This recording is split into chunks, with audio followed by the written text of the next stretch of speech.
Hi, welcome back guys. This is your friend, the Scion Fanfics. Back with amazing fanfiction. This is the series of What if Deku had dual element quirk? Now before starting, please give this video a like and subscribe to the channel if you want more videos like this. Now let's get into the fanfic. It lasted for a total of 3 days. 3 days since her son came home despondent and silent, not eating, and just staring desolately at one singular point in the room. It takes 3 days for her to encourage an answer out of him. 3 days, before he, amidst heaving sobs and uncontrollable tears, revealed that he had met All Might, and his idol had told him, to his face, that he could not become a hero because he is quirkless. 3 days since he rescued Katsuki from a villain made of slime, only to be rebuked by the 3 pro-heroes who had just been standing there, watching as Katsuki nearly drowned because none of them made the move to rescue him. It takes all but 3 days for Midoriya Inko to decide that enough is enough. This cannot go on for much longer. Contrary to what many might think, Inko is not stupid or blind. She knows that Japanese society is fundamentally broken. There is an unhealthy, pervasive bias towards strong and flashy quirks. Inko knows that her son, Isuku, who drew the short straw by being born without a quirk, has been subjected to horrific abuse and torment by his peers and the adults who are supposed to keep him safe. Inko knows that Katsuki had been one of the main instigators of the abuse, and that every teacher in that school let the explosive teen get away with his crimes, perhaps even encouraging him to treat her son like a punching bag. She tried her best, she truly did. She tried to be there for her son, offering him the support and love like any good mother would. Still, Izuku defended Katsuki to the very end, claiming that it was merely schoolhouse roughing and that it was not a huge deal to worry about. This is completely effed up, how society had warped her son's perception to look past the obvious abuse, and the sobering reality of knowing that even if she did report the abuse to the authorities, they will either not take her and Izuku seriously, or dismiss them entirely because he lacks a quirk. Japan is rotten to the core, corrupted by the glamour and prestige of flashy quirks and celebrity fame under the guise of pro-heroism. Inko knows there is no hope for Japan. They need to remove themselves from the rot before they become victims of a society that has failed people like them. The thought has been floating in her mind ever since Isuku was diagnosed, but she had refrained from jumping the gun, even when Hisashi offered to have them join him in the United States after he was posted there for work. Now, though, there is no more denial. They have to leave Japan. For some time already, her husband has been offering, perhaps even begging, for them to join him. Right now, Inko will be taking up that offer. Izuku notices his mum packing things, putting them away into boxes and having a moving company move them out of the apartment. Then, clothes go into luggages, as if they are going somewhere. Despite the numb haziness he had been experiencing since he broke down spectacularly, spilling everything that happened to his mother, he knows something is up. "Mum, what are you doing?" "We're moving, sweetie." "Moving? To where?" Izuku asks. "To America, Izuku," Inko replies. "We're joining your father in California." Izuku remembers his dad, a tall man with wild, untamed black hair, which he inherited along with his mum's forest green color. Midoriya Hisashi can breathe fire, although the extent of his quirk is quite weak, just like his mum's telekinesis quirk. Hisashi moved to America 10 years ago, shortly before Izuku was deemed to be quirkless. It was for his job, as Hisashi had been promoted to run the American branch of the multinational company he worked for. Even though he is on the other side of the world and a full 17 hours behind them, Hisashi maintains close, if physically absent, contact with Izuku and his mum. Whenever he could, Hisashi would video call Izuku and Inko, and would patiently listen as Izuku went on long rambles about his quirk analysis. Hisashi always told Izuku that he missed him and his mum, and even though he is an entire world away, he loves Izuku no matter what. Still, the fact that they will be leaving Japan is still an unexpected bombshell. Izuku had no prior warning of the move, and this, coming right on the heels of his dreams being destroyed by his idol and being humiliated by pro-heroes in front of a watching crowd, it feels as if all of the air has been knocked out of his lungs. And now? Yes. Now. Inko nods. "I have already booked our tickets, and we are leaving tonight." But this is too sudden." Izuku protests. "What am I going to say to my classmates and teachers?" "You won't be saying anything, because they don't deserve anything from you, let alone knowing that we will be leaving," Inko replies firmly. The intense tone catches Izuku off guard. What? Izuku, Inko pauses in her packing. Izuku swallows whatever words that had been preparing to leave his mouth, as Inko takes her son's hands. "I know what is going on in that school of yours. You may claim that is just schoolboy roughhousing, but I know the difference between playful roughhousing and outright physical and verbal abuse." Izuku opens his mouth, but Inko raises a hand. Izuku, yes, I'm saying you were abused by Katsuki and the students and staff of that godforsaken school. I have seen the burns and scars. I have seen you using burn cream and gauze in an attempt to hide what he did to you. I have seen you flinch and shy away from loud noises, and sudden touches make you jump. Those are telltale signs of abuse, and the fact that they came from my own godson is beyond forgivable. Izuku has grown deathly pale. It was so unlike his otherwise soft-spoken mother to sound so cold, so blunt, so angry. Sweetie, Inko's voice becomes softer, I love you, and I want the best for you. Staying in Japan will only be one disservice after another for you. I know the statistics, most quirkless youths die by suicide before they reach adulthood. I don't want to risk losing my only child to a society that wants people like you gone and dead.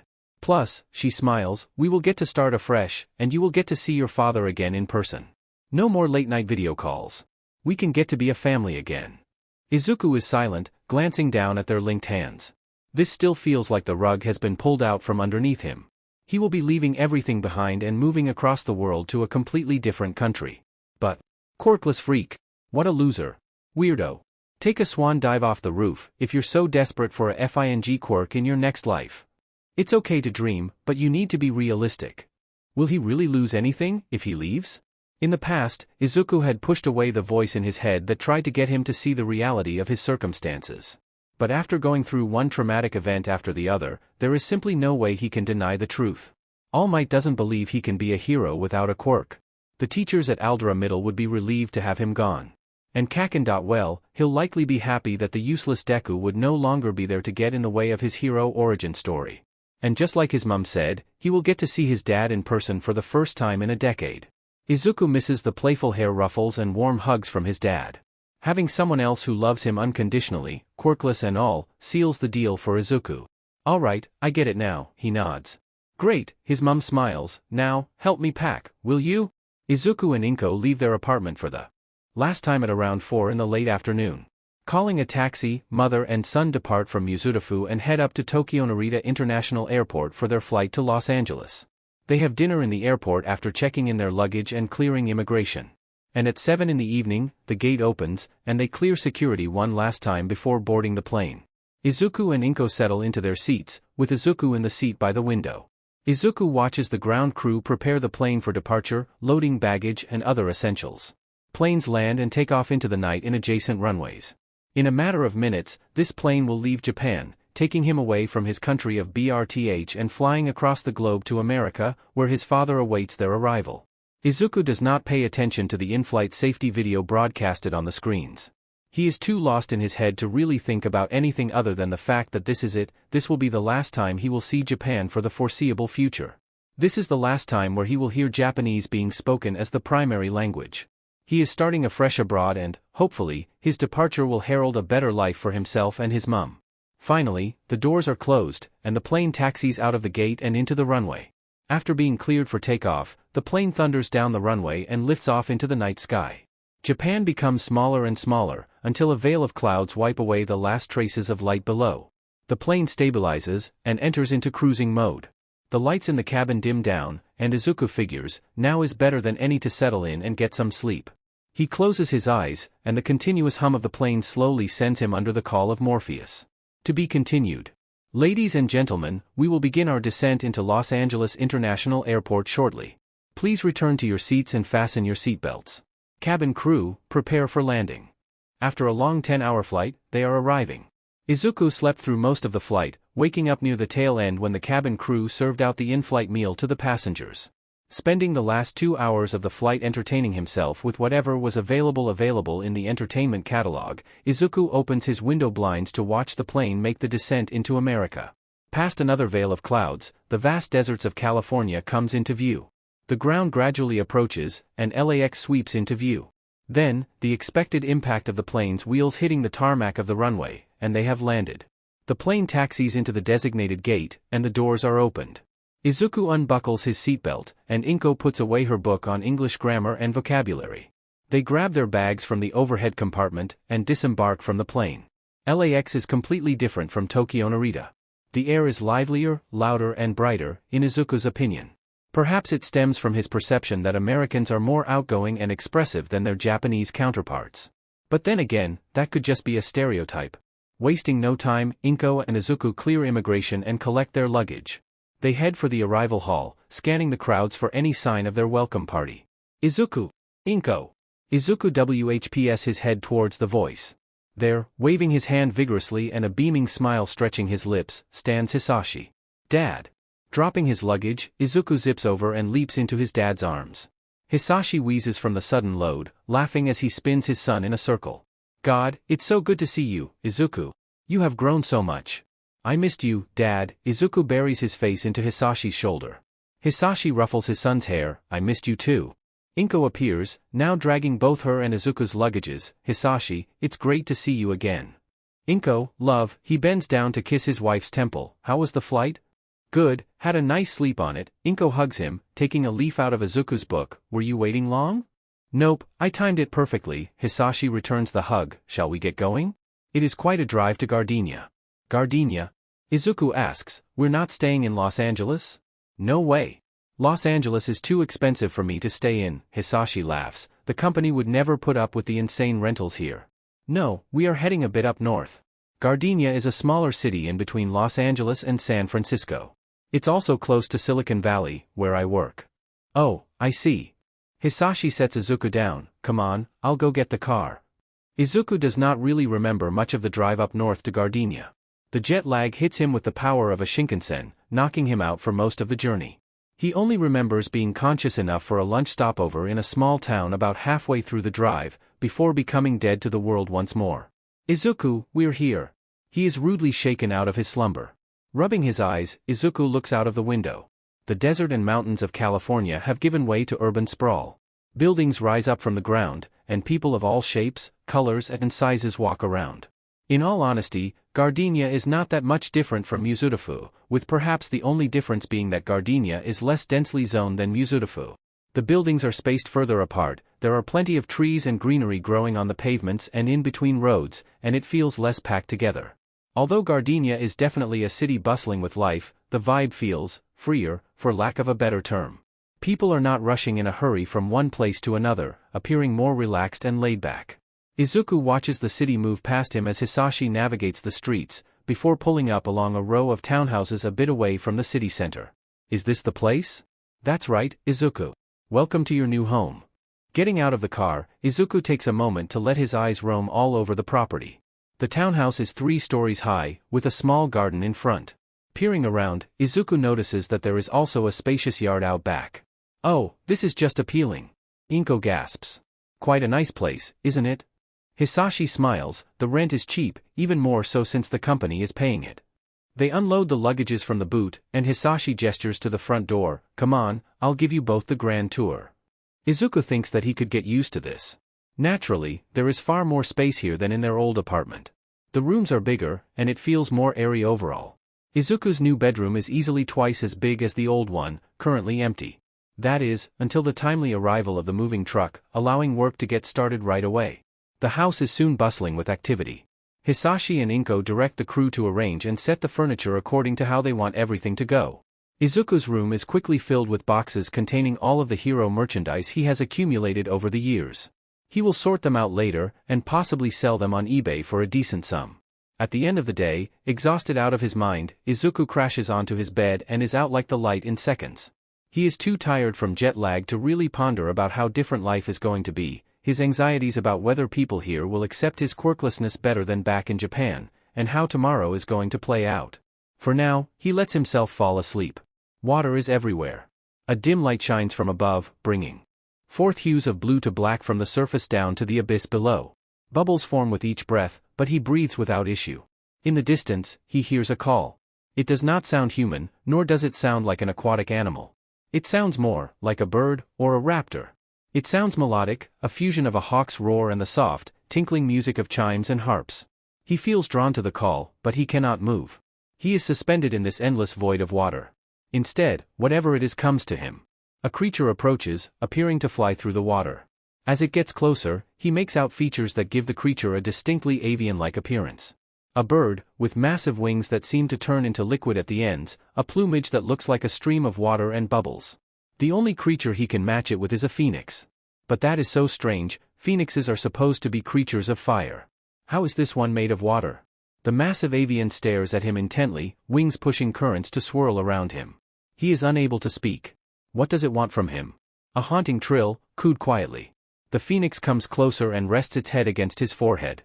The darkness envelopes him once more, the sounds of water and bubbles fading until all is silent, leaving behind an empty void, devoid of everything. To be continued. Life eventually settles into a routine. Hisashi would leave for work in Silicon Valley, while Inko busies herself with housekeeping and looking around for a part-time job to earn some extra income on the side. Izuku, on the other hand, enrolls into online school programs to continue his education. While Gardinia has several schools, he arrived at a time when it would be rather awkward for him to join the middle school closest to his new home, especially since Isuku is the equivalent of a middle school student studying in their final year. Online learning, everyone agreed, will be the most efficient way for Isuku to continue learning and prepare for high school once the summer comes to an end. That said, enrolling in online programs does come with some side effects. As the learning is self-paced, there is no strict timetable that Isuku has to adhere to. On top of that, Izuku's intelligence and ability to learn at a faster pace means that he clears many of the modules and lessons faster than what was normally expected. This left Izuku with a lot of free time and nothing to do. Often left to his own devices with his mother searching for part-time work, Isuku eventually decides to explore Gardinia to get a better understanding of his new home. With a bit of luck, he might even bump into a few of the local heroes who have agencies in Gardinia. Hopping onto a bicycle that his dad had graciously bought for him, Isuku spends many afternoons cycling around the city, exploring every nook and cranny. He visited the city market, browsed through the shops, sequestered himself in the library, and tasted the offerings at the many beachfront cafes and restaurants. However, if there was one place in all of Gardinia that took the honor of being his favorite place to visit in the entire city, it is the park. Gardinia Park is a large green space in the middle of the city. Larger than most parks Isuku is familiar with, it feels more like a nature reserve than just an ordinary city park. While the park does have proper paths, much of the space has nature growing unchecked. Izuku spends many hours wandering around the trees and greenery, sequestered in the quiet calm of nature. He would put on his headphones, plug in his Spotify playlist, and simply chill out, surrounded by greenery and the occasional woodland creature. Today is no exception. It is just one of those moments where you just want to find some peace for yourself. Izuku cycles to Gardinia Park, goes off the main path, and wheels his bicycle to a tree stump that he found the week before. Setting his bicycle down, Izuku puts on his headphones, and starts his Spotify soundtrack, and loses focus of the world around him. As music plays directly into his ears, his thoughts begin to drift to how much his life has changed since coming to live in Gardinia. Overall, the people here are friendlier, generally nicer. The librarians are kindly old women who are always ready to lend a hand if needed. The server at the beachfront cafe and bar that he frequents knows his order by heart. The stallholders at the city market greet and wave with bright smiles and cheerful tones, and even regular passersby are more likely to assist you if needed. Just yesterday, Izuku failed to see a dent in the pavement and tripped. While the fall was by no means bad, a man had stopped to get him up to his feet, asking if he was okay. This sort of thing would never have happened in Musa. And speaking of his previous home city, Izuku had occasionally checked in on the current events that were going on back in Japan. It was a little trickier to get news information from Musa, what it being a smaller city that paled in comparison to the capital, Tokyo, to the northeast. Even news about UA and All Might never really reached this side of the planet, usually relegated to the further end of the search results on Google. Additionally, Izuku wonders what Kaken is up to. His mother had not told Auntie Mitsuki and Uncle Masaru that they were leaving, and she changed their phone numbers upon arrival in Gardinia. Given the date, Izuku isn't surprised if Kaken would be in the midst of training in preparation for the UA entrance exam. And quite likely, feeling relieved that he no longer has to deal with the useless Deku on a daily basis. Izuku sighs. He tries to push all thoughts about Kaken away. It will only depress him further if he lingers on it. A breeze blows through, ruffling through his messy locks. The weather is nice today, maybe he can spend some time walking around the park? Izuku gets up from the tree stump, and returns to the path. As he has his music playing, he fails to hear a bell ringing desperately. Look out! He looks back, and his eyes balloon in terror. Izuku shrieks and stumbles backwards, as a cyclist barrels through where he had been standing a moment prior. Izuku loses his footing and tumbles to the ground. The cyclist screeches to a stop. Oh my god, are you okay? Izuku groans in pain. The cyclist hops off her bicycle and rushes to him. Are you hurt? Izuku looks up. The cyclist is a teenage girl with long flowing red hair. She is dressed in a turtleneck blouse and skirt with blue leggings. I am fine, sorry. The girl helps him up to his feet. My bad, I didn't hear you coming, Izuku bows an apology. I'm sorry too, I was going a bit too fast, the redhead waves off. Are you sure you're not hurt anywhere? I'm really fine, don't worry, Izuku replies. What a relief, the redhead sighs, it would be a disaster if you were hurt. Thanks for your concern, Izuku tries to give a reassuring smile, but I'm completely fine. The girl then has a thoughtful look, I think I've seen you around here a couple of times. Oh, I like coming here to Gardenia Park, Izuku replies, I like the feel of nature. Big same, the girl replies, oh CRP, where are my manners? I'm Bloom, what's your name? Izuku Midoriya. Izuku has to force himself to give his first name, as per Western customs. I just moved here to Gardenia. Really? Bloom's curiosity piqued, where are you from? Japan, from the city of Musudafu. Can't say I know where that is, Bloom scratches her cheek. Yeah, Musudafu is not as well known as cities like Tokyo or Osaka, Izuku shrugs. Why did you move here? Bloom asks. My dad lives here, and my mum wants us to be a family again, Izuku replies, making sure to not mention the real reason for his move. That's nice, Bloom smiles, and together, they walk and talk. How do you like Gardinia so far? I love it here, Izuku beams, the beach is so pretty, and the people are really friendly. Bloom chuckles, I'm glad you're fitting right in. So tell me, Izuku, what are your hobbies? I like to analyze heroes and quirks. Analyze? Bloom tilts her head, like you break down quirks and find out every bit of information about them? Yeah, pretty much, Izuku nods, coming out of his shell a bit more from the lack of criticism. What about you, Bloom? I like to draw, the redhead says. Can I see? Izuku asks politely. Bloom takes out a tablet and opens her drawing app. She selects her latest work in progress and hands the tablet to Izuku. Wow! This is really good, he exclaims, eyes sparkling. It is a sketch of a fairy with flower petal wings and a dress that is fashioned like a blossoming flower. Ah shucks, you're just saying that, Bloom chuckles. For real. Izuku gushes, this is like really MSTR level. Did you spend a long time on this? I sketched this earlier in the morning. Bloom is turning as red as her hair. I swear, it's nothing special dash. Nothing special? Izuku screeches, which drew some annoyed stares from other parkgoers. You have a talent. No, a gift. Is this your quirk? Do you have an artistic quirk? Bloom is really red from embarrassment now. Actually, no, I'm quirkless. The world screeches to a stop. Izuku knows he is gaping at Bloom, so he forces his jaw shut. Really? Yeah. Sheet, Bloom is becoming uncomfortable. Damage control. Damage control. That's amazing, Bloom. Izuku puts all of his sincerity into his words, which makes the redhead blink in surprise, as if she had been expecting something else. It means that your drawing is entirely from your own skills, and not enhanced by a quirk. You truly have a gift, Bloom. Bloom stammers, why you're not weirded out that I'm quirkless? Izuku's smile is positively radiant. Bloom, I'm quirkless too. Now it was Bloom's turn to have her entire world screech to a halt. For real? Izuku decides to tell the truth. One of the reasons why I left Japan is because I'm quirkless. People like me are not treated well there. We are seen as inferior, defective, subhuman. We are denied basic rights and decency there, and we are subjected to unimaginable discrimination. Heck, I was even suicide baited by my childhood friend. My mum didn't want me to suffer any longer, so she packed our bags and moved us here to be with my dad. I never realized how bad things are elsewhere, Bloom replies breathlessly. I mean, most people here don't care that I don't have a quirk, but there are some who like to rub it in my face, you know? I get it, Izuku nods, and I agree, the people here are much nicer. I'm so glad that I moved, and I'm even more glad that I got to meet you, a fellow quirkless person. Bloom's eyes sparkle with hope. Wanna be friends? Izuku smiles his brightest smile thus far, friends forever. The two new friends hang around in Gardenia Park for several more hours, getting to know each other much better and chatting about everything under the sun. Then, as the actual sun begins to set, the time comes for them to head home. Bloom and Izuku exchange numbers, and leave the park. Very quickly, they realize that they are headed in the same direction, so they continue their conversation as they go. So your mom is looking for a part-time job? Yep, she wants to earn some extra income and have something to do, Izuku replies. I'll ask my mom if she could use some extra help around the shop. Bloom thinks about it. Oh yeah, you said your mom is a florist and owns her own shop? That's right.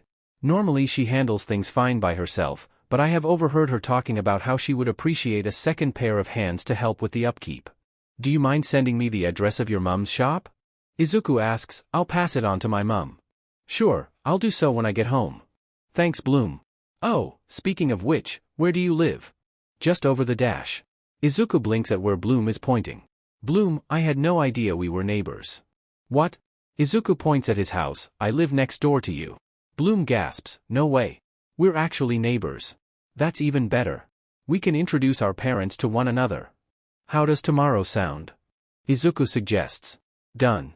Bloom beams, I'll see you then, neighbor. See you then. Waving each other farewell, Bloom and Izuku separate and head into their respective homes. When he closes the door behind him, it all comes rushing up to Izuku. He just made a new friend. He has a friend, who is a girl. His face explodes into red, and he sinks to his knees, muffling his screams with his arms. Apparently, it is still loud enough for his mother to come running. Izuku? Is everything okay? The teen removes his arms from his face. Mum. I made a new friend today. She is quirkless like me.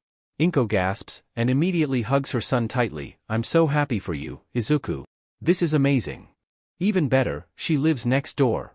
Izuku continues, she wants to meet you and Dad tomorrow. Really? Inko jumps to her feet, I must get ready. Quick, tell me Izuku, how should I dress? Should I bring some food over? Do you think they would like katsudon? Izuku laughs, a true genuine song of joy, as he tries to cajole his mum down from her frenzy. Things are really starting to look up now. To be continued. The two families hit it off like a house on fire. Bloom's parents, Mike and Vanessa Peterson, are extremely welcoming, and Izuku had a wonderful time over at the Petersons' house. Inko had brought over katsudon, and it had gone down like a treat. Mike had insisted that she give him the recipe, having never tasted anything like it before.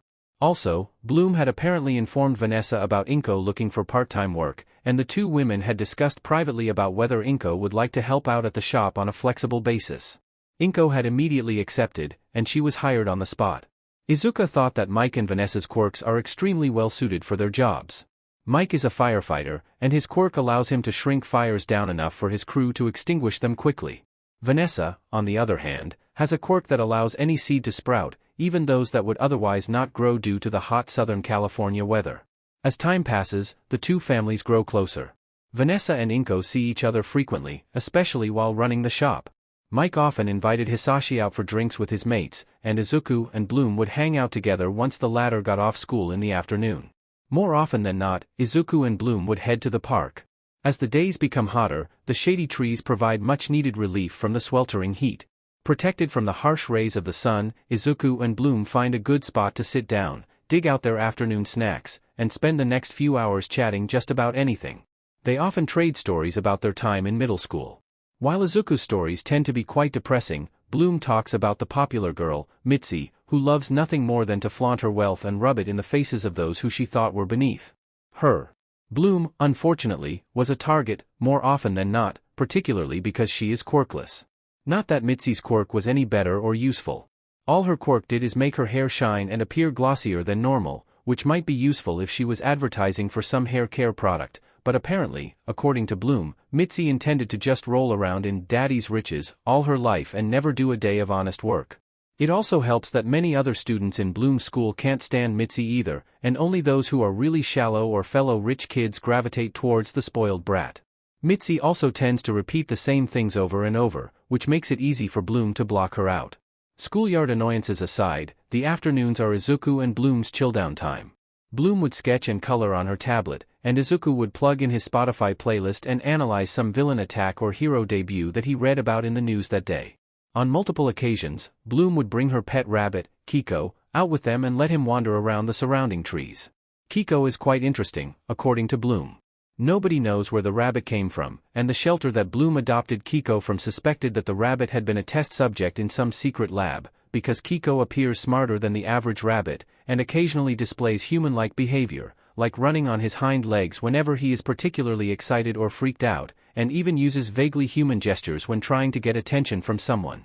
Isuku is endlessly fascinated, but understands that despite his occasional human-like behavior, Kiko is still a rabbit at the core.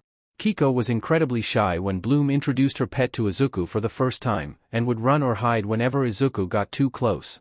If the possibility of lab experimentation were to be considered, it is only natural that anyone who isn't Bloom getting too close would trigger the rabbit's flight response. So Isuku kept his distance until Kiko was ready to open up to him. Eventually, the days turn into weeks, and summer comes upon Gardinia, bringing with it sweltering temperatures that roasted the air like a barbecue. Even the ocean breeze became unbearable, with the salty moisture worsening the humidity of the atmosphere. While summer in Gardinia is no worse than summer in Musa, Isuku never liked the feeling of sweat constantly pouring down his body, and neither did Bloom. As summer got underway, the two teens spent more time sheltered by the trees in Gardenia Park. Even in the hellish month of June, the ample shade from the densely forested green space ensured that the temperature was several degrees lower than in the rest of the city. Isuku and Bloom never felt like they were constantly on the verge of dehydration or heatstroke, and it is easy to forget that it is blazingly hot outside. On this particular mid-June day, Isuku and Bloom did as they always had for the past few months. Finding a nice, shaded spot in the park, Bloom released Kiko to explore, while she got around to start a new art piece. Isuku, on the other hand, picked up where he left off on a book about the history of American heroes since the global quirk wars of the early 2000s. His Spotify playlist was not tuned to his songs this time round, instead a podcast on quirk theory that he chanced upon after the algorithm suggested it to him.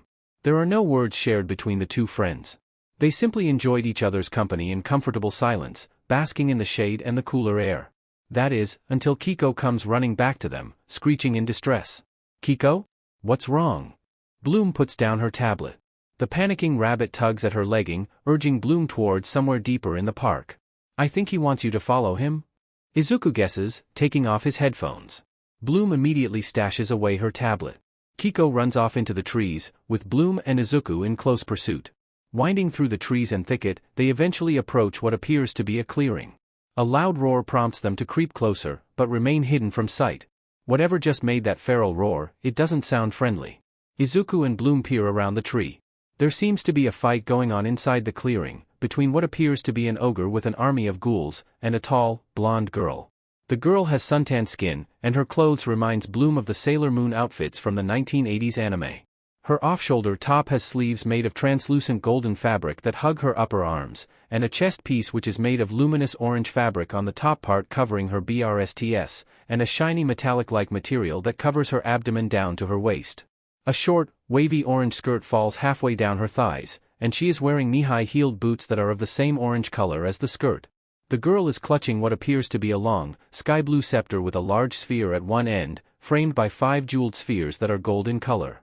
Also, there appears to be a pair of wings that are sky-blue in color and shaped like rays of sunlight. Isuku and Bloom gasp when several of the ghouls leap at the girl, screeching and swiping at her. The girl leaps out of the way, and moves her scepter at the ghouls. It produces a burst of blinding light that forces Isuku and Bloom to look away, squeezing their eyes shut. The ghouls screech in terror, and when Isuku and Bloom are able to see again, the ghouls have been reduced to piles of ashes. Still, that doesn't appear to deter the ogre, who simply claps his hands. More ghouls appear out of thin air, and with another loud roar from the ogre, they surge towards the girl in another wave of attack. "Power of the shining sun," the girl cries, and all 5 jeweled spheres light up at once. Another blinding burst of light, much brighter than the one before it, engulfs the clearing, once again forcing Isuku and Bloom to shield their eyes so as to not go blind. When the light clears, the ogre has been pushed back, but ultimately held firm against the blinding burst. Now very much annoyed, the ogre roars again, and charges towards the girl at a deceptively lightning-quick speed. The girl barely has time to react when she finds herself being flung backwards by a powerful blow from the ogre's fist. The scepter flies from her hands, landing some distance away. "Sheet!" Bloom curses under her breath. The ogre then produces more ghouls, which immediately jump on the girl, pinning her to the ground. With a triumphant grunt, the ogre swipes the scepter from the ground and looms over the helpless girl. "Not so sunny now, aren't ya?" he growls right in her face. "Hey!" Suddenly, a rock comes soaring through the air and smashes against the ogre's head. Startled, the ogre spins on his heel. "Let her go!" Bloom shouts, as Isuku throws another rock that hits the ogre again, this time right in between the eyes. Unfortunately, all it does is enrage the massive beast. Get them. It all happened so fast. Several ghouls surge towards the two teens. Bloom balks as the ghouls leap at them, claws outstretched. "Get back," she screams, moving her hand out. Suddenly, without rhyme or reason, a ring of fire bursts from the ground. Flames surge up from the ring, creating a sphere that completely covers Bloom and Isuku. The incoming ghouls shriek in terror, as the red-hot flames instantly incinerate them to ashes. Bloom gasps, and the fire dies down, leaving behind a ring of charred grass. Isuku blinks owlishly, Bloom, what did you? Did I just do that? Bloom stares at her hand, eyes as wide as dinner plates. The ogre, shaking himself out of his shock, roars again, and charges at the teen. Izuku shrieks as the ogre grabs him, and yanks him off the ground. Izuku! Bloom cries. Izuku struggles against the inhuman grip, as the ogre roars in his face, "You should have run away, foolish boy." With his panic erupting, Izuku screams, "Let go of me." Over his chest, a shining blue light appears. A supernova of energy explodes, knocking the ogre and the remaining ghouls away. Izuku falls to the ground, as water rains down upon the clearing. A phoenix-like creature surges up into the air, its haunting song echoing long after the water stops falling. Shaken out of her stupor, Bloom rushes over to Izuku. "Are you all right?" Groaning, Izuku gingerly pushes himself up. I am fine." Footsteps approach them. Whoa, those were some sick power moves there.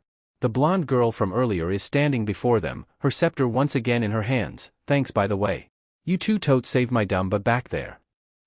No problem," Bloom says after a moment, helping Izuku to his feet. He looks to the side, and pales, "Incoming." The ogre reappears, covered in cuts and scrapes, along with leaves and twigs. The ghouls flank him, growling menacingly. The blonde girl stands her ground in front of Izuku and Bloom, scepter ready for another fight.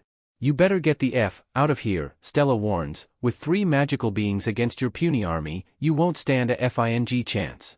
Izuku and Bloom both know that she is bluffing, since they literally have no idea how to call back that strange fire and water they somehow managed to conjure earlier. However, it seems as if to give credence to the blonde's warning, their hands begin glowing blue and orange respectively, quite without their permission. Thankfully, it seems the ogre buys into her bluff. "Just you wait, fairy. I'll get you next time." A sickly purple light envelopes the ogre and the ghouls, and in a blink, they disappear into thin air. Then, quite suddenly and without warning, the blonde girl loses her stance and crumples to the ground. "Hey! Are you alright?" Bloom and Izuku hover around the unconscious girl, as her outfit seems to shift and change shape.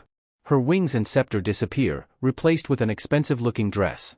"Come on, say something." Bloom shakes the girl's shoulders, to no avail. She turns to Izuku. "Help me get her to my bike. She needs help." "Right. To be continued." Meanwhile, in a dim and misty void out of the way from planet Earth, the ogre stumbles through, nearly losing his footing. From the darkness, 3 pairs of sharp, glowing eyes appear. "Canute! What the hell are you doing empty-handed? Where is the scepter?" Unlike his fearsome disposition in the park, Canute cowers under the shrill, disembodied voice. "I almost had it. I swear I did." "Then where is it?" a second voice, calmer but no less dangerous, questions. "Why, you see, there were 2 earthlings, and they dash." Canute is cut off by a hard smack to the head. "You useless lump of dragon sheet," the first voice screeches. "Are you saying that you lost the scepter to 2 puny humans?" Knowing that he is in deep trouble, Canute quickly pleads his case. But they were not humans. At least, not like normal humans. You see, they had magic powers, and dash, another sharp slap to the head. "How many times have we drummed into that empty cave that is your head that humans don't possess magic?" The second voice, now darker with barely contained fury, sneers. But it's true."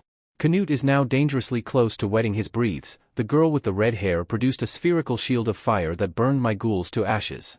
And the boy, with the green hair, he knocked me away with a great blast of energy that caused rain to fall. Please believe me. I would never lie to you." The voices go silent for a long, tense moment. Canute, a third voice, frigidly cold, speaks up. "Spare no detail, and tell us everything." Bloom, "I'm sorry, can you run that by us again?" Understandably, when Mike opens the door to see his adopted daughter and the son of their next-door neighbors bringing in an unconscious girl with blonde hair in an expensive-looking dress, he is more than a little confused and perturbed. He waited until the 2 teens had set the girl down on the sofa, before calling his wife and Inko over to question Bloom and Izuku about their unusual find. Bloom and Izuku took turns relaying what happened to them in the park, which leads to their current predicament. "We're telling the truth," Bloom exclaims. "Kiko heard a commotion, and we saw her battling against this large ogre and his army of ghouls." Vanessa and Inko give each other perplexed looks. Are you sure you aren't talking about a villain who looks like an ogre?" Mike tries to ask. "No way." Izuku shakes his head. "There are no records of villains with an ogre quirk in Gardinia, and not one that could create living forms like ghouls. And that's not all." Bloom adds, "We have powers." At this, both Vanessa and Inko turn to their respective children, sitting up. "What?" Mike thinks he misheard. I know it sounds crazy, because we're quirkless and we're not supposed to have powers, but we apparently do. Izuku scratches his cheek, like, several of the ghouls tried to attack Bloom, and she suddenly created this sphere of fire which burnt them to ashes. The three adults stare at them blankly. And Izuku too. He was grabbed by the ogre, but he managed to blast it away with a great explosion of water. Bloom says, I don't think I saw it clearly, but it came out like a phoenix or something. Again, blank stares. We know it sounds crazy, but we're telling the truth. Izuku says when the silence drags on for a bit too long, I don't know it happened, it just did. This time, Inko speaks up, Izuku, are you okay? Were you hurt? Did you hit your head or something? In retrospect, and Izuku knows this deep down, that suddenly spouting about having a power after being proven conclusively to be quirkless for the past 10 years or so is tantamount to insanity. And to anyone else, Izuku would really have looked insane spouting what he just said. Listen, we really should do something with that girl you two brought in, Mike takes over, we should probably get her to the hospital too, and try to contact her parents. No, wait, the blonde suddenly sits up, very much awake, there's no need for that. I'm fine, thanks. Bloom immediately goes over, hey, how are you feeling? Much better, and thanks for saving my butt back there, by the way, the blonde replies. No trouble, Bloom waves off, these are my parents, she gestures to Mike and Vanessa, my friend Izuku, and his mum. My name's Bloom, by the way. And what should we call you, dear? Vanessa asks. My name's Stella, she replies, but I'm not from around here. Have you heard about the magical dimension? Given the confused look she is getting, Stella explains, it's in another galaxy. I'm the princess of Solaria, as well as the fairy of the shining sun. Fairy? Bloom's interest is piqued.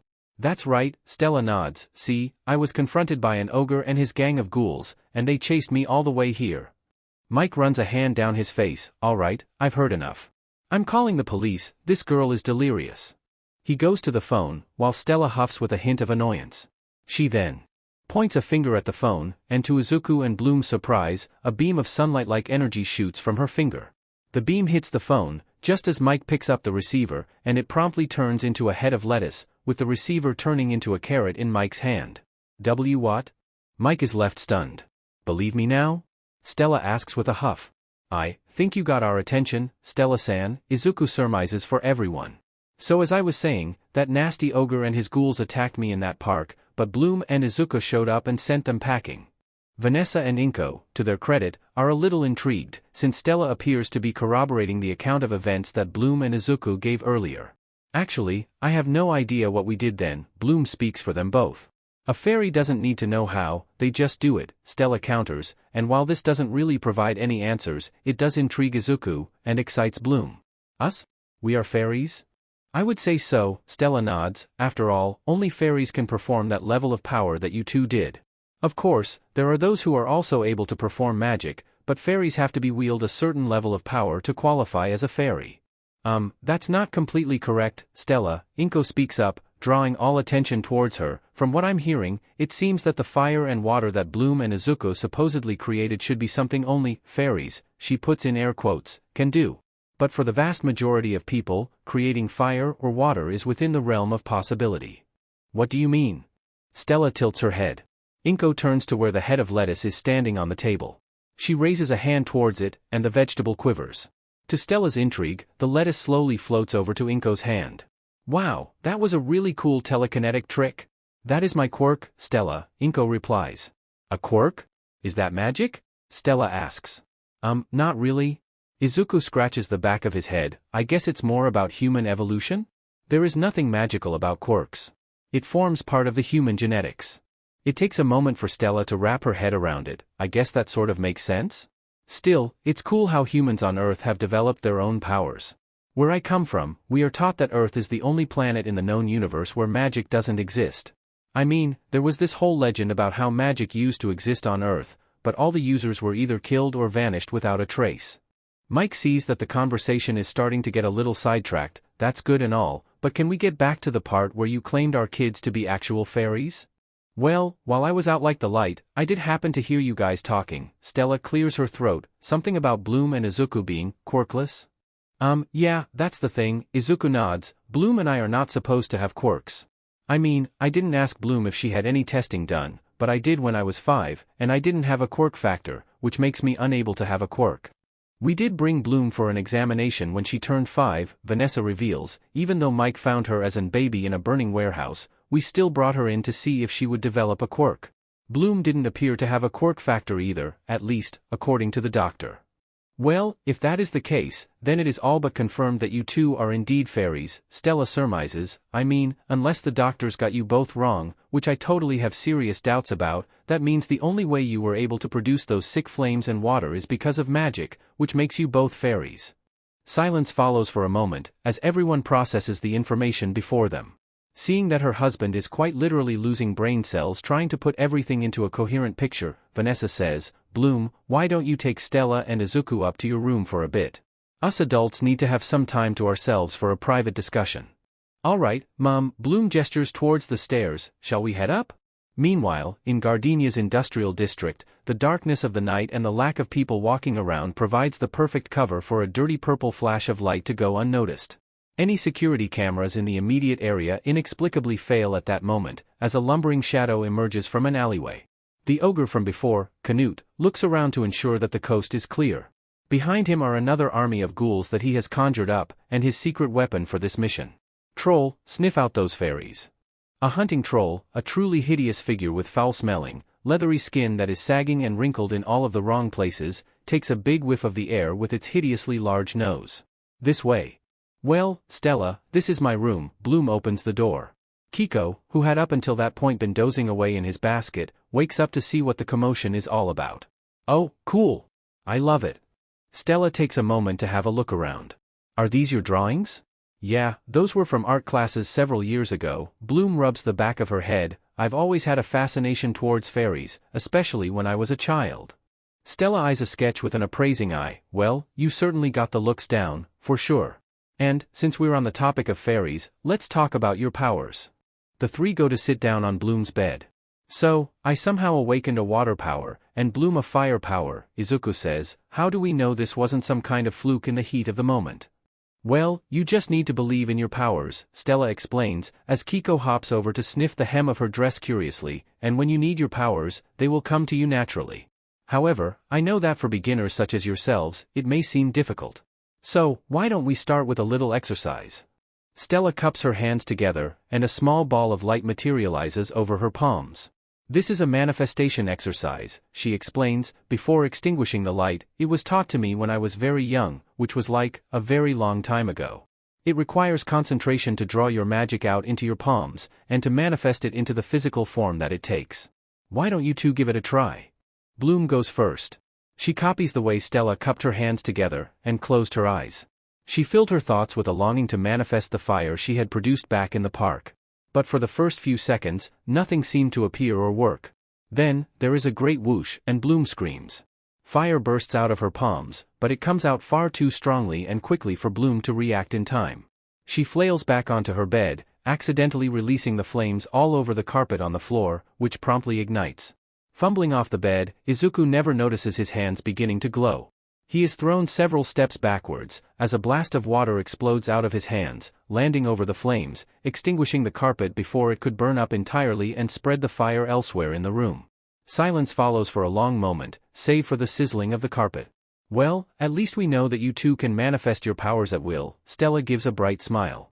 Bloom and Izuku both turn in tandem to give the blonde their most deadpan stares possible. Unbeknownst to the people in the townhouse, danger is closing in towards them. The hunting troll takes another whiff of the air, before pointing towards the townhouse. In there. Canute rubs his hands in glee. Good. Very good. Vanessa, you surely don't believe that Bloom is a fairy, right? Mike tries to reason.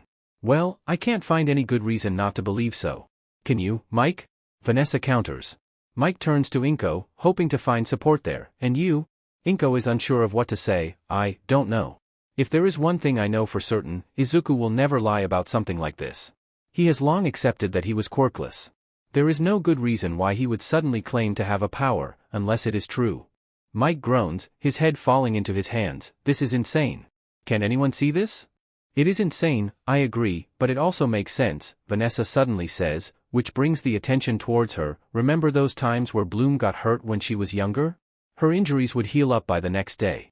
Even the concussion she received from falling off the swing set in 3rd grade healed up within a day, to the point that the doctor conducted an examination to see if her quirkless diagnosis was a false positive. How else, other than magic, could have explained that? Mike opens his mouth, realizes his wife's point, and wisely shuts it. If it is indeed true that our children have magic, and by Stella's definition, are fairies, what are we supposed to do with that information? Inko asks. It is a good question, one even Vanessa is unsure on how to answer. Should they be registered as having a quirk, even if magic technically is not a quirk? And also of equal importance, what are they supposed to do with Stella, who is now upstairs with the teens in question? Meanwhile, Kiko had come downstairs in search of any food that was lying around. As the rabbit passes the kitchen, he sees the back door shaking, and several shadows loom behind the windows. Ears drooping, Kiko screeches, and bounds into the living room in a frenzy. What now, Kiko? Mike asks. The rabbit tugs at the man's breathes, gesturing towards the kitchen. Later, Kiko. You'll get your dinner soon. Evidently, it was not the response the rabbit was hoping for. Unfortunately, he is unable to warn the adults further, when a loud crashing noise echoes from the kitchen. Mike is already on his feet. What in the world? The entire house trembles, as the hunting troll punches the door in and forces its way inside.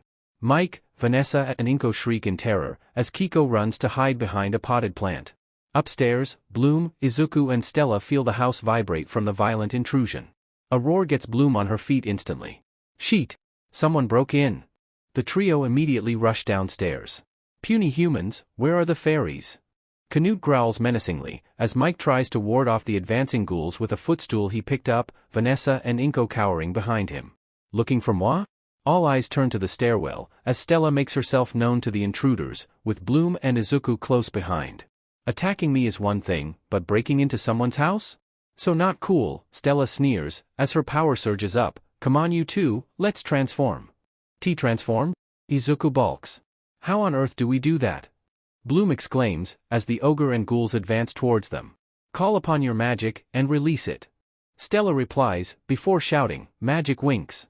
In a flash of light, her appealing dress has been replaced by the same outfit Bloom and Izuku saw her in while she was battling the ogre in the park clearing. Although, this is the first time Bloom sees the wings sprout from Stella's back. Stella takes off a ring on her left hand, and it extends out into the scepter she was carrying earlier. Still, that gives little guidance for Bloom and Izuku to follow. However, with the ogre, ghouls and troll getting closer, there isn't any other viable option left. Mirroring Stella, Bloom and Izuku both yell in tandem, magic winks. A surge of energy rises from within them both. Bloom feels flames erupt from her body, shooting outwards and taking the form of a dragon. The dragon suddenly roars, and swirls around Bloom, before coalescing on her chest, forming a gold, oval-shaped jewel. Flames fan out from the jewel and cover her torso, forming a single shoulder, blue CRP top with a loop that goes around her neck and down her other shoulder, clipping onto the neckline of the CRP top. Flames shoot down from the jewel, coalescing down from her waist to the knees, forming skin-tight breaths of a matching blue color. The flames then continue down to her feet, burning off into a pair of heeled boots that are of a lighter, sky blue color. Some small wisps of fire shoot up to her wrists, and spiral up her lower arms, creating gold-colored wristbands, and then leap up onto her forehead, coalescing into a gold-rimmed diamond tiara. The dragon from before spirals up around Bloom, diving into her back, causing her to gasp, as fire-shaped wings sprout with bursts of fire. As for Izuku, he feels as if he is sinking into an oceanic abyss. A haunting trill reaches his ears, as a phoenix of water appears before him, looking uncannily like the one that appeared in the park. It flaps its wings once, before dissipating into water molecules. The molecules gather around Izuku's torso, coalescing into a sleeveless turtleneck CRP top of a pinkish-red color. Other molecules cascade to his waist and coalesce down to his ankles, forming skin-tight leggings of a darker maroon. A rush of water then swirls from his waist to the knees, forming into a pair of shorts that are coral orange in color. For clouds of molecules coalesce around his hands and feet, turning into ruby-red fingerless gloves and matching high-top sneakers which are sleeker than the pair he usually wears. Amidst his curly locks, bubbles come together to form a diadem with rubies, before shooting down to his back, rapidly expanding in size, and then bursting into a pair of droplet-shaped wings. Totes cool, you too. Stella gives them a thumbs up, you just transformed for the first time. Bloom and Izuku stare at each other, utterly speechless and amazed. Stella turns back to the intruders, now we've got triple the magical power. Wanna try your luck? Evidently, Canute thought so, troll. Get them. The hideous beast roars, and surges towards the three fairies. Stella immediately swings down her scepter, creating a blast of light that knocks the troll back into a wall with enough force to crack the surface. Canute, understandably, is not amused. Don't just stand there, ghouls. Get them. Stella turns to Bloom and Izuku. There are too many. We need to split up. I'll handle the troll. Right. Bloom nods.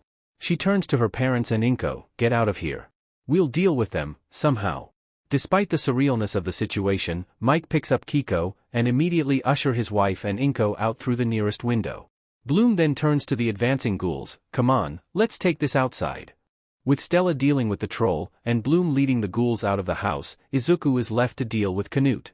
Thinking that the newly transformed fairy would be an easy picking, the ogre surges towards Izuku with deadly intent.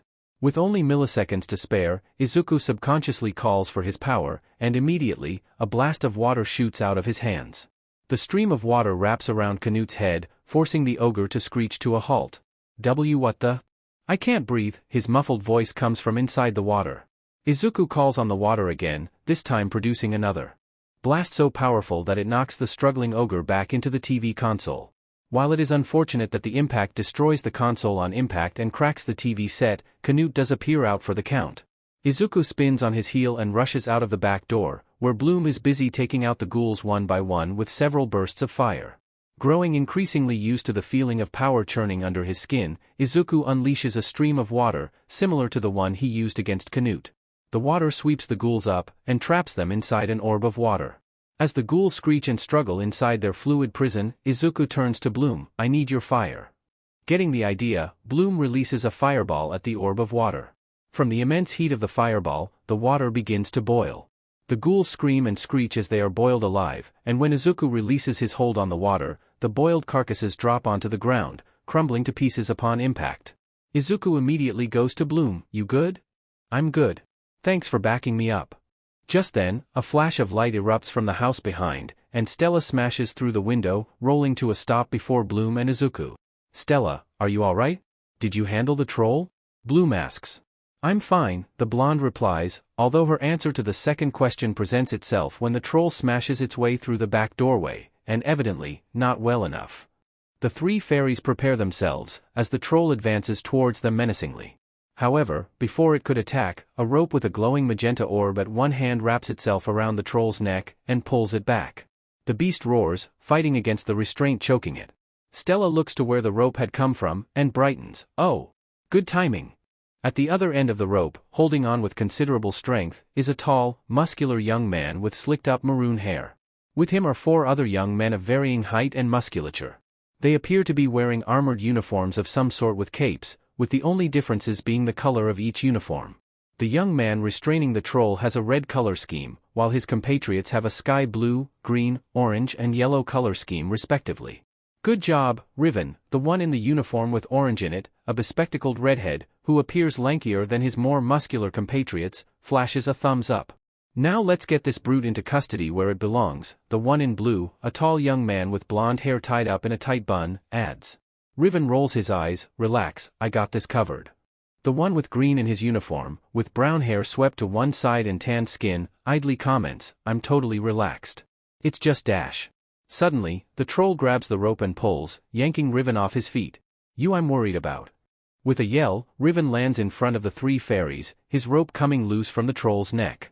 Now free, the troll suches targets, advancing on the young men. It roars, and raises its fists. Guys! Get behind me, the blonde in blue shouts. He activates a shield from somewhere, which provides an unexpectedly strong cover against the troll as it rains its fists down in a series of punches. A little help here, Roy. Got it, Sky. The one with yellow in his uniform, Roy, who has dark skin and light blonde hair done up in dreadlocks, moves a javelin at the troll's arm, the bladed end breaking through skin and muscle. As the troll roars in pain and stumbles back, the young man with green in his uniform raises a matching colored broadsword and strikes the ground, creating a fissure that races towards the stumbling troll. The ground opens up beneath the beast in between the legs, causing it to teeter at the precipice. The bespectacled redhead produces a gun and fires several shots at its feet, causing the troll to fall into the crevice below. At this moment, Canute emerges from the house, with another army of ghouls. Riven turns to the three fairies. You've done enough. We'll take over. He unsheathes another weapon, which Izuku thinks is some kind of battle axe, and charges at Canute. The ghouls leap out in defense of the ogre, and are sliced apart by Riven's axe. However, as there are so many of them, Riven quickly becomes distracted, which prevents him from seeing the incoming punch from Canute. He is knocked away by the blow, which prompts Isuku to step in. Canute barely has the chance to react when a blast of water propels him into the bushes. Isuku turns to Riven, who is gingerly getting to his feet. Don't say things too early. He gets another eye roll for his troubles. Picking himself up from the bushes, Canute growls in irritation, but seeing as the troll is nowhere to be found, and he is faced against 5 young men with weapons and 3 fairies, the odds are clearly not stacked in his favor. Showing that he has at least one brain cell within his head, Canute claps his hands, and disappears in a flash of sickly purple light, deciding that escape while it is still possible is the better call. Coward, Stella mutters, why am I not surprised? Blowing a strand of hair out from her face, Stella relaxes and turns to Bloom and Izuku, who had just gone back over. At least that's done with. Oh!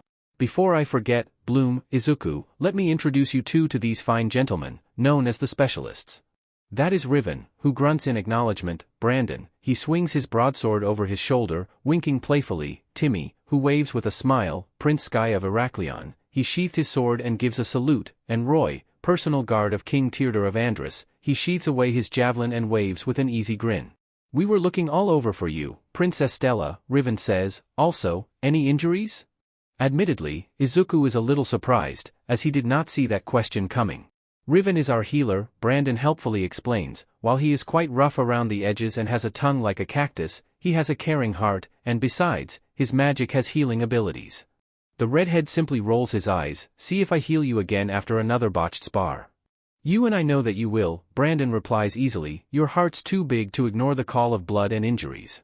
Riven flips them off, when the troll finally climbs out of the crevice in the ground. You aren't going anywhere, big guy. Sky produces a collar of some kind, and clamps it around the troll's neck. Suddenly, it sparks to life, and the beast appears to seize up and go ramrod straight. A force field envelopes the troll, and it is levitated out of the crevice. What's going to happen to it? Bloom wonders. No creature reserve is going to take a hunting troll, Timmy explains. They are too volatile and dangerous to other species, so the necessary protocol should anyone catch one is to cremate it to inorganic matter so that it does not pose a threat. Given how it had pretty much torn up her home, Bloom is not in any mood to be sympathetic to the creature. Thanks a lot, guys. Stella waves them off, as Sky sets up a device which appears to open a glowing portal. Take care on the way back. I'll let Daddy know that I'm okay now. Riven grunts again, and steps through the portal first. Timmy and Brandon wave goodbye and follow suit, taking the troll with them. I hope to see you around at Alfia, Bloom. Sky calls just before he enters the portal. Hope to catch you again, Izuku. Roy salutes with a wink, and takes the device before going into the portal, which closes up after a few seconds. Well, that's that, Stella remarks. Izuku then remembers, what about our parents? On cue, Mike, Vanessa and Inko appear, rushing over with palpable relief. We were so worried. Vanessa hugs Bloom. Is everyone alright? We're fine, Bloom replies, as Inko crushes Izuku in her own suffocating hug. But the house. Before anyone can answer, the sound of screeching tires from nearby catches everyone's attention. A car pulls to an abrupt stop, and Hisashi jumps out of it. He looks incredibly frazzled, as if he was on edge for the entire drive. I came over as fast as possible, he wheezes. Is everyone? Hisashi freezes, seeing Stella for the first time, as well as Bloom and his only son in their fairy forms. Did I miss something? To be continued. After trying, and failing, to provide a simplified explanation to a rather confused and perturbed Hisashi about what in the world he had just missed, both families decided that it was perhaps for the best if everyone returned to their homes and get a good night's sleep, before reconvening again in Bloom's house the next morning to discuss what in the world they should all do next. Of course, there was the fact that Bloom's living room had been completely wrecked from the break-in the night before, something Mike tried to get started on before the Midoriyas arrived. This is the sight that Stella was greeted to after waking up and coming downstairs. Mike has a broom in hand, and is trying to sweep up the mess on the floor. Never mind the fact that there are cracks running along several of the walls, the TV screen is broken, and so is the console, in several different pieces to boot. Good morning. Need some help with the cleanup?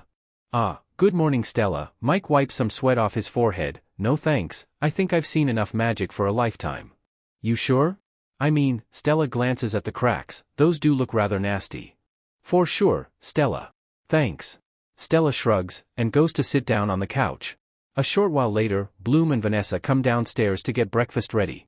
They had just finished when the doorbell rings, signaling the Midoriya's arrival. Once everyone has sat down at the table and food is distributed, the discussion that has been hanging over everyone's head finally gets underway. So what you're saying is, Hisashi waves a hand at Izuku and Bloom, that our kids have magic powers and are fairies? And what happened last night was a break-in by creatures not from this world. That's the gist of it, Mr. Midoriya, Stella nods. Hisashi is left speechless for a moment, before slowly turning to Mike. Do you have anything stronger than coffee? Understanding the plight of the poor man sitting next to him, Mike gets up from the table, goes to a cabinet, and pulls out an already opened bottle of whiskey. He pours a generous amount into Hisashi's coffee mug, who promptly knocks it all back in one gulp. Listen, I totes understand that all of this is unbelievable, but it's just really bad luck, or good luck, Stella amends when both Mike and Vanessa give her a pointed look, that you weren't there when that nasty-butt ogre broke into Bloom's house, complete with a hunting troll and an army of ghouls. But, she puts down her cutlery, I do know of a way to make it all the more believable. How?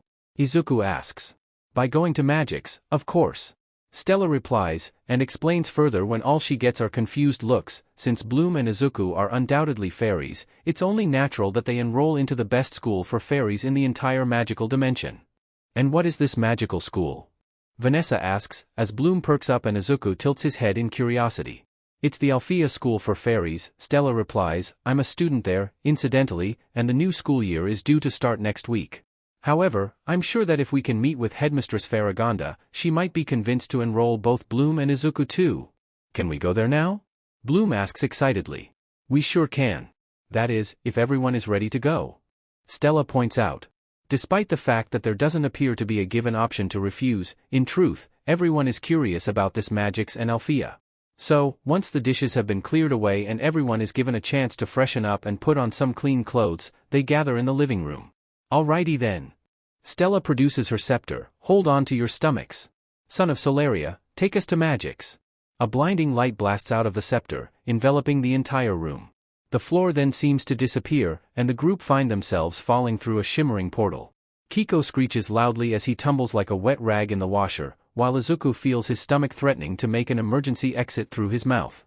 The gut-curdling experience lasts for a total of 5 seconds, before the portal opens up and spits everyone out onto a grassy surface.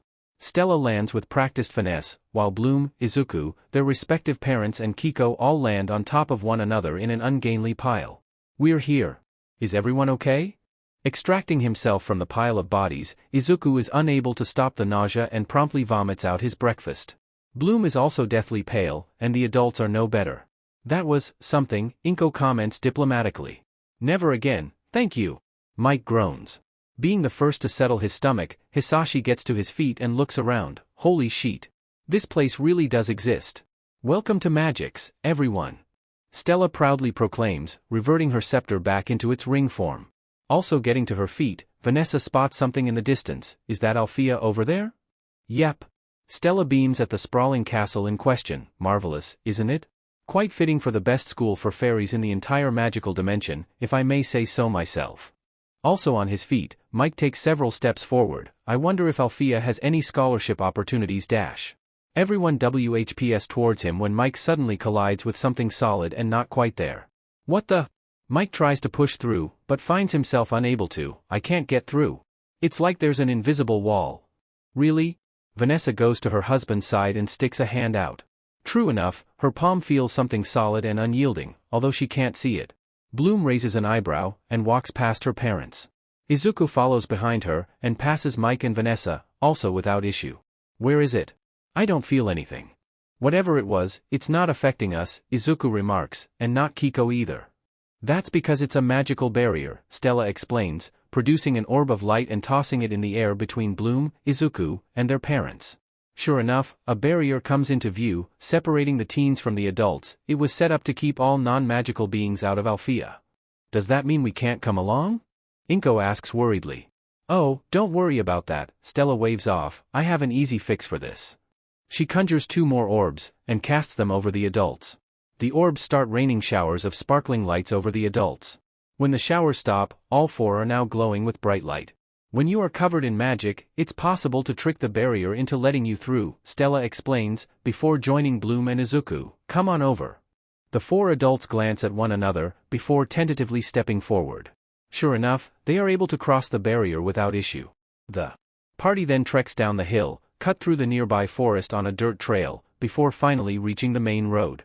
The journey to Alfia takes only a few minutes, and everyone is given their first close-up look of the sprawling castle. The structures that make up Alfia Castle are arranged in a semicircle formation, painted primarily in soft pinks and vibrant blues, with turquoise for the roofs. Palatial turrets rise from the ground, with stained glass windows which add to the rainbow of colors when the sun reflects upon them. At the front of the castle are a set of gates shaped like a pair of wings. As they approach, the wing-shaped gates slide down, granting them entry. Does Alfia allow anyone with magic to enter? Inko asks. Supposedly, although I've heard stories that Faragonda had put in enchantments which stop anyone with nefarious intentions from getting in, Stella replies. Who is Faragonda? Bloom asks. The headmistress of Alfia, Stella replies, very kind but really firm about rules. At least, not as much as Griselda, the blonde shivers, but I digress. Faragonda is one of the reasons why I brought you guys here. You will need to speak to her if you want to enroll in Alfia. Well, I suppose that is more logical than pulling off some stunt like impersonating a student, Isuku mutters to himself. Hisashi looks around the courtyard. Why is it so empty? It's summer break, or rather, nearing the end of it, Stella explains. We're totes lucky that Bloom and Izuku discovered their magic powers now and not later. I heard it's a real hassle to apply for enrollment once the school year has begun. Too much paperwork, apparently. Don't I know that, Hisashi mutters. As they move across the courtyard, Izuku and Bloom notice a person standing before the entrance of a building at the farthest end of the courtyard, an elderly woman with white hair in the shape of a cloud, and dressed in a prim lilac and purple pantsuit with a ruffled collar and a wraparound skirt on the waist. The woman notices their arrival. There you are, Ms. Stella. The blonde perks up. Oh, Headmistress Faragonda. Immediately, the party realize who this woman is, and stand back as Stella goes to meet her headmistress. Your father was so worried, he was looking everywhere for you. Faragonda admonishes. My apologies, headmistress, Stella bows respectfully. I was attacked by an ogre and his army of ghouls. For real, you can ask Red Fountain's Delta Cohort, Squad 3. They can corroborate my encounter with the ogre. Well, I am relieved that you are safe and unharmed, Faragonda nods, and then notices the party behind. Oh? Who are they? Ah, yes, headmistress, I want to introduce you to Bloom, Izuku, and their parents. Stella gestures to the party. They are all from the planet Earth, but see, Bloom and Izuku just discovered that they possess magic powers and are fairies. Really? Faragonda's interest is piqued. She then turns to the party and bows in greeting. Welcome to Alfia, everyone. As Miss Stella said, I am Headmistress Faragonda. Please, follow me to my office. I am interested to hear about this remarkable revelation. Following Faragonda into the building and up several flights of stairs, the party arrives at a set of double doors which open into a spacious office. There are bookcases lining the walls, as are several paintings and tapestries. Several potted plants dot the office, and what appears to be a large globe at one corner. Faragonda leads them to her desk, where several chairs pop into existence, enough for all to sit down. Now, tell me about what happened. The next 20 minutes is spent explaining to the headmistress about what happened, leading up to the home invasion where Bloom and Izuku transformed into their fairy forms for the first time, and subsequently battled against the ogre, his ghouls, and the hunting troll, which was later captured by the specialists and taken away to be destroyed. By the end of it, Faragonda leans back into her seat, quite winded. Goodness, that is a lot to unpack. What do you mean, headmistress? Vanessa asks. You must understand, everyone, that what you have described about Earth completely upends everything we know, or thought we knew, about the planet, Faragonda explains. It is common belief that Earth is the only planet in the known universe which is devoid of magic, and yet, the majority of the inhabitants have developed powers that are comparable to magic, but as you describe it, is actually the next stage of evolution. At the same time, what also intrigues me is how both Bloom and Izuku are, quote-unquote, quirkless, in a world of quirks. And yet, are not actually powerless, but fairies. Yes, I can see why it is convoluted, Hisashi agrees. My wife and I had Izuku tested extensively when he failed to manifest a quirk, and the tests were conclusive that he lacked a quirk factor. Same when we adopted Bloom, Mike adds. But what I don't get is, how does Izuku have magic too? Bloom asks. I can sort of see why for myself, since I'm adopted, and perhaps my biological parents, wherever they are, had magic too. But Izuku is a biological child, and is quirkless. How did his magic go undetected? A mystery that is undoubtedly intriguing, but one I do not believe that we will find answers to at the present moment. Faragonda brings the discussion back on track. What we should focus on right now is ensuring that both Bloom and Izuku are enrolled into Alfia. Given how volatile magic can be in the hands of the inexperienced, it is imperative that you receive the proper education to control your magic and use it for the right purposes. Great! Stella claps her hands. So what do Bloom and Izuku need to do? What follows is a series of enrollment forms and paperwork in which Bloom, Izuku, and their parents fill out and sign. Thankfully, Bloom has just finished junior high back in Gardenia, and given that Izuku was homeschooling after arriving in America, enrolling into Alfia was a straightforward process. Thank you, Faragonda nods after the forms are returned to her. I will sort out the paperwork as quickly as possible. I look forward to seeing you on campus, Bloom and Izuku. She gives them a gentle smile, before turning to Stella. Same for you, Ms. Stella, although I do hope that this semester would see far fewer, hair-raising incidents by your hand. Both Bloom and Izuku simultaneously turned to Stella, who while her voice never faltered, there was a bit of an embarrassed flush on her tan cheeks. Will do, Headmistress. With that, the meeting comes to an end. Faragonda thanks everyone for their time, and sees the party to the door. Before they leave, though, Faragonda has one last tidbit to share. Oh, before I forget, I would highly recommend that you take a trip to Magix before the start of term, she tells Bloom and Izuku. On the first full day of the academic calendar, it is tradition for Alfia to host a dance commemorating the start of a new school year, so it would be handy to have a nice set of clothes for the occasion. Thank you for letting us know, Headmistress, Bloom nods. The party then leave the office, Faragonda waving them off. When the door closes behind them, the Headmistress heads past her desk towards the windows which overlook the courtyard. Two fairies from Earth. I must say, I think this school year is going to be quite interesting, she mutters to herself. To be continued. Come the time of departure, the sun rises into the sky as it always has done, and it looked like it would be another perfectly normal day in Gardinia. For two teenagers, though, their lives are about to take a whole new direction. At precisely 10 a.m. in the morning, the doorbell of the Peterson townhouse chimes. Mike answers it, and greets the Midoriyas warmly. Izuku is holding a large suitcase, packed with the clothes he will need for the new school year. Bloom is also just coming down the stairs with her own suitcase, accompanied by Vanessa and Stella, who had arrived earlier in the morning just after breakfast. Together, the two families gather in the living room, and farewells are exchanged. Have fun, okay? And don't forget to do your best, Vanessa tells Bloom as she and Mike hug her. We'll miss you both, Inko says, as she hugs Izuku. Hisashi joins in, while very visibly trying to not let the patented Midoriya tears spill out. We better get going, otherwise we'll be late. Stella reminds everyone. Bloom and Izuku quickly join the blonde, along with Kiko, who comes hopping over and is picked up by Bloom. The four adults wave their goodbyes, as Stella extends her scepter. Magic of Solaria, take us to Alfia. Bye. Bloom calls out as light shines out from the scepter. We'll be in touch. Izuku adds, as the room explodes in a supernova. The floor disappears underneath them, and the trio fall through the portal. This time, both Izuku and Bloom are prepared for the landing, and touch down on their feet instead of their stomachs. Everyone good? Stella checks, transforming her scepter back into its ring form. Let's get going then. They take the same route to Alfia. Both Bloom and Izuku immediately notice how crowded it is. What appear to be hover vehicles line the road near the front gates, and there must be hundreds, if not more, students gathering in groups or making their way through the gates. It is a diverse crowd, cosmopolitan with students of all genders, skin and hair colors, and body sizes. Bloom even notices students with pointed ears, reminiscent of elves, eyes with different sclera, and other features one might recognize from a fantasy novel. Where do we go from here? Izuku asks. We need to register, Stella replies, looking around. Where is she? Aha! There's the old grouch. Not too far beyond the gates, a line of students queues up before a table, where a severe-looking woman dressed in prudent clothing and thin spectacles sits with a pen and clipboard. She doesn't look too friendly, Bloom notes. Yeah, Griselda isn't really known for having a sense of humor, Stella huffs. She's the head of DSPLN-C. A huge stickler for the rules. Some even say that she has a stick shoved so far up her behind, it will grow into a tree within a few years. Charming, Izuku mutters. They go to join the queue. Things move relatively quickly, and before long, they are next. If Izuku thought that Griselda looked incredibly strict before, as soon as she notices Stella, her already severe expression becomes decidedly stormy. Good morning, Ms. G. Long time no see. Stella beams. Not long enough, Ms. Stella, Griselda huffs. I still have no clue how your parents managed to convince the school board to re-enroll you after your shenanigans last year.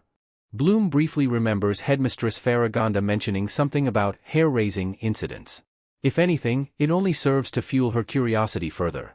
Daddy promised a large donation, and it'll take more than that to get rid of me, you know. Stella cheekily sticks out her tongue.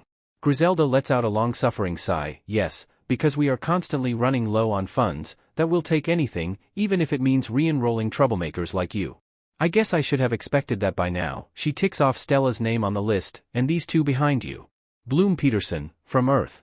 Isuku Midoriya, also from Earth. Griselda checks her clipboard. Ah, yes, there you two are. You may come in. The trio head into the courtyard, where more students are congregating, catching up with friends after the summer break, milling about, or are heading into the castle itself. What happens if your name isn't on the list? Isuku asks out of curiosity. No clue, but I heard from rumors that the results aren't pleasant. Stella shivers, something about being turned into toads and being used as potions ingredients or whatnot. So where to now? Bloom steers the conversation into a different direction. We're going to find our dorm, Stella replies. Every student here has a dormitory. Alfia is basically a boarding school, just like Cloud Tower and Red Fountain. You mentioned Red Fountain before, but not Cloud Tower, Izuku notes. Cloud Tower is the school where wizards, witches, and other Wixen individuals go to, Stella explains. They possess high levels of magic like fairies, but their powers tend to be based around more neutral or negative traits. Of course, I'm not saying that all Cloud Tower students are evil or anything. In fact, Alfia and Cloud Tower often have exchange lessons where students from either school attend as part of the curriculum, and I'm sure there are Alfia and Cloud Tower students who are friends, but we've had more than a few cases of Cloud Tower students going rogue every now and then. Then Red Fountain? Bloom asks.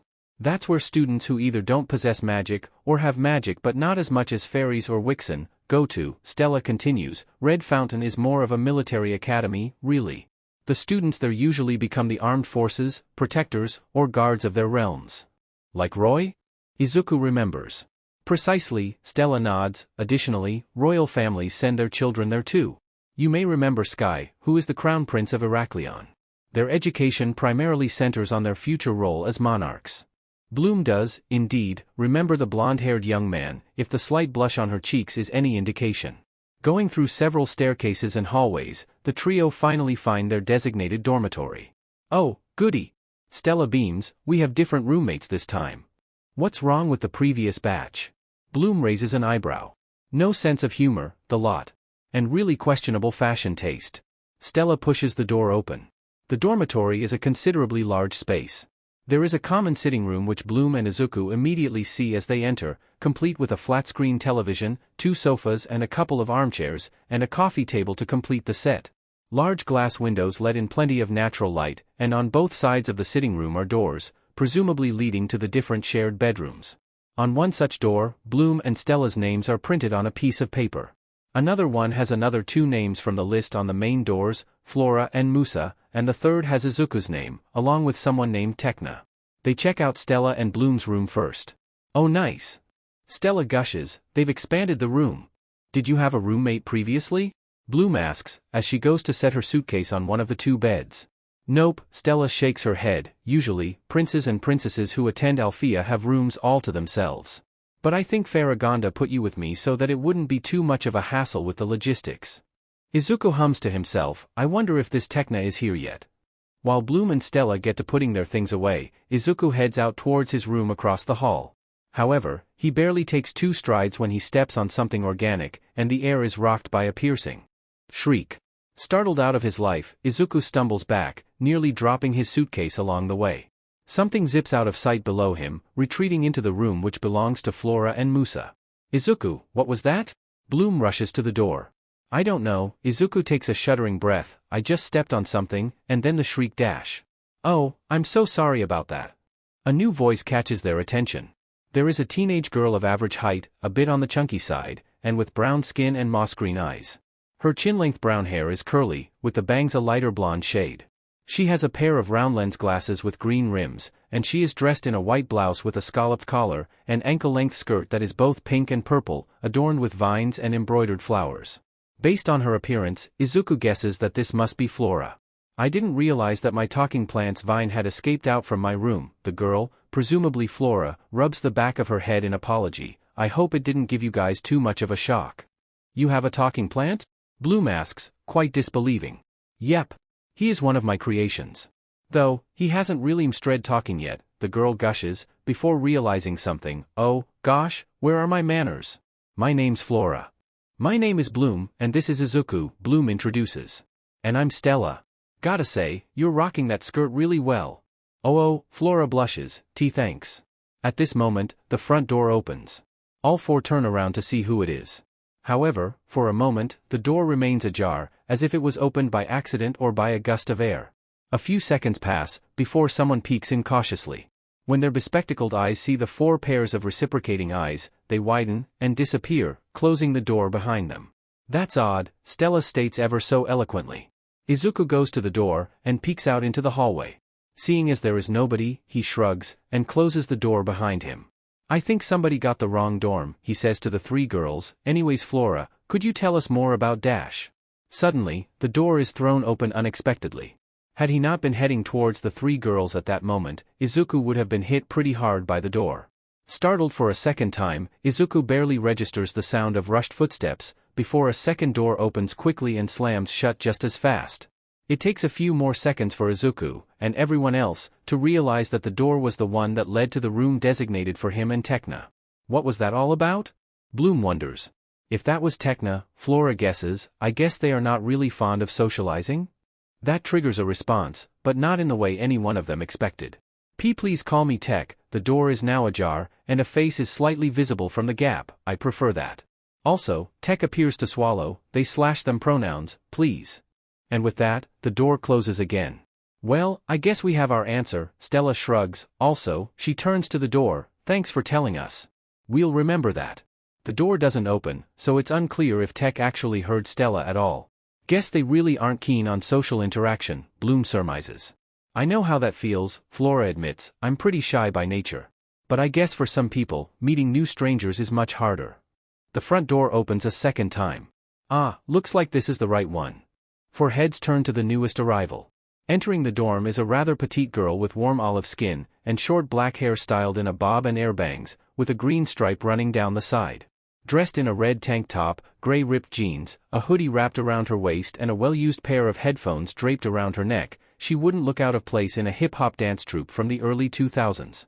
Are y'all my new roomies? The girl quips, idly chewing on what Izuku perceives to be bubblegum, which is confirmed when she blows out a bubble, before popping it and pulling it back into her mouth. Name's Musa, hope we can get along.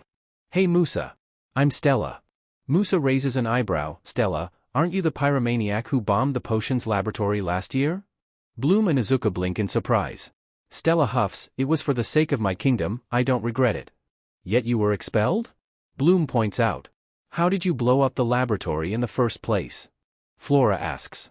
I was trying to invent a new shade of purple, Stella explains nonchalantly. Obviously, it didn't work, since potions is my worst subject. But, had I been successful, it would have been the national color of Solaria. Suddenly, a screech rings out from Flora's room. The gathered teens all rush in, and enter to the sight of the talking plant that Flora mentioned earlier dangling Kiko by one of his legs. No. Bad plant. Flora admonishes, rushing forward, put down that rabbit instantly. Bloom instantly notices what has gotten the plant so riled up. Sheet, I'm so sorry, Flora. I think Kiko thought your plant was his lunch. True enough, one of the vines looked as if it had a few nibbles taken out of it. Speaking of lunch, I'm off to get some grub, Musa says, putting down her luggage, which looks a little worn and stained around the edges. Guess I'll see y'all around sometime. With a wave, Musa pops her bubblegum again, and leaves the room. Well, looks like we have quite the colorful bunch this year. Stella remarks, have to say, quite a circle of personalities too. Much better than last year's roommates. Musa doesn't look too friendly, Izuku notes. I'm sure she'll warm up in no time, Stella waves off. So, what shall we do right now? I'm still in the midst of unpacking, Flora states. Maybe we can get to know each other a little later? I need to set things up too, Izuku adds, though, I'm not sure how Tek is going to take to me being their roommate. Well, unless you fancy sleeping on the sofa, you gotta do what you gotta do, Stella winks. Izuku heads off to his shared room. He knocks on the door lightly. Hey, Tek? It's me, your roommate, Izuku. Is it okay if I come in? For a moment, there is silence, followed by a soft, sure. Izuku opens the door and steps inside. Just like with the other two shared bedrooms, the room is large enough for 2 beds and plenty of personal space for each occupant. On the side of the room furthest away from the door, Tech appears hunched over something. Without a door and his roommate's crippling social anxiety, Izuku notes that they are wearing an oversized hoodie with the hood up, off-white track breathes and clunky, high-top sneakers, similar to Izuku's own, but of an off-blue color instead of red. Hey, Tech? My name's Izuku, he/him pronouns. Listen, I understand if you don't like social interaction much, so I respect your privacy, and you respect mine? Tech stops whatever they were doing, and slowly turns around to just meet his eyes. Peeking out from underneath the hood, Izuku spies a few strands of magenta hair. Sure. Tech then goes back to doing whatever they were at previously. Izuku heads to his new bed, and sets his suitcase on it to start unpacking. At least so far, things are better than they were in Aldera. He just hopes that, with time, his new life here in Alfia goes smoothly. To be continued. Somehow, despite being in a totally unfamiliar room, and with a socially anxious roommate not too far away, Izuku gets a full night's sleep, and wakes up just as the sun is beginning to rise. As he sits up, yawns loudly and rubs the dust from his eyes, Izuku notices that Tech has long since vacated their bed and is nowhere to be seen. Shuffling out of bed and sauntering out of his room, Izuku yawns loudly again. Oh, good morning, Izuku. Looking to his left, he sees Stella outside on the balcony, the windows opened and letting in the morning sunlight. Morning, you sound lively. I'm the fairy of the shining sun, silly. I get my powers from the light of the sun. Ah, sounds about right. Stella goes back towards the sun's rays. So you absorb sunlight every morning? Izuku asks, punctuated by another loud yawn.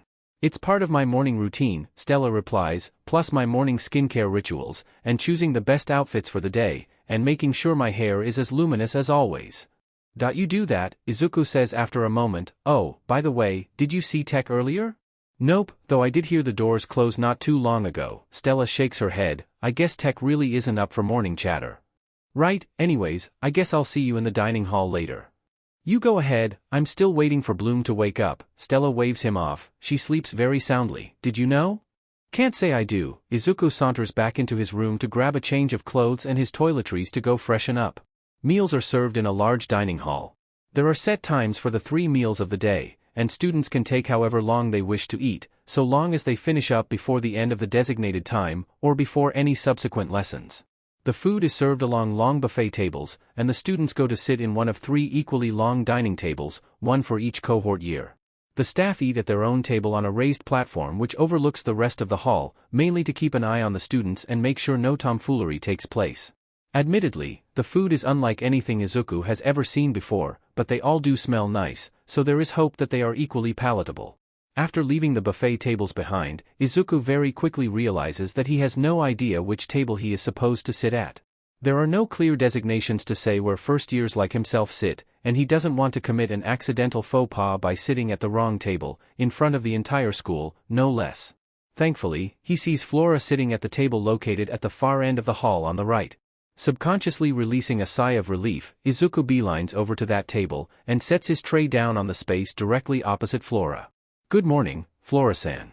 The bespectacled girl looks up. Oh. Good morning, Izuku. Sleep well? More or less, Izuku takes his seat, and quietly gives thanks for his meal. Flora watches him with mild curiosity. Are those traditions from Earth? One specific location, really. Izuku tucks into his breakfast. Even though he has no idea what he is eating, it does taste good, so he isn't complaining. There are many countries on Earth. Really? Flora raises an intrigued eyebrow. How many are there? About 200, Izuku replies, but the numbers are always changing. And is it true that there isn't magic on Earth? Flora asks. Well, Izuku pauses mid-chew, before swallowing. Not, in the traditional sense? I mean, most people on Earth have powers. They just aren't magic, per se.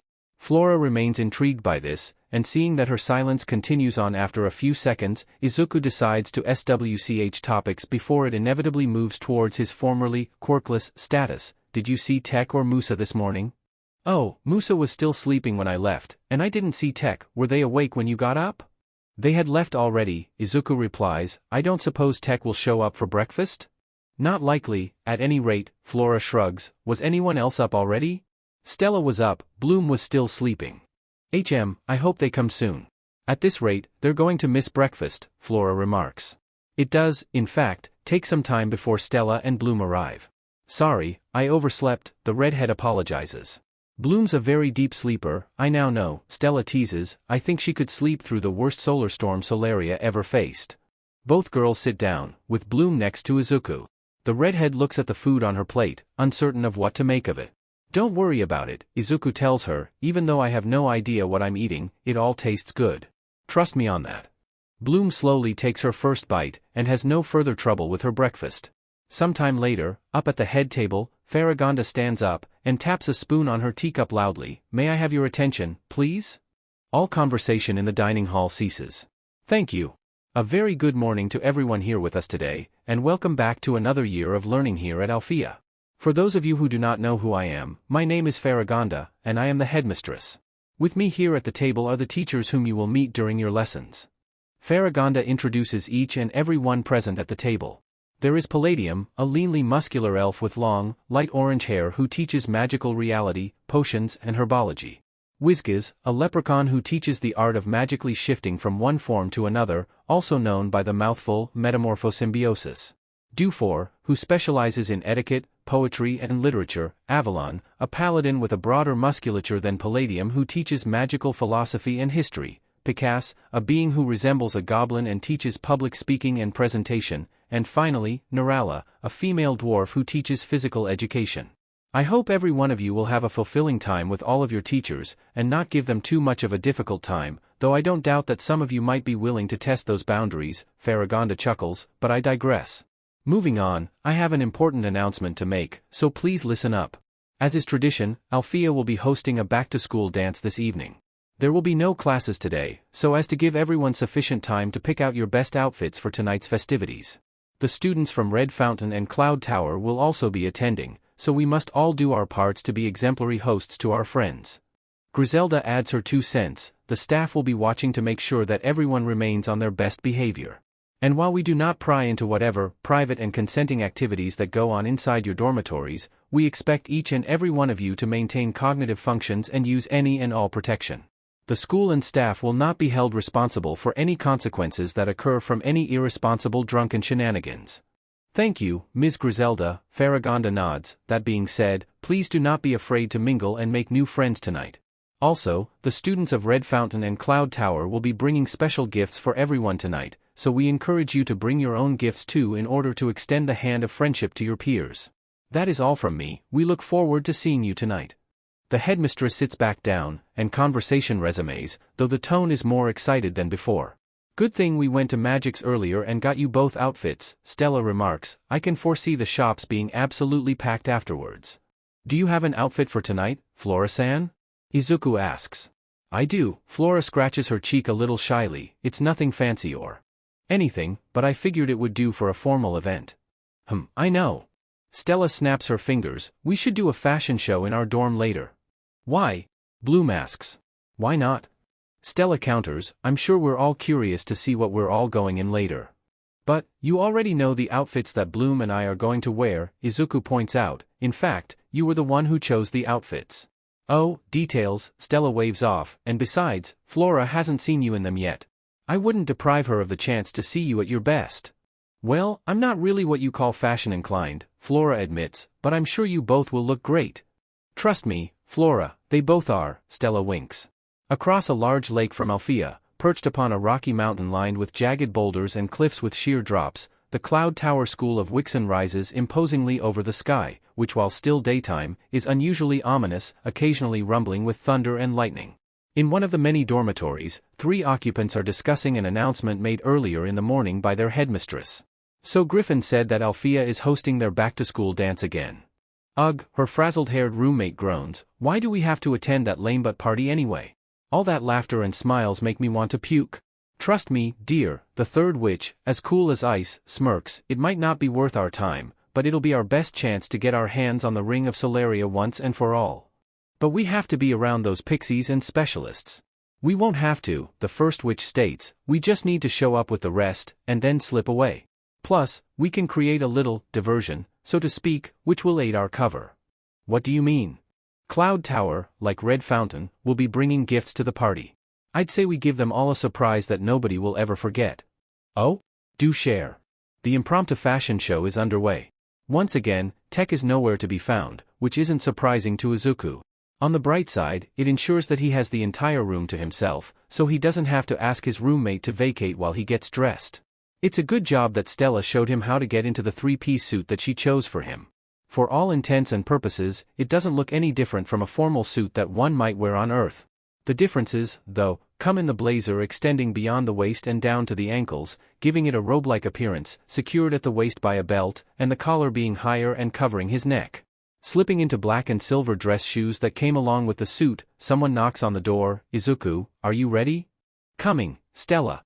Wiggling his toes to make sure the shoes fit, Izuku opens the door, where Stella is waiting outside. Looking good, Izuku. Just like the day I bought it. Same for you, Stella, Izuku replies, looking up and down. The blonde is dressed in an expensive-looking dress, more so than the one she wore in Gardinia. It has the same gold and orange color scheme, and a long, flowing skirt. However, the top is more revealing, resembling a bikini top that is studded with diamonds with blue strands of fabric forming an intricate pattern down the midriff and connecting the top and skirt together. Thanks. It's an Iwink Wizrahi, and I maxed out the credit card Daddy gave to me. Is that wise? Izuku asks. Maybe not, but when I saw it, I simply knew I had to buy it. It was screaming out to me, buy me. Buy me please. Good to know where your priorities are. Izuku and Stella turn around. Musa is standing nearby, dressed in robes that are reminiscent of the Hanfu, but have a noticeable masculine design. Oh, Musa-san, you decided to join in too? Musa shrugs. I saw Flora getting dressed, so I thought why not. She blows a bubble from her gum, and pops it with her teeth. Bloom, who is in a pale blue evening dress with see-through sleeves that are covered in diamonds, notes, not a fan of feminine designs. Always hated that sheet, Musa sighs with an emphatic roll of her eyes. Izuku wonders if she was going to elaborate further, but Musa doesn't. In that time, Flora emerges from her room, dressed in the outfit she was going to wear later in the evening. Izuku notes that her dress bears a strong resemblance to a quinceañera dress he saw a Latina girl in Gardinia wear for her 15th birthday. A predominant mix of pink and purple, with green accents in the form of leaves and the scalloped collar. Those colors suit really well, Stella remarks, and the green matches with your glasses. Thanks, Flora blushes, I hope I didn't go overboard. The leaves and flowers are add-ons. I think they suit the occasion, Bloom gives a thumbs up. Musa looks around, where is our resident nerd? Tech? They aren't here right now, and I don't think they would enjoy this kind of impromptu fashion show, Izuku states. I'm sure we'll see them at the party, Stella waves off, even if they don't, well, can't force them to show up if partying isn't their thing. So what usually happens in this back-to-school dance? Bloom asks. Just your typical party, really, Stella shrugs. I mean, there is dancing, and food, of course. It's really meant for the students of all three schools to mingle and have fun before the boring stuff starts. Do people really sneak off to do things in the dorms, like how Ms. Griselda said about protection? Flora asks.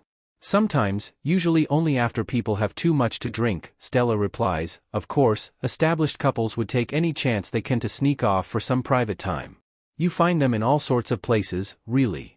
Good to know. Anyways, do either of you know anyone from Red Fountain or Cloud Tower? Bloom shifts the conversation to a different topic after the silence lingers for a bit too long. Nope, Musa replies simply. I do know someone from Cloud Tower, Flora reveals. Her name is Mirda, and I believe she'll be coming tonight with her friend Lucy. Stella, for her part, sighs pleasantly. I will get to see Brandon again. It's been too long since we spent time together. Sounds like you are ready to mingle, as Headmistress Faragonda said, Izuku remarks. Bleg, boys, Musa rolls her eyes again. Not planning on hanging out with anyone? Bloom asks with a raised eyebrow. Boys are assholes, Musa simply states, before heading back to her room. Anyways, I'll see y'all later. Gotta work out the music soundtracks for tonight. The door closes behind her. Silence takes over for an awkward moment. Anyways, I'm going to see if they need help with decorating the main hall. Flora graciously breaks the silence. Are any of you interested? It is a welcome offer, to which Izuku and Bloom eagerly accept. Later that evening, several large red hovercrafts descend down into the Alfia courtyard. Landing ramps lower down, and from the aircraft, about 5 dozen students from Red Fountain emerge. They quickly gather into a rectangular formation before two men, one much taller and broader than the other, who is quite elderly, and is dressed in a beige and white robe, with a predominantly white scarf worn around his shoulders, with smaller lines of red, yellow, and green. Alright, you little sheets, have fun, but don't do anything that will disgrace the name of Red Fountain, and for heaven's sake, use protection if you get up to any hanky-panky. Any unplanned pregnancies will be on you. Am I clear? Yes, MSTR. Coda Torta. Coda Torta nods to the much shorter, elderly man, and together, they lead the Red Fountain students into the main building in the direction of the party hall. Somewhere amidst the cohort, Brandon nudges Riven, try not to sour the night with your brooding, okay? F off, a-hole, I do not brood. Sure you do, Timmy adjusts his glasses, people are known to steer clear of you once they see the trademark scowl you have patented. Do you want me to send you to the FING infirmary? Riven growls. That kinda goes against the point, since you'll just treat whatever injuries you inflicted, Roy points out. How about I just leave you to die next time, then? No you won't, Timmy rebuts, your heart's too big for that. The argument more or less devolves from there. Brandon leans over to Sky and whispers, can't say I didn't try to get him to ease up. Isuku hangs around Stella, Bloom and Flora.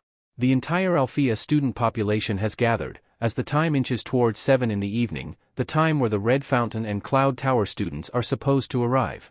The sound of feet approaching the doors signals the arrival of their guests. Students, please give a warm welcome to the specialists of Red Fountain, and their headmaster, Saladin. Faragonda's projected voice echoes through the hall. Applause fills the air, as the students of Red Fountain enter with Saladin and Coda Torta. Izuku stares in amazement at just how massive Coda Torta looks, easily towering over his students and the comparatively miniature Saladin next to him. Heck, he is broader than Professor Avalon, who is by far the most muscular of the Alfia staff. Saladin greets Faragonda and Griselda, before the Red Fountain students disperse to mingle with their Alfia counterparts. Instinctively, Izuku cranes his neck, hoping to spot Roy amidst the crowd. His search, however, is interrupted by the doors opening a second time. Ah, everyone, please give a hearty welcome to the students of Cloud Tower, and their headmistress, Griffin. Unlike the myriad of different colored suits and dresses worn by the Red Fountain specialists, the outfits worn by the Wixen students of Cloud Tower are dressed in attire that remind Izuku strongly of those worn by goths, emos, and occult-leaning individuals on Earth. In fact, save for the clearly fantasy elements in their attire, what the Cloud Tower students are wearing wouldn't look out of place in a store like Hot Topic. Meanwhile, Headmistress Griffin cuts a striking appearance in front of her students. Pale skin with a slight greenish tint, dark magenta hair done up in an extravagant style, heavy makeup, and gaudy jewelry complementing a tight-fitting maroon dress and faded purple gloves that go up to her elbows, she undoubtedly made for an intimidating figure. That said, it is all warm, if sardonic, smiles tonight, as Griffin embraces Faragonda and Saladin like old friends. The Cloud Tower students also disperse, mingling with their Alfia and Red Fountain counterparts, and soon, chatter fills the air. And now, let the party commence, Faragonda claps her hands.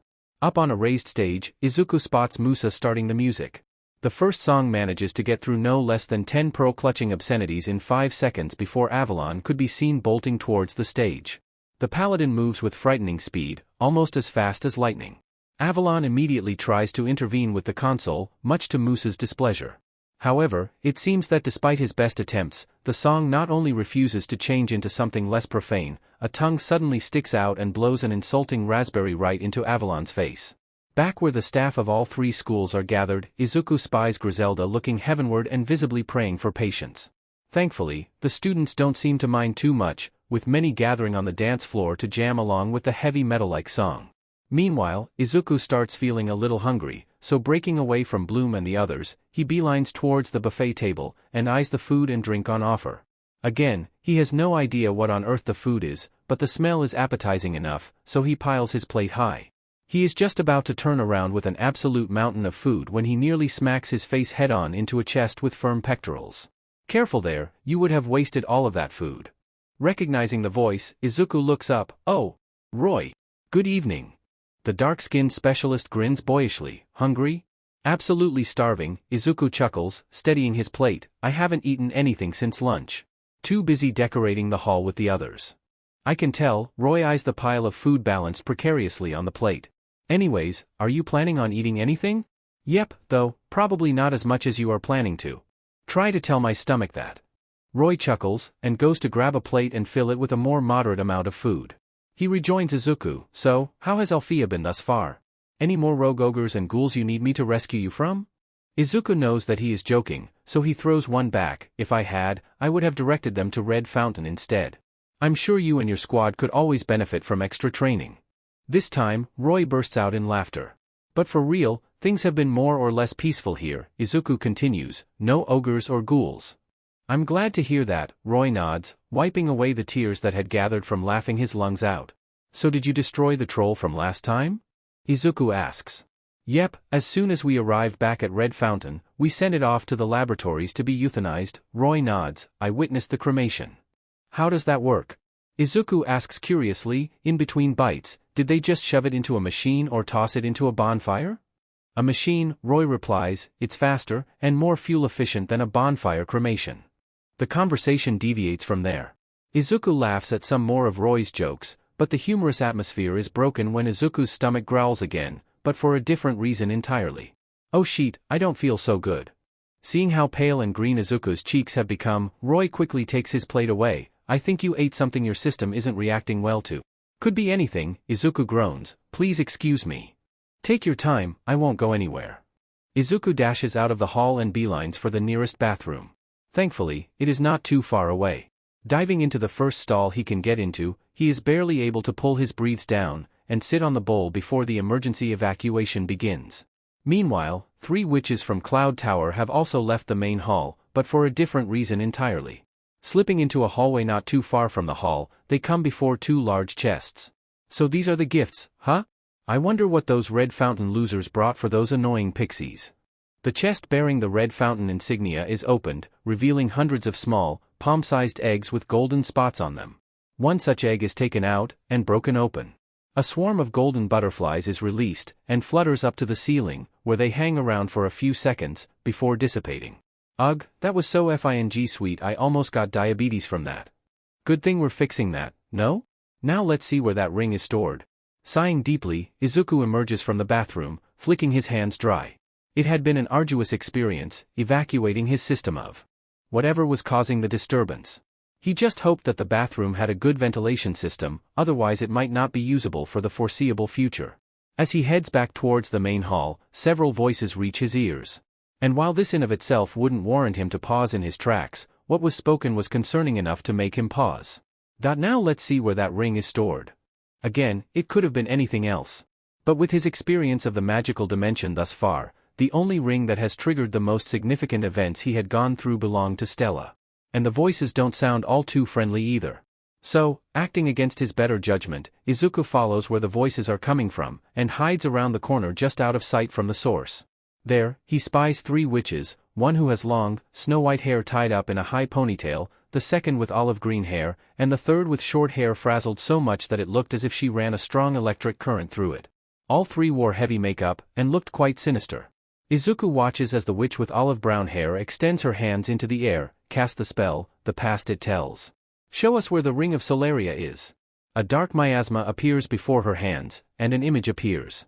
Izuku barely holds in the gasp, as the image shows Stella taking off her ring and placing it in a seashell-shaped box. She had removed it since it didn't go with the dress she showed off earlier, and kept it away for safekeeping. Now, though, it is evidently clear that these 3 witches are planning on stealing it, which brings back uncomfortable memories of Canute the Ogre, both in Gardenia Park and at Bloom's house. Good work, the white-haired witch nods. Now, let's give everyone a surprise they'll never forget. The 3 witches join hands, and chant in tandem, turn the enchanted into the cursed. Give them bites that make them puke. Let the eggs open and snake rats appear. And let them spread pain, nausea and terrible fear. 3 orbs of icy blue, magenta and purple lights appear and converge on the open chest. Even though he is quite far away, Izuku is able to tell that the eggs have been cursed. Now we get out and watch the chaos unfold. Thankfully, the 3 witches run off in the opposite direction from where Izuku is hidden. Still, with a pit rapidly forming in his stomach, Izuku takes off for the main hall, knowing that unless something is done post-haste, chaos will soon follow. Returning to the party, Izuku immediately scopes for Bloom and Stella. Winding through the throngs of students, apologizing as he goes, he thankfully bumps into Stella, who is chatting with Brandon over a glass of fizzy liquid. Whoa there! What's the rush? There's an emergency, Izuku says hurriedly. Where are the others? Eyebrows furrowing in concern, Stella goes with Izuku to look for Bloom and Flora. Musa is still manning the music console, having managed to wrestle control back from Professor Avalon, and Tech is nowhere to be found. Finding a secluded corner away from the main hub of activity, the four roommates come together. "Alright, Spill, what's gotten you in such a tizzy?" Stella asks. "I was coming back from the bathroom, and I saw 3 witches from Cloud Tower put a curse on the gifts that Red Fountain brought to the party." "Cursed? What exactly did they do?" Bloom asks. "The gifts are enchanted eggs, which are supposed to release golden butterflies when opened. Only the curse changed them to produce something called a snake rat?" Flora immediately pales. "Oh no, this is bad." "What's a snake rat?" Bloom asks out of curiosity. "They are creatures primarily found in swamps in tropical climates," Flora explains. "I see them regularly in the mangroves in my home realm of Linfia. They are known to attack anything that disturbs their habitat, and their bites are incredibly venomous. At best, it causes severe nausea and abdominal pain. And at worst, if a person reacts badly to the venom, they can die in less than 10 seconds if no antidote is administered." "Holy sheet," Bloom mutters. "Why would these 3 witches sabotage another school's gifts?" Stella crosses her arms. "It's merely a distraction," Isuku explains. "They're going to use the ensuing chaos to steal your ring, Stella. I think they were the ones who hired the ogre to attack you." Of FING course, the blonde sighs. "We need to act fast then," Bloom says. "We need to go back to the dorm and get your ring." Flora looks towards the doors. "That will have to wait. They're bringing the gifts in." True enough, 2 pairs of Red Fountain and Cloud Tower students are carrying the chests into the hall. "Quick! We need to cast a counter-reversion spell." Stella jumps into action. "Flora, do you know which one I'm referring to?" The bespectacled girl nods. Bloom and Izuku, despite not knowing the details of this spell, quickly take the offered hands from Stella and Flora, and form a circle. "Everyone, chant along with me." Stella leads the incantation, and both Izuku and Bloom try to keep up. "Let the dark magic be reversed. Let the dark magic be reversed. Return the eggs to what they were before they were cursed." Izuku and Bloom suddenly feel a tug from their torsos. 2 orbs of water blue and fire red join the leaf green and golden yellow orbs in the center of the circle. The 4 orbs conjoin together into a larger, white sphere, which then produces a stream of light that sneaks around the feet of the gathered students. Izuku and Bloom push more magic into the sphere, increasingly straining their bodily strength. Unseen by the attendees, the stream of light reaches the Red Fountain chest, and encompasses it with a subtle glow. Inside, the eggs, which had taken on stripes after being cursed by the 3 witches, revert back to their original forms with the golden spots. And just in time too. The chest is opened by one of the specialists, being none the wiser of what had just happened. The eggs are distributed, and soon, the hall is filled with gasps of awe and delight, as swarms of golden butterflies fill the air. The 4 fairies unlink hands. Bloom and Izuku sigh with exhaustion. "That was intense," the redhead wheezes. "Are counter spells this difficult?" Izuku wipes the sweat from his brow. "For a beginner, yes," Stella replies, "but with enough practice, it gets easier." "Good to know." Flora turns to Stella. "You better get your ring." Nodding in thanks for the reminder, Stella snaps her fingers, and summons the seashell box from her room. She takes out the ring and slides it back onto her finger, before vanishing the box back to the dorm. A shadow looms over Izuku. "Hey, is everything okay?" He turns around. "Oh, Roy, sorry about that. Was just tending to a small emergency." "Sheet, is everything sorted out?" "Yep." Izuku beams, "And so is my stomach. I wasn't sure what I ate that could have caused the upset, though. I don't recognize any of the food being served here." "I feel you," Roy nods in agreement. "Andrus has a different cuisine than what is served in Red Fountain. But I do know some familiar dishes, and I can explain what they are if you're interested." "Yes, please, I don't want to make another bathroom unusable so soon." Both Izuku and Roy head back to the buffet spread. Stella nudges Bloom. "If those 2 aren't together by the end of the year, I'll burn my entire wardrobe." Knowing the sheer number of clothes and outfits in her roommate's expanded walk-in wardrobe, Bloom snorts. "Don't make promises you don't intend to keep."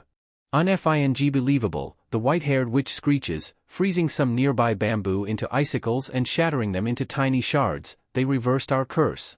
How could a bunch of freshman pixies undo our curse?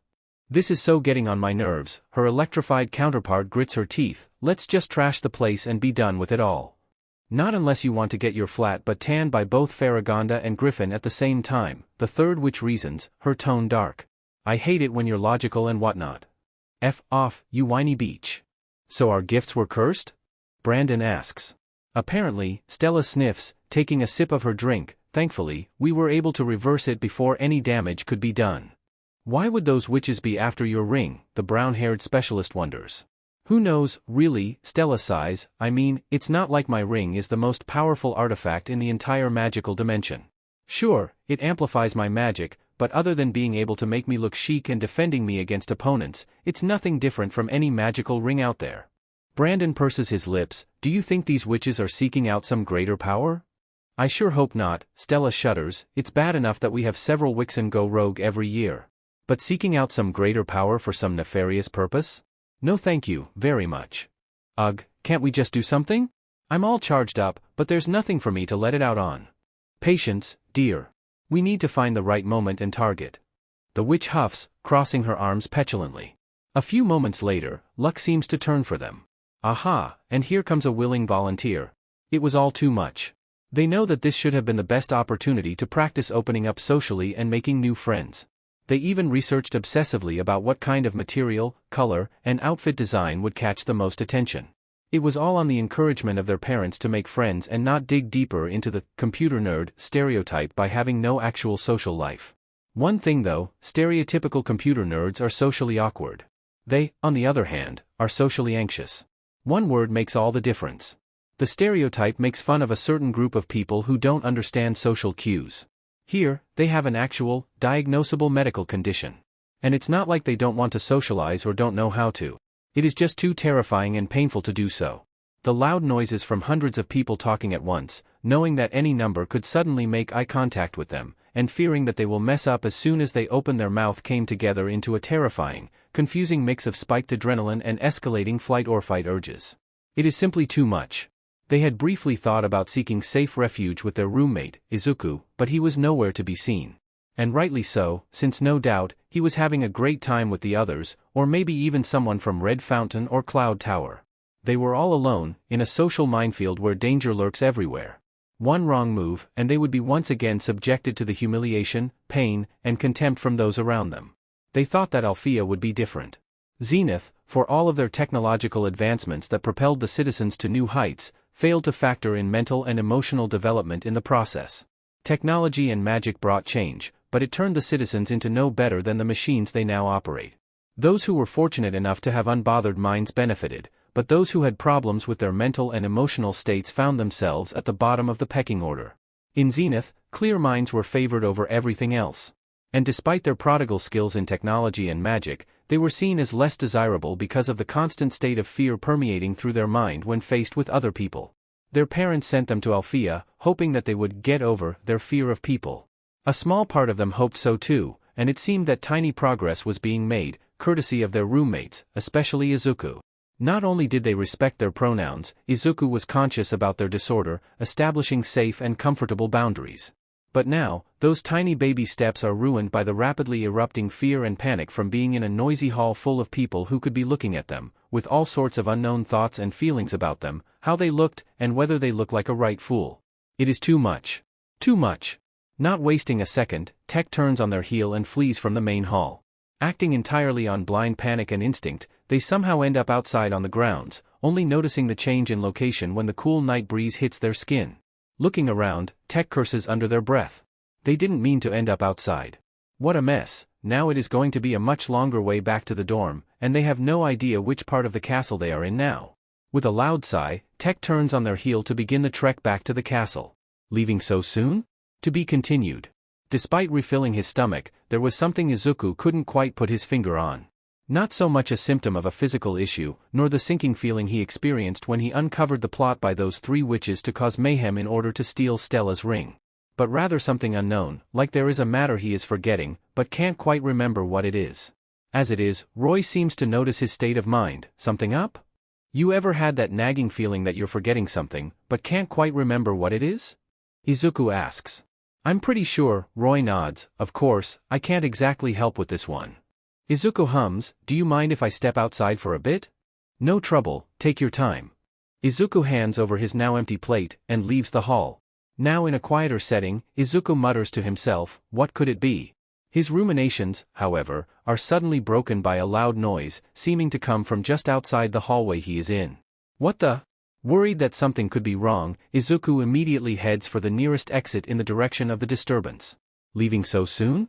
Tech WHPS around, anxiety spiking at the unfamiliar voice. Who are you? There are 3 young women standing before them, and judging from their looks and attire, the 3 had to be witches. Doesn't matter who we are, the white-haired witch chuckles, it won't be important in the long run. What do you want from me? Tech stutters, inching backwards. Nothing much, just something to let the steam out. The frazzled-haired witch flashes her teeth in a sinister smile, and you're the perfect target. Tech tries to make a run for it, but finds their path blocked by the last of the 3 witches, dressed in dark violet and with olive-brown hair. Come now, let's have a little fun. Shadow siege.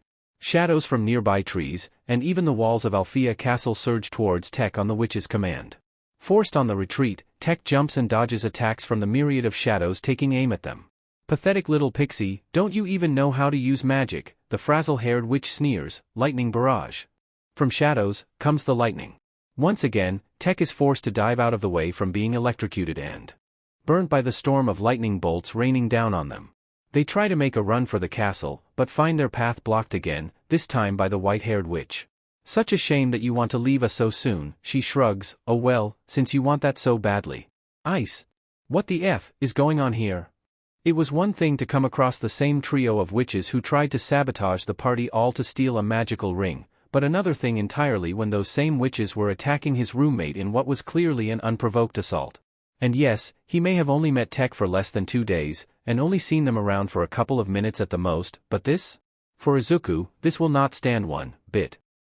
Another pixie? What is he going to do, charge in like some kind of hero? The frazzle-haired witch sneers. This triggers memories of a life an entire dimension and a planet away, where his mere existence was subject to ridicule, torment and derision. Unprovoked, unsolicited, instigated by bullies who were nothing more than cowards at heart, hoping to make themselves feel better and stronger by targeting those weaker than themselves. Images of spiky blonde hair, red eyes saturated with bloodthirstiness, and explosions popping from hands flood his mind, and from within, a surge of energy erupts with terrifying force. Izuku's eyes flash, magic winks. Magic completely envelopes him, as the haunting song of a phoenix fills the air. His formal suit and shoes are gone, washed away and replaced with wings and water pooling around his hands. The white-haired witch clicks her tongue in annoyance. What a nuisance. Her eyes narrow. Right, since you're so eager to be a hero. Icicle avalanche. From the air, icicles with deadly points rain down on Izuku. His wings instinctively flutter, and his feet lift off from the ground. Izuku flies backwards, out of the way from the icicles. The water pooling in his hands rapidly expands into fluid orbs, which he hurls at the white-haired witch. She dodges the first few, but Izuku ups the assault, and several hit with enough force to knock the witch off her feet and send her flying backwards into the bamboo grove. You'll pay for that, the lightning-powered witch screeches. She retaliates with another barrage of lightning bolts, backed up by the olive brunette with orbs of dark violet magic. Izuku dodges, rolls and flies out of the way from these attacks, coming to a land before his stunned roommate. Tech, a little help here, please. In truth, they are quite stunned and unsure of what is going on, let alone do something about it. However, a blast of sickly magenta magic crackling with electricity barely schemes past their head. While it had not been a direct attack by the lightning-producing witch and more likely to be a stray shot that missed its target, it was enough for Tech to snap out of their frozen terror, and realize the gravity of the situation. Sure, they are still riddled with anxiety from the entire debacle, but seeing their roommate fighting against 3 powerful witches flips an inner SWCH. They might not know what to do in social situations, but their sense of right and wrong is very much clear and understood. This is an unprovoked attack, and they are not going to just stand by and see their roommate, who had not only respected their gender nonconformity and their crippling social anxiety, but has now come to rescue them from a perilous situation. There is only one thing for them to do. Magic winks. The grounds light up with a digital green light, stopping the fight going on between Izuku and the 3 witches. The world flashes away, replaced by something resembling a technosphere.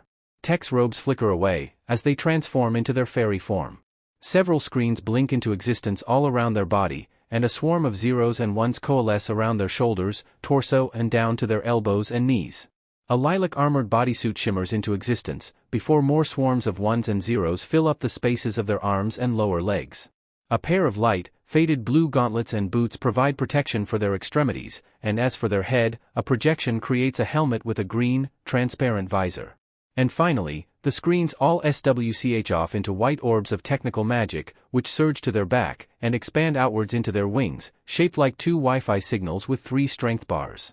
The world reasserts itself, and Tech stands up to the 3 witches as the fairy of technology.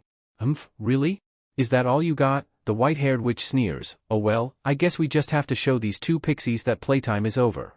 She unleashes another storm of icicles upon them both. Izuku blasts some away with a torrent of water, while Tech creates a shield using a green digital web, which protects them from the icy onslaught. Don't hog all of the fun, let me have a go, the darkness-powered witch raises her arms, Perceptus disorientus. The world begins to distort, inducing severe confusion on both fairies. With their head beginning to ache, Tech growls, information overload.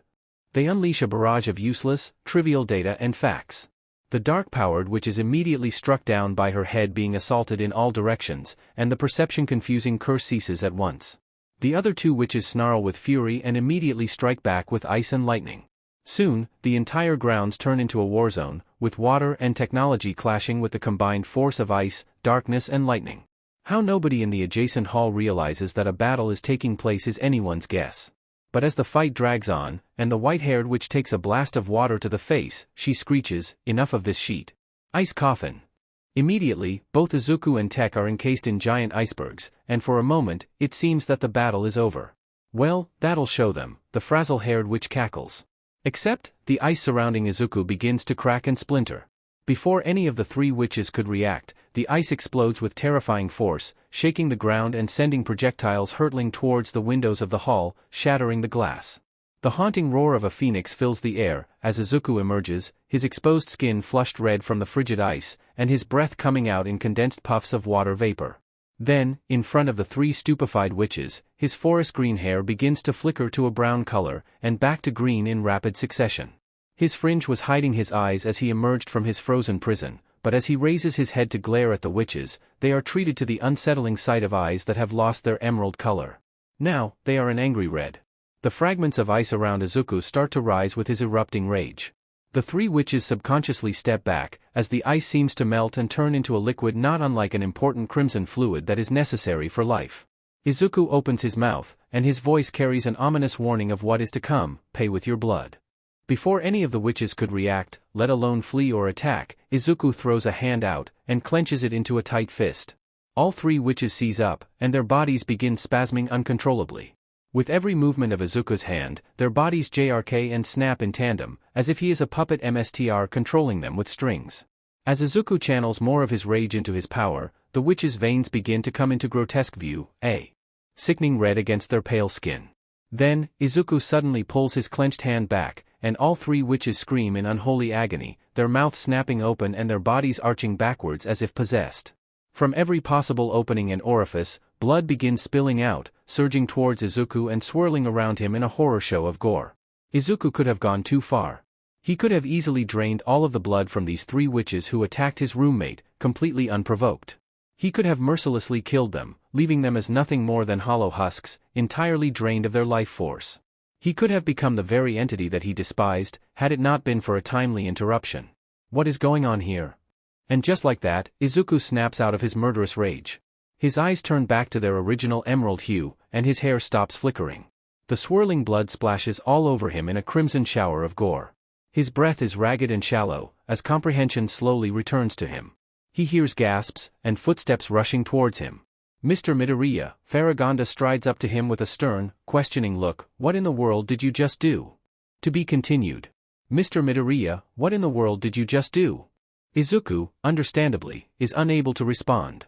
First of all, he truly had no idea what had happened, other than somehow losing conscious control and only snapping back into focus at Faragonda's voice. That said, the sight of his entire body covered in blood, plus the 3 bodies of the witches who attacked him and Tech barely clinging to life while also liberally bleeding from every possible orifice didn't exactly paint a picture of his innocence. Headmistress Faragonda, Fortunately, or unfortunately, depending on how one saw it, Izuku is suddenly hit by a wave of dizziness, his vision blurring. All energy rapidly drains out of him, and the last thing he registers before the darkness takes over is his body keeling over, but whether or not he reaches the ground, he never knew. As it was, Bloom realized that something was wrong when, out of nowhere, several of the hall's windows shattered as huge chunks of ice smashed through. Those who were nearby screamed and ran for cover, as showers of broken glass rained down onto the floor, and the chunks of ice crashed through the buffet spread and several unlucky tables and chairs. In the ensuing confusion and panic, Faragonda, Griffin and Saladin restored order and made sure the students remained inside, while they went out to investigate the cause of the disruption. Quite understandably, Bloom immediately became concerned for Isuku, as he was nowhere in sight. Despite Faragonda's orders to stay inside, she immediately rushed out of the hall, with Stella, Brandon, Flora and Roy following close behind. They followed the three school heads to the grounds outside of the hall. There, they came into the scene of a battle that had, horrifically, spilled blood. It was a confusing and worrying sight. There appeared to be three witches on the ground, not moving and bleeding liberally. Tech was frozen solid inside a massive iceberg. And Isuku, horrifically, was covered in blood. Bloom sees Faragonda question Isuku about what happened. However, before he could respond, he suddenly keels over, losing consciousness. Isuku! Bloom rushes over, going past a surprised Faragonda. Izuku's unconscious body reverts back into his party outfit, but the blood still remains. Bloom falls to her knees, and begins shaking Isuku frantically. Isuku, wake up! Come on, say something! Ms. Peterson, did I not order all students to dash? Faragonda shakes her head, never mind. This is more important. She sees Tech frozen in the iceberg. With a snap of her fingers, Faragonda produces a ball of magic, and throws it at the ice. It immediately disappears with a burst of sparkles, and Tech's lifeless body falls to the ground. Faragonda sees the others behind her. You lot, help me bring them to the infirmary, right now. Everything is dark. Black, completely black. There is nothing all around. But he hears voices. Unintelligible, but clearly voices. There are several, indicating multiple people nearby. He tries to hear what they are saying, but he can't make out any words. Still, he tries harder, willing his ears to start working again, and perhaps, also get his eyes to open. After some effort, the darkness gives way to a soft light, as his eyes spring open, and the world becomes clear again. Izuku jolts up with a soft gasp. He looks around. He appears to be in a room of some sort. Not his own, but something akin to a nurse's office like in Aldra Middle School. There are several beds nearby, with a few of them occupied. He spies three figures, but he can't quite make out who exactly they are. Izuku pushes the blanket off of him, revealing that he is no longer in the suit that he was wearing at the party. Instead, he appears to be in a robe akin to a hospital gown. The sound of a door opening makes him look up. A woman of average height with orange hair tied up in a bun, half-moon spectacles and what appears to be a nurse's uniform enters. Ah, Mr. Midoriya, you're awake. Good, good, how do you feel? Fine, I guess? Izuku replies uncertainly, where am I? You're in the infirmary, and I'm Nurse Ophelia. The woman introduces herself. You were brought here not too long ago. Now, since you're awake, allow me to do a few diagnostic tests. Unsure of what is going on, but in no position to refuse, Izuku nods. Nurse Ophelia performs her tests using a couple of spells. Evidently, there is nothing of concern, so she nods to herself and steps back. From what I can tell, you are in tip-top shape, Mr. Midoriya. As such, you should be well enough for Headmistress Faragonda to ask you a few questions. Just like that, it all comes rushing back to Izuku. The fight against the three witches, being encased in ice, managing to break free and then blanking out, only returning back to conscious focus when Faragonda's loud voice reached his ears, and then realizing that he was covered in blood, and the three witches lifeless on the ground and bleeding horribly. Rendered speechless from the wave of memories, Izuku can only nod. Nurse Ophelia leaves the room, and returns shortly with Faragonda and Griffin. Good to see you awake, Mr. Midoriya. I hope you could tell us both about what happened. Anxiety curls horribly in Izuku's stomach. I really have no idea how I was covered in blood. Those three witches froze us both, and I dash. Why don't you start from the beginning? Faragonda interrupts. Tell us how you ended up outside. Taking a deep breath in an attempt to settle his nerves, Izuku explained how he stepped out of the party to get some fresh air, when he heard a commotion outside of the hall. There, he encountered Tech being attacked by the three witches. He then transformed in order to come to Tech's aid, and during the ensuing battle, the white-haired witch froze them both in icebergs. He somehow managed to free himself, but he subsequently blanked out and had no idea what was going on. Izuku stressed that he only came around when he heard Faragonda shout, and only then did he see the witches bleeding on the ground, and he himself covered in blood. I had no idea what happened, but I swear that I never wanted to kill those three witches or anything. Please believe me, Headmistress Faragonda, I really didn't mean to do whatever I did then. Both Faragonda and Griffin turned to one another, grim expressions on Their faces. Izuku inwardly expects the worst, until Faragonda turns back to him. We believe you. As it is, I placed a truth compulsion charm in this room. You would not have been able to lie or tell half-truths with the charm in effect. Izuku releases the breath he had been holding in. What I want to know, as headmistress of Cloud Tower and responsible for those three, Griffin continues, eyes and expression stern, is why did they attack your roommate in the first place? I don't know how Tech got outside, but see, those three witches tried to curse the gifts that Red Fountain brought to the party. I saw them put the curse because I had to use the bathroom then and had overheard them, Izuku explains. The eggs that released the golden butterflies were turned by those three witches to release snake rats instead. It was only because me and my dorm mates reversed the curse which stopped their plan. It was supposed to be a diversion, see, because they wanted to steal Stella's ring. I think, they saw Tech come outside, and tried to attack them in retaliation for their plan being foiled. If Griffin looked stern before, now she looked downright livid. Very well. Thank you for telling us this, Mr. Midoriya. She turns to Faragonda. You have my reassurance that I will deal with those three severely. I trust that you will, Griffin. Faragonda nods. Are you going to take your leave now? Yes, unfortunately. The party is over, from what I can tell. Griffin makes her excuses, and leaves the room. Nurse Ophelia immediately goes to the three occupied beds, which reveal to be the three witches, apparently to prepare the unconscious trio for transportation back to Cloud Tower. Headmistress? Izuku asks Faragonda, am I in trouble? This time, her expression is kind and reassuring. No, Mr. Midoriya, you are not in trouble. You did the right thing by helping your roommate. That being said, I wish to speak with you privately in my office after breakfast tomorrow. I will inform Professor Whiskers that you will be excused from his lesson. Slowly, Izuku nods. He does wonder, though, about the purpose of the imminent meeting. He does, however, have an inkling on what it might be.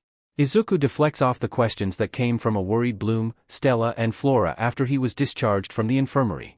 He understood and appreciated their concern, but even he doesn't know all of the details, other than that he will have a private meeting with Faragonda after breakfast the next morning, and won't be attending Whiskers' lesson. As it was, Tech didn't return from the infirmary that night. Apparently, they were being kept on observation because of prolonged exposure to the frigid temperatures from being frozen in the iceberg. The night passes, and the sun rises in the morning. After breakfast, Izuku bids farewell to Bloom, Stella and Flora, and heads off to Faragonda's office. He knocks on the door, and it opens. Good morning, Mr. Midoriya, come in, please. Izuku enters the office, and sits down on the offered chair in front of Faragonda's desk. I called you here this morning because it pertains to what happened with those three witches last night. Before we start, I want to reiterate that you are not in trouble. Headmistress Faragonda, if I may ask, who were those three witches? I've never seen them before. Faragonda laces her fingers together. Those three witches, as I was informed by Headmistress Griffin through a letter I just received, are senior year students who are infamous in Cloud Tower. They are famously known by their nicknames, rather unimaginatively Icy, Darcy and Stormy. They have, apparently, quite the following, although Griffin reassured me that the majority of Cloud Tower students are either indifferent to them or are disdainful of their antics, including alleged bullying and harassment. And what is happening to them now? According to Griffin's letter, she will be punishing them in accordance with the rules and regulations of Cloud Tower, and trust me, Mr. Midoriya, you do not wish to learn the exact details. Faragonda shudders slightly, but we are digressing. As I mentioned earlier, we're here to talk about what happened last night. From what I could gather when I arrived at the scene, you were pulling the blood out of Icy, Darcy and Stormy with your magic. Has this ever happened before? Izuku immediately shakes his head. Never, I swear to you. I only thought that my powers were water-based. Well, you aren't completely wrong, Faragonda replies. Blood is made up of water, just like how our bodies are primarily made up of water. It shouldn't be too far from the realm of possibility for you to be able to control blood. I hypothesize that this is a secondary aspect of your magic when certain emotions, that is anger or fear, take over completely. On the other hand, there is also the possibility that this blood-bending aspect of your magic is tied to past trauma that you may have experienced before. Izuku can see where this could possibly be leading to. Headmistress Faragonda, even though I possess magic now, I didn't always have it with me. If you remember, Bloom and I are quirkless, unlike the majority of Earth's population where they have a quirk. And the country where I used to live, prior to moving to America to live with my dad, the disparity is even greater. The quirkless make up only 20% of the entire population. And in Japan, there are no laws or legislation in place to protect quirkless people from discrimination. It also doesn't help that even within the quirkless population, I'm a minority. Most of the quirkless are elderly people. It is almost unheard of nowadays for a quirkless person to be born. Faragonda's expression becomes grim. You were bullied relentlessly. Discriminated against, treated as inferior and denied basic rights. These were not said as questions, but statements. Izuku nods for every single one of them. I was lucky, in a sense, that I have a home, and my parents have jobs. The few quirkless children who are still in Japan are not as fortunate. The fact that I made it to 14 years of age is already amazing, since most quirkless youths die by suicide before they reach adulthood. Izuku glances down at his hands. Nobody wanted to be friends with the quirkless freak. Faragonda sighs, leaning back into her chair. Thank you for being upfront about this, Mr. Midoriya. You are incredibly brave, and I commend you for that. I suspect that the pain and trauma you experienced in your former home might have a part to play in the bloodbending aspect of your magic. From what I can tell, it was an instinctive reaction to the pain you experienced, equating those 3 witches with your previous tormentors. In essence, this secondary aspect of your power is a defensive mechanism aimed at protecting you from harm. However, as you might already know, it could potentially harm those who are innocent, and just happen to be in the wrong place at the wrong time. Izuku thinks of Bloom, Stella, his parents, and asks frankly, what should I do, then? Since we believe that this bloodbending component of your magic is tied to negative emotions such as fear and anger, it is important that not only are you able to foster good control over your powers, but also your emotions. Faragonda states seriously, emotions are part and parcel of life, and there is no shame in experiencing them, especially when those near to you are victims of an unprovoked attack. However, when we step over the line, and retaliate with excessive force, we become no better than the aggressors themselves. Of course, I am not saying that you should not fight back if you or others come under attack, but what is important here is that you don't go over the line. How should I go about this? Here in Alfia, we use multifaceted solutions to manage situations like this. Since your bloodbending ability appears tied to negative emotions, I would recommend both practical and therapeutic approaches. For students who have difficulty controlling their power outputs, whether in classes or out in the world, Alfia offers supplementary sessions where students are able to learn and MSTR better control on their magic. These sessions are closely monitored by teachers, so students have peace of mind that they are on hand to mitigate any potential disaster should they occur. Additionally, I will be in contact with Headmaster Saladin of Red Fountain to arrange for sessions with a mind healer to work with you. I personally do not know what you went through, but just from looking at the surface, I can tell that the pain goes back many years. She isn't wrong, Izuku thinks to himself. Still, this is a generous olive branch, when Faragonda could have easily expelled him for pulling the blood out of those 3 witches. She could have shown, although she wouldn't have known it, that she was no better than the teachers of Aldera Middle. Faragonda could have been the reason why Izuku returns to Earth, permanently, once again let down by an authority figure and adding to the endless list of trauma and disillusionment that filled Izuku's mind. It would have been a huge tragedy. But no, reality has smiled on him for once. And he isn't going to look a gift horse in the mouth. The meeting ends shortly after. Izuku agrees to the arrangement, and Faragonda promises to sort out all of the logistics on Izuku's behalf. He leaves the office feeling a lot lighter. Izuku? He pauses at the soft, almost timid voice. Turning to where it came from, Izuku spots Tech peeking out from behind a pillar. Oh, Tech, good to see you. Izuku approaches, but doesn't get too close. How are you feeling? I'm okay. Yeah, can't imagine being frozen in an iceberg is a pleasant experience. Yeah, Tech visibly swallows, before cautiously revealing a bit more of themselves. Anyways, Izuku, can I talk to you for a quick second? Oh? This is new. Izuku quickly nods, so as to not spike Tech's anxiety. Sure. I just want to thank you for helping me, Tech says. You're a good person. No problem, Tech. Izuku gives a genuine smile. Anyone with a good heart would do the same. I'm glad about that, Tech nods, before blinking. Oh. Right, Arroy wanted me to pass this to you. They produce an envelope. With an eyebrow raised, Izuku takes another step forward and takes the offered envelope.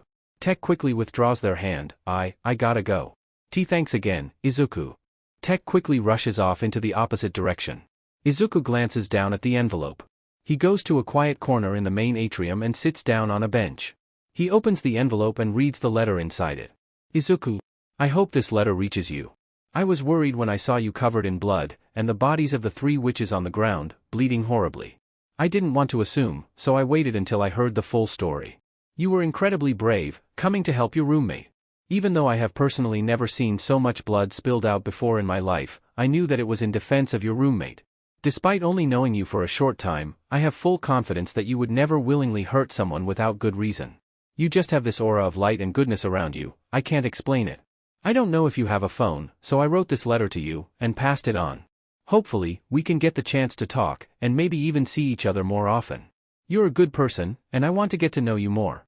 Yours sincerely, Roy. Izuku's hands, which are holding the letter, fall to his lap. He is silent for a long moment, his eyes unfocused, as his mind plays back the words he had just read. On cue, a tsunami of fuzzy warmth floods his insides, and he releases the blissful sigh. He can't help it, he really can't. The fact that Roy, whom he had only spent an evening with and witnessed his descent into darkness, had taken the time to write an entire letter to him, is just... He can't even find the right words to describe it. Izuku spends a long time in a daze, as the fuzzy warmth refuses to subside.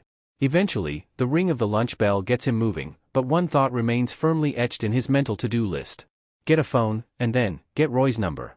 To be continued.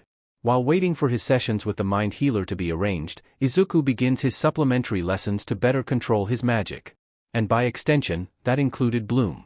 These supplementary lessons take place outside of the regular curriculum, usually when the student involved does not have classes. While it means that Izuku and Bloom may have less free time than the rest of their peers, both understand why such lessons are necessary. And so, when the day's classes have come to an end, instead of finally letting their hair down or getting stuck into the homework they might have from the lessons they had, Izuku and Bloom head out to a garden behind the main campus buildings, where Faragonda and Griselda are waiting for them. Unlike any ordinary garden, in the middle are a series of bowls set up on marble pedestals. What are these? Bloom wonders. These are manifestation bowls, Faragonda explains, they are made from stone with runes carved into them. Such bowls are often used to help individuals to manifest their magic under controlled settings, Griselda continues, while young children are often those who use such bowls, we use them on occasion for students who require a bit more extra practice. Izuku goes to one of the bowls, likewise for Bloom, what are we supposed to do? First, place your hands on the bowls, Faragonda instructs, there are runes inscribed on the bowls that will absorb some of your magic. Izuku and Bloom do as instructed. Immediately, the runes on the bowls light up, with blue for Izuku and red for Bloom. Good, now, envision a memory that fills you with happiness. And then, try to manifest your power from the bowl. Izuku closes his eyes, searching for a happy memory that took place in his life. As it is, most of the memories that instinctively come up are painful, sad and angry. Being diagnosed as quirkless, the bullying, torment and pain, being abandoned by his childhood friend, and having his dreams destroyed by the man he idolized since childhood.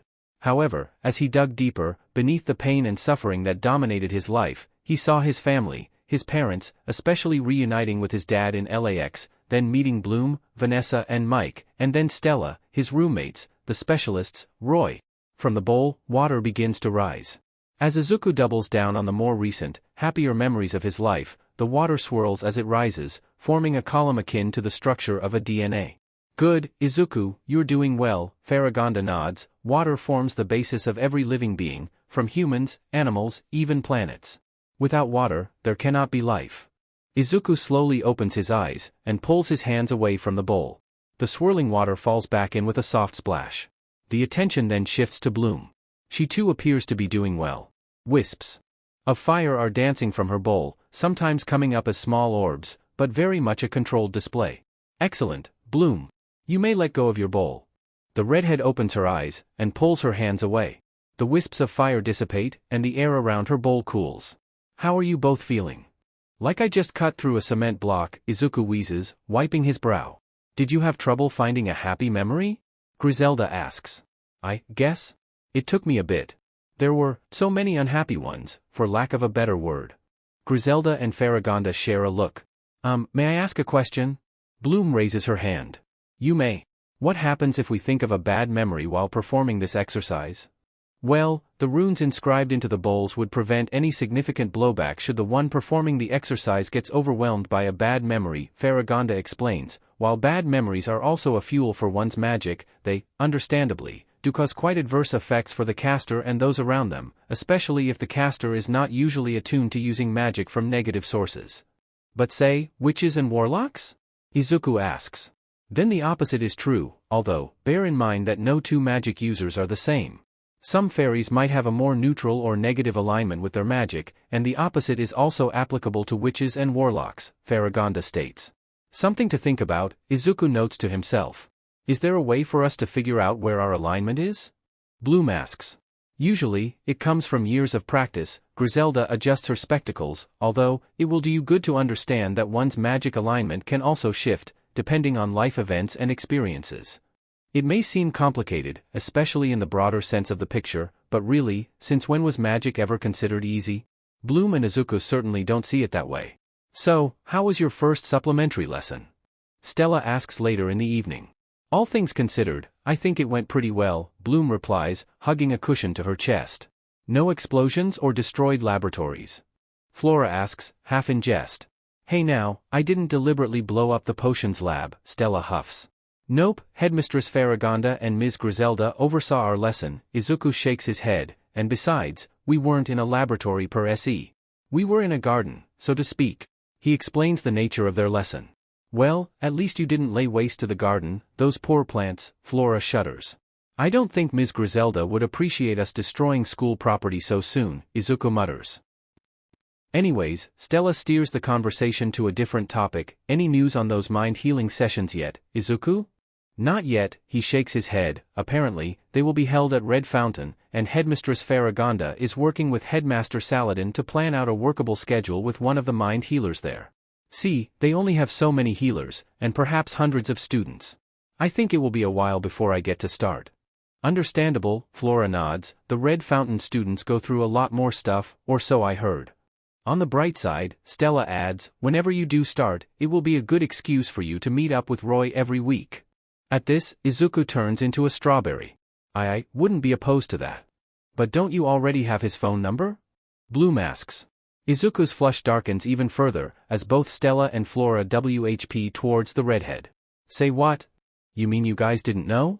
Bloom raises an eyebrow, although her tone takes on a teasing lilt when she shifts attention back to Izuku. Izuku asked Tech for help in procuring Roy's number. If I'm not mistaken, they call every evening or so. It's not every evening, just, ooh? What's this?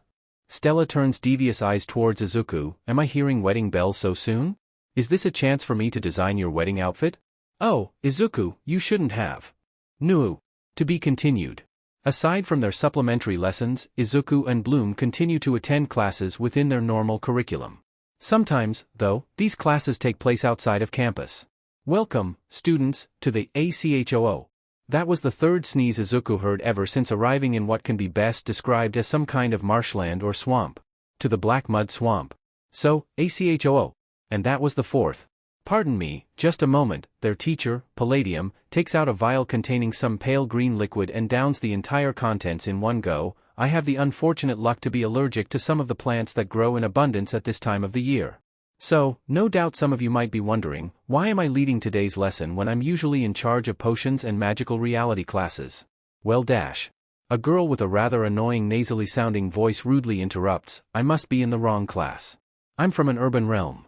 Palladium, for his part, remains unfazed. Well, Ms. Dahlia, we here in Alfia believe in the benefits of a well-rounded education. Ouch, sick burn much? Stella whispers to Izuku. Dahlia would have sulked at the rebuke, when she suddenly yelped, "A bug just bit me." We are in a swamp, after all. Palladium folds his arms across his broad chest. Are you allergic to insect bites? No? I would suggest you apply some repellent salve and learn not to whine over such insignificant matters. You are, after all, disrupting the class. Ouch again, Stella snickers, to which Izuku snorts. Anyways, barring any further interruptions, Palladium continues, while this is different from, say, magical reality or potions, today's lesson will help you all to make use of the world around you to find your way and to complete any objective or task you might have. For today, I want you all to form groups, and to make your way to the crystal clearing here in the swamp. You are not permitted to use any magic to guide you, and I will know, because I will be watching and assessing your progress. Professor? Izuku raises his hand. Unlike a certain classmate of his, what if we encounter something that is dangerous or a threat to our physical safety? If you are referring to creatures, I wouldn't worry too much, Mr. Midoriya, Palladium replies. The Black Mud Swamp isn't known to be home to any dangerous beings like trolls and the like. However, in the unlikely event that you are attacked by a creature, you are allowed to use magic to defend yourself. but that is the only exception. Satisfied, Izuku lowers his hand. All right then. Palladium claps his hands. If there are no further questions, I wish you all good luck. You will know when you reach the crystal clearing because I will be waiting for you there. Take care, everyone. Without a further word, the elf produces a crystal and disappears with a burst of light. Right, Izuku says, turning to his dorm mates, shall we get moving? The swamp, as one would expect, is damp, humid and all-round unpleasant. That said, things were made a little more bearable thanks to Flora, who is part of Izuku's group, as she brought along some repellent salve that she offered to the others. Stella, Bloom and Izuku applied liberal amounts over their exposed skin, and it was a good thing too, since insects of all kinds thrived here in the swamp, but gave the group a wide berth from the scent of the salve. You certainly came prepared, Bloom remarks. Force of habit, Flora replies, adjusting her glasses. Are there places like this? In your home realm? Izuku asks. Much worse, Flora replies without missing a beat. So far, this is like a walk through a garden in comparison. Do we want to know? Stella asks a bit warily. Nope. As they trek through the swamp, thankfully while not getting eaten alive by insects, Flora suddenly stops. Wait, don't move. What's up? Izuku asks. See that? Up ahead, the path is blocked by a large pool. The water within is quite dirty, with bubbles growing and shrinking on the surface. Is it some kind of gas? Bloom wonders. I would think so too, Flora nods, judging from the water's color, and how the bubbles don't seem to pop. The gases within could be flammable, toxic, or thick enough to choke us to death. So don't we go around it? Stella surmises. Probably for the best. They have to go into the trees to get around the pool, but are able to get to the other side with no issue. I'm curious though. Flora picks up a nearby pebble, and from a safe distance, chucks it into the pool. It pops several bubbles, and a sickly blue gas is released. Well, it won't catch fire, intoxicate or suffocate us, Flora remarks, but it will turn us to stone. Sheesh, Stella winces. What kind of gas is that? Izuku asks, unable to look away. Colloquially, we call it petrifica gas, Flora explains. Anything it comes into contact with is instantly turned into stone. Like Medusa, Bloom mutters. Medusa? An old Greek legend from Earth, the redhead replies. Never heard of it, Stella shrugs. I'll tell you about it later if you're interested. As the day progressed, and the sun rose higher and higher into the sky, the heat in the swamp became unbearable. Sweat poured liberally down Bloom, Izuku and Stella's faces. Even Flora, arguably the most accustomed to such temperatures, had sweat matting her hair to her face. Oh gods, I can't deal with this. Stella groans, resting herself against a tree. Here, drink up, Izuku offers her a bottle. Stella eagerly snatches the bottle and downs the contents in one go. Izuku takes the bottle back and refills it with more water from his magic. They might not be permitted to use magic except for defensive purposes, but Izuku thinks that Palladium would close one eye to ensure that none of them keeled over from dehydration. This is such a pain. Stella wipes her hand across her forehead. How much further is it? We should take a short break, Flora says. It could still be quite a distance off, since I expect that Professor Palladium wouldn't make this easy for us. Too bad we can't transform. Bloom sits down with a sigh. It would be so much easier to get there by flying. Maybe one of us can climb a tree or something? Izuku suggests. Any volunteers? Stella asks. I can't risk getting scrapped up or anything. Bloom gives the blonde a deadpan look. I'll do it. Izuku gets to his feet. I see a tree nearby anyways. He goes over, and grasping some of the lower branches, he lifts himself up onto a sturdier bough. As his focus was tuned entirely on not falling off, he failed to see something slithering towards him. Izuku, watch out dash. Too late. Izuku is suddenly yanked off the tree by what appears to be a vine, and with a startled yell, is hoisted up in the air. Flora, Stella and Bloom are on their feet immediately. As they run towards Izuku, several more vines shoot out from the growth. One barely schemes by Flora's nose, allowing her to grab onto it. Her magic immediately senses the life force within the vine, and she realizes a crucial fact. Izuku, she calls out, while dodging more of the vines, you need to keep quiet. What? He shouts back, as he is vaulted across the air. These vines are sensitive to noise, and they use sound to protect themselves. Another shout comes from Stella, as one of the vines grabs her ankle. We need to calm down.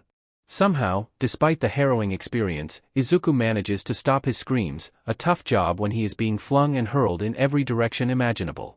Immediately, the vine that has got him in its hold goes limp, and he falls back down, but thankfully not hitting the ground. Flora channels some of her magic into the vines and gets them to release him and Stella.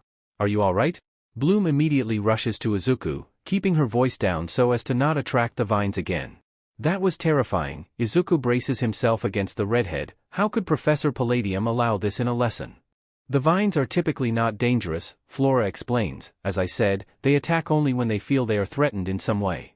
Still, a warning would have been nice, Stella grumbles. Even worse, that stupid vine made off with my boot. Are you okay, Riven? Just fine, thank you for asking. Hey, chill out man, that boot hit really hard. We were worried. Several yards away from Izuku and his friends, the specialist squad comprised of Sky, Brandon, Timmy, Riven and Roy are hidden within the trees, decked out in camouflage gear instead of their usual uniforms. Unbeknownst to the fairies, the specialists had been trailing them since the start of their journey through the swamp. Nah, don't worry too much about Riven, Brandon jokes. After all, he has quite the hard head on top of his helmet. How about I send those vines after you instead? So long as you don't get Izuku in the way.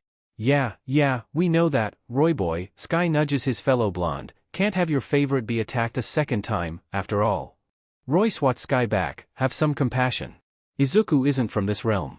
Didn't you see how terrified he was? Well, neither is Stella, or Bloom, Brandon points out. If you hooligans are quite done already, Riven cuts in, they're moving off. So, now what? After some more trekking, the group hit their next obstacle. A large river blocks their path. Given that the water is dirty and murky, no one is sure how deep it is. Finding a long stick, Flora goes to the river's edge and dips it into the water. It's not deep, or at least, not along the edge. That could change rapidly in the middle, or we could get swept away by a sudden current. Izuku purses her lips in thought. How about we find some stones to get across? That's probably the best idea, Flora nods. Totes agree. Stella shudders. Whatever is in there, definitely can't be good for my complexion. But don't you use those mud masks as part of your morning routine? Bloom points out, half-jokingly. That is different, I will have you know. The group moves along the river, keeping their eyes peeled for any signs of stones that can be used to get across. Nope, all I see is brown, green, puke, green, and more brown, Stella says after some time. Are you sure we aren't walking in circles? Izuku wonders. We're not, thankfully. Flora checks the compass she had produced. Look! Over there. Bloom points excitedly. At long last, they find something. In truth, it is not stones or rocks, rather a long line of debris consisting of twigs, branches, leaves, soil sediment and other materials. Not ideal, but it will have to make do. Flora sets down her backpack. Luckily, I brought rope along. Seriously, how prepared are you? Stella asks. Excessively, Flora replies without hesitation again, it's better to be safe than sorry. Are you always this prepared back home? Bloom asks, out of curiosity. You'll have to be, Flora states with the utmost seriousness. So far, even with the petrifica gas and those vines, everything is pretty tame compared to what you would get in Linfia. At least, we haven't encountered anything here that could kill us at the drop of a hat. Good to know, Stella winces. Flora ties the rope around her waist. Here, tie it around your waists too. We'll then cross it in a single file. Bloom secures the rope around her waist, and she hands it to Izuku and Stella to do the same. Flora then takes her first step onto the river debris, testing it with her foot to see if it would hold.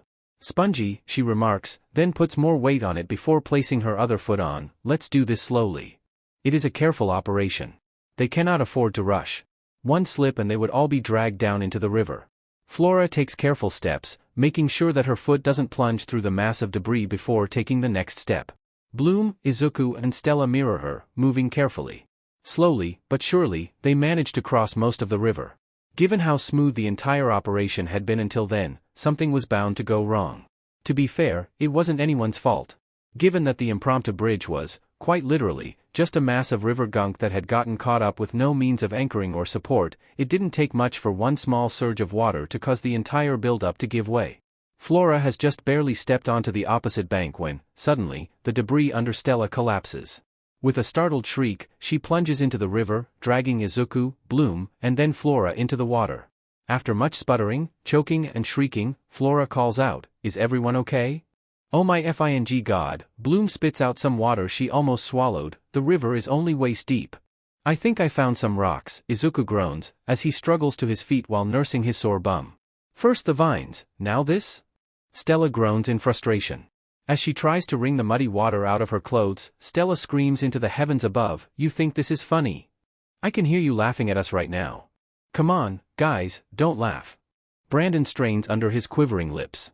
Riven and Timmy have no such reservation, smothering their laughs with their backpacks or other gear in hand so as to not be heard by the drenched fairies. I'm just glad that the water isn't too deep, and there isn't a current, Sky chuckles. Roy turns to his squad. If Izuku comes out of this with a whooping cold, I will kick your non-existent buttes. XFINGQs me? Riven rounds on the dark-skinned blonde. I do have an butt. Your butt can replace my ruler if I ever lost it. Roy shoots back.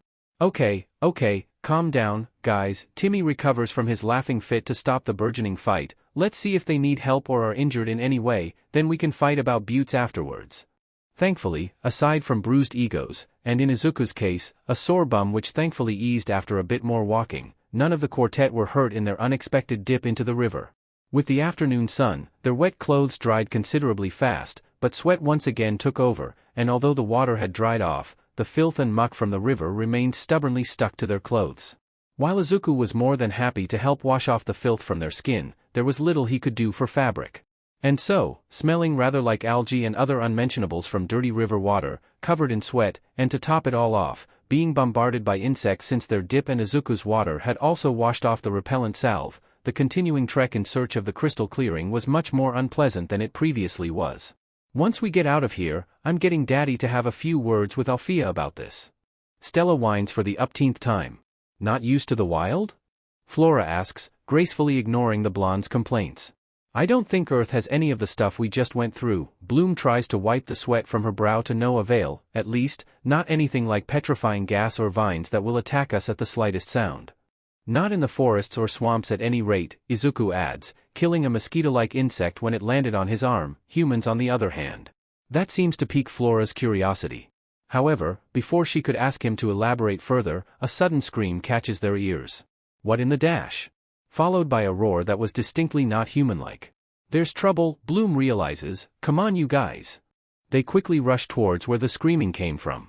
Bursting into a clearing that was, unfortunately, not the one they were supposed to be headed for, they come face to face with three girls from their class being cornered against some large boulders by a creature that looks too uncannily familiar to three of the quartet.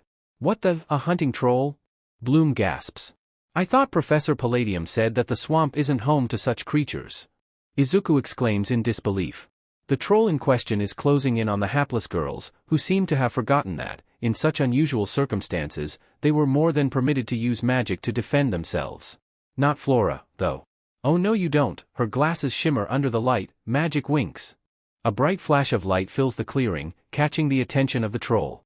From Flora's hands, magic in the form of flowers and leaves burst from her hands, swirling and coalescing around her body, creating a layered dress that goes down to her knees.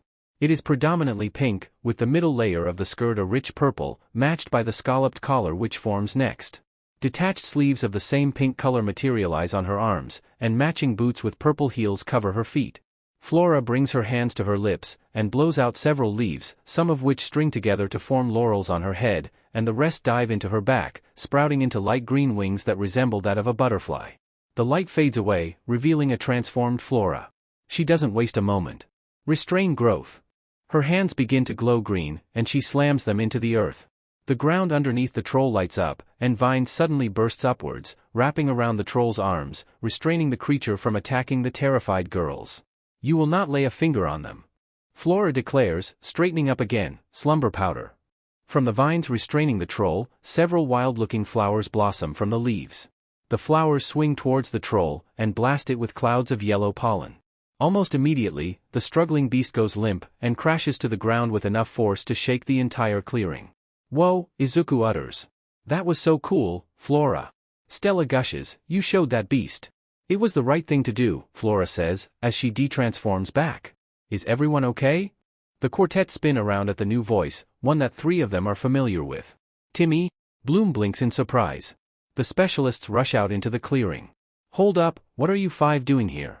Stella raises an eyebrow. Making sure that none of you fairies get killed, Riven grunts. Bloom puts two and two together. Were you following us the entire time? And did you see our fall into the river? Izuku realizes, paling with mortification. Yeah, Brandon rubs the back of his head. We were tasked to ensure that none of your class gets into any life-threatening situations, although it seems that you guys had it covered. Meanwhile, Roy had gone over to Izuku. Are you okay? I am fine, Roy. Color returns to Izuku's cheeks. The troll didn't manage to attack us or anything. I'll say, Timmy remarks, as he inspects the lifeless beast. Whatever powder hit it, it was so potent that it's dead. Oops, Flora winces, I guess I overdid it. No sheet, Riven snarks, as he checks on the 3 girls that the troll had been targeting earlier. He sighs, these 3 got the tail end of the powder. Thankfully, it seems that the girls are merely sleeping. Sky groans, this is going to be a huge pain in the butt. What is? Bloom asks, partly out of curiosity and the other of concern. Paperwork, more specifically incident reports. Sky replies, this was obviously an act of sabotage. Hunting trolls are not known to roam around in this swamp. Why would anyone do that? Flora asks, confused and slightly horrified. For sheets and giggles, maybe? Stella huffs, I can already think some people who would be more than happy to let loose that beast on our classmates. Isuku and Bloom share a knowing glance. Timmy sighs, let's just get this brood out of here. He sets up a device which envelopes the dead troll in a hovering sphere of some sort. He turns to Riven, can you take care of the girls? On it, Riven nods, all snark gone. It was now back to professionalism. Just like with the troll, the 3 slumbering girls are lifted up in similar hovering devices, although these resemble more like stretchers. We'll bring the girls back to Alfia, Timmy tells the quartet, and we'll let Professor Palladium know about what happened. Good luck with the paperwork, Bloom says, waving them off. Thanks, Bloom, we're going to need it. Sky returns the wave with a wink. Meanwhile, Roy ruffles Izuku's hair, stay safe. I'll call you tonight. Why yeah. Sure thing. With 3 sleeping girls and a dead troll in tow, the specialists bid the quartet farewell and disappear back into the forest. Well, shall we continue on? Flora suggests. A couple of hours later, the sun has already set beneath the horizon, and the first stars are beginning to take to the night sky. Much to the quartet's relief, they stumble into another clearing, one where Palladium is waiting, along with several of their classmates. Izuku spots Tech and Musa among them. Oh. You made it, Palladium says, I was beginning to wonder if any more would show up. It takes a moment, but Izuku registers what the elf just said, did you not expect us to make it? Well, I didn't tell you all where the clearing was, and I didn't hand out maps, Palladium shrugs. In fact, in all of the years that we have conducted this lesson, this has to be, by far, the highest number of students who made it to the end. Stella, quite understandably, is seconds away from going supernova, so we did all of that suffering for nothing? On the contrary, Ms. Stella, Palladium shakes his head, even if you did not make it to the clearing by nightfall, that was not the objective of the lesson. Flora, after some thought, snaps her fingers, you were testing us on how we took the journey, rather than getting to the destination the fastest. Precisely, Ms. Flora. And I must say, you proved to be quite resourceful during your trek. Furthermore, in doing so, you have learnt more about yourselves, and used whatever skills and resources you have on hand to navigate through an unfamiliar environment. Palladium turns to Izuku, bonus points for you, Mr. Midoriya. Even though I did say that you could only use magic to defend yourself against attacking creatures, you did so for the well-being of those in your group, so kudos to you. Thank you, Professor. Bloom raises her hand, Professor, what about the 3 girls who were attacked by the troll? They have been sent back to Alfia post-haste, and are recovering under Nurse Ophelia's care, Palladium replies. Speaking of which, how much longer do we have to stay here? Stella groans, falling to her feet from exhaustion, I'm completely knackered, and I smell like absolute shit. Fear not, Ms. Stella, we will be transported back to Alfia in the coming minutes, Palladium reassures her. What about those who aren't here yet? Flora asks. They will be teleported back too, Palladium replies, the crystal I used to get here at the start of the lesson has been attuned to all participants. No matter their location, the crystal's magic will bring them back to Alfia as well. Just as he said, the crystal in the elf's palm lights up after about 5 minutes. Those in the clearing, and all the others still scattered elsewhere, are all magically teleported back to Alfia, leaving the swamp to enter the night in relative peace and quiet. How's the paperwork coming? A huge chore, as you can expect. But it was necessary, as those 3 girls could have been seriously injured or killed if you guys didn't intervene. Give yourself some credit, Roy. I'm sure that you and your squad could have also intervened too. Yeah, but if we did, it would just be another set of incident reports added to the list, since we were really supposed to stay out of sight. A few moments of silence. So did you cremate the troll's body too? Yep. It's standard practice for hunting trolls, given how dangerous they are. Did you guys manage to figure out who sicked the troll on my classmates? They're still investigating. Though, to be honest, I don't think anything will come of it. There are lots of ways to hide one's magical signature, after all. I see. But enough of the troll. How are you feeling right now, Izuku? Doing much better, thanks. After we got back, I took a long, hot shower. I swear that I still smelled like dirty river water despite scrubbing myself over multiple times. I'm sure it's not that bad. You did just get a dip, not a full dunking, after all. Still, it's not exactly pleasant to begin WACHOO. Sorry, Izuku, but I need to go off first. I have something important to attend to. To Izuku's confusion, instead of hanging up, Roy appears to just set his phone down before walking off. A few seconds later, he hears the dark-skinned blonde shouting, "Riven, you FING prick. Get that flat, non-existent but of yours here for that kicking I promised." What followed could be best described as some kind of fight, with loud crashes, shouting and swearing coming from somewhere else in the dormitory. Izuku stares in bemusement for several seconds, before deciding to end the call, since Roy didn't appear to be returning to end it on his side anytime soon. What was that all about, he wonders to himself. It was just a sneeze, after all. To be continued. Potions is one of the core modules that every student of Alfia needs to attend and pass in order to progress and graduate. In Izuku's mind, he expected cauldrons and strange ingredients and liquids. And to his credit, he is partially correct. Potions classes used all kinds of unfamiliar and alien liquids and dry ingredients, but unlike his mind's imagination, classes actually resemble more like chemistry lessons back home. Instead of cauldrons, there are glass beakers, test tubes, Bunsen burners and bottles, all of which wouldn't look out of place in a standard chemistry lab. Izuku had a complicated history with chemistry lessons, as the bullying he experienced in Japan often translated into attempts at sabotage that he will get blamed for, despite clearly being the victim. Thankfully, such malicious behavior was absent from potions classes here in Alfia. Palladium, who was in charge of their expedition in the Black Mud Swamp the other day, is also the teacher in charge of potions, although by the elf's own admission, he is more of an expert in magical reality, another core module that Izuku and the others take on a separate day. Given the elf's no-nonsense attitude towards untoward behavior, potions classes usually come and go without any major problems. And besides, one really shouldn't mess around in a class where explosive results are a very real possibility. Izuku still glances at Stella every now and then, half wondering if another explosion was going to erupt from her spot and force everyone to evacuate before the ceiling came down on them. Anyways, today's lesson focused on brewing a specific potion, one where upon consumption, it will ensure that the person will make the most logical decisions throughout the course of a week. As it stands, Izuku has been paired up with Tech, who apparently has a passing interest in the mechanics of potions making. When they weren't tinkering away with machines and technology, Tech liked to dabble in potions to see if the results can make their work easier in any way.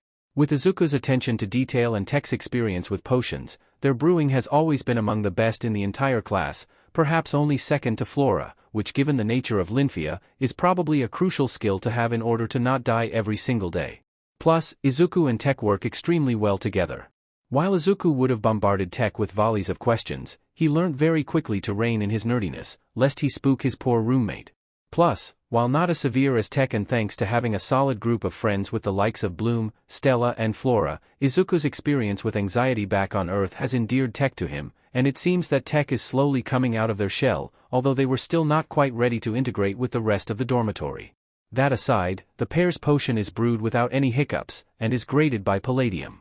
Given that it was among the best in the class, Palladium gave Izuku and Tech what could be an extra credit assignment, instructing them to consume a dose of the potion, and document how it has impacted their decision-making over the coming week. Seeing an easy boost to his grade, Izuku drank a test tube volume of the potion, and with it, classes ended for the day. Returning to the dorm, Izuku gets out his latest notebook and a pen to note down his experiences. As he does so, knocking comes from the door. "Izuku, are you busy?" "What is it, Bloom?" he calls back. "Stella's going on a date, and she needs help with what to wear." Seeing an opportunity, Izuku leaves his room and joins Bloom. Inside the room she shares with Stella, Izuku is greeted by what looks like the aftermath of a tornado ripping through a wardrobe. Clothes and dresses are strewn everywhere, with no surface untouched by fabric and other accessories. "Good heavens, I know you're rich, Stella, but you could clothe everyone in Magix with what you have. I have to remain on top of the trends, after all." Stella replies, as if it is obvious. "Then what about the out-of-date clothes?" Izuku presses. "Oh, I give them off to charity." Stella waves a hand, "I mean, so long as they aren't ruined or anything. Now anyways, I'm off on a date with Brandon tonight, and I have no idea what to wear. Maybe you can pick out a few? Izuku, seeing how many more are still inside the expanded walk-in wardrobe, decides that he might as well get to it. Stepping inside, he browses the racks, taking a few dresses off and slinging them over his arm. Doing the same, Bloom turns to Stella. What on earth is this doing here? The redhead shows her a dress that looks like somebody gargled several clashing colors of paint and spat it out onto the fabric. Did you buy it? Oh, no. I designed it myself. Bloom gives the dress a second look. Okay. Hey, Stella? How about these? Izuku returns with the dresses that he pulled off the racks. Sweet. Thanks, Izuku. I'll have a look. Taking the load off his hands, Stella goes to a nearby changing stall. Izuku sees Bloom still staring at that garish color vomit of a dress. Where did you get that? Stella designed this, apparently. Izuku does a double take. Designed? He looks at the mess of colors. In the dark? Or perhaps an acute fever haze. Bloom hands the dress over. Could you put it away? I might get nauseous just from looking at it. Izuku takes the dress and puts it far deep into the wardrobe. Returning shortly after, he is in time to see Stella emerge from the changing stall, decked up in an A-line dress with a much more pleasing palette of blues that complement each other, a far better choice than that vomit-inducing monstrosity. Thanks a lot, Izuku. You have impeccable taste. So where are you and Brandon going? Bloom asks. To this new nightclub called the Black Lagoon, Stella explains. It just opened recently, and apparently, it's quite popular. She then scrutinizes her hand. My ring doesn't really match. Luckily, I have some bracelets that go better with this dress. Stella slides the ring off her finger, and hands it to Izuku. Could you hold on to it for me? Are you sure? Izuku takes it. Doesn't your ring make your magic stronger? Bloom points out. It's just for the night. Stella is already crouching by a chest full of jewelry, and plus, I'm going on a date with Brandon. I doubt anything will happen. While he has his doubts, Izuku slides the ring onto his own hand. If Stella is entrusting such an important artifact to him, he might as well put it on a part of his body where he can see it. Well, I better get going. I'll see you guys tomorrow. Have fun, and say hi to Brandon for us. Bloom waves her off. Once Stella has left, Izuku turns to the redhead. I don't have a good feeling about this. What do you mean? Don't you think that things have been a little too peaceful lately? Izuku asks, eyebrows furrowed with concern. Come on, Izuku, don't jinx things. Bloom lightly nudges Izuku's arm. I'm sure everything will be fine. Looking back, Izuku should have noticed that things were not as fine as he would like them to be. To be fair, the rest of the day came and went, and come the next morning, everything seemed as normal and routine as they could be. That said, Izuku should have noticed that something was amiss. When he woke up with the sunrise, he didn't see Stella out on the balcony, getting her morning dose of sunlight, though that could easily be dismissed as the blonde having already done that and was busy getting ready for the day. Then breakfast came, and Izuku saw no sign of Stella in the dining hall, which was equally strange, but also plausible that Stella had already eaten. But then came morning lessons, and Stella failed to show up. Even their class with Professor Wizkes, who was teaching the important fundamentals of transforming different parts of their bodies into something else, in today's case, their heads into pumpkins, had no sign of the blonde. With his worry spiking, he asks Bloom, "Did you see Stella this morning?" "No, I thought she had already gotten up when I woke up." Bloom shakes her head. "I didn't see her at all today either," Flora adds. "She didn't show up for lunch either. It's so unlike her to skip meals, it's not healthy." Izuku purses his lips. Something's up. "I'm going to check the dorm. Are you two coming?"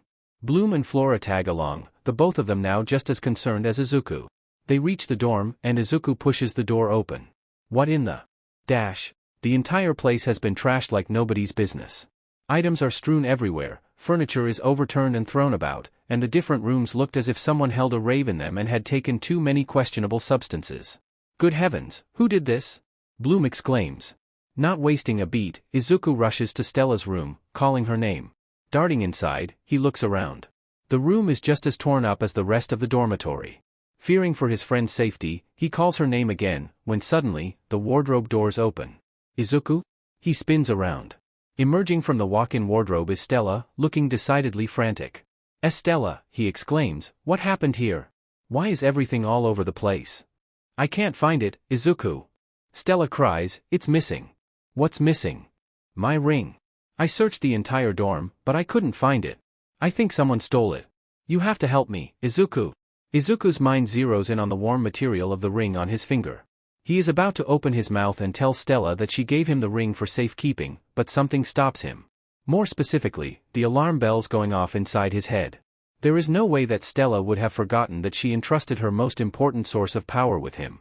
And in the time that he has known the blonde, if there is one thing that he knows Stella is not, is being forgetful of what matters to her the most. Who are you?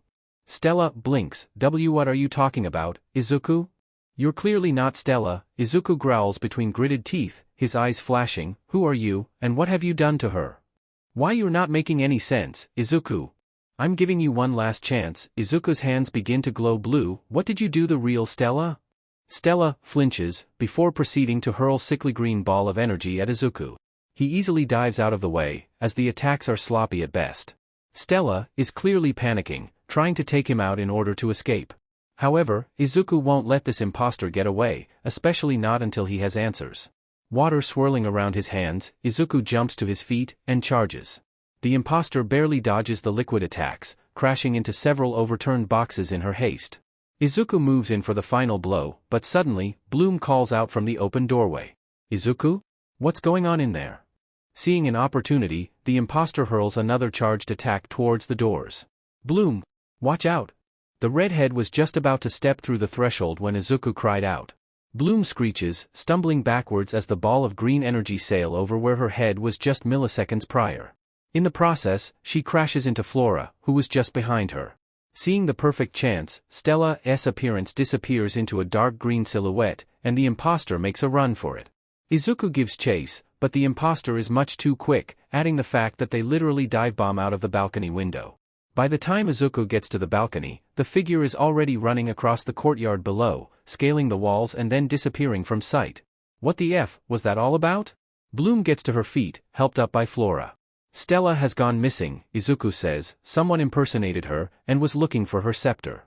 He shows them the ring in question, still on his finger. We need to tell the teachers right away. This is most troubling, Griselda says, rubbing her temple. Thank you for bringing this to my attention. I will contact the police right away. If you have or found any further information, inform me or a staff member immediately. Yes, Ms. Griselda, Izuku nods, getting to his feet. Together, he and the girls leave the deputy headmistress office. I'm really worried, Bloom admits, as they head down the corridor. Who knows what could be happening to Stella right now? At least the police are going to be notified, Flora rationalizes. Meanwhile, Izuku is silent, arms folded tightly across his chest. Do you want to talk about it, Izuku? Bloom asks.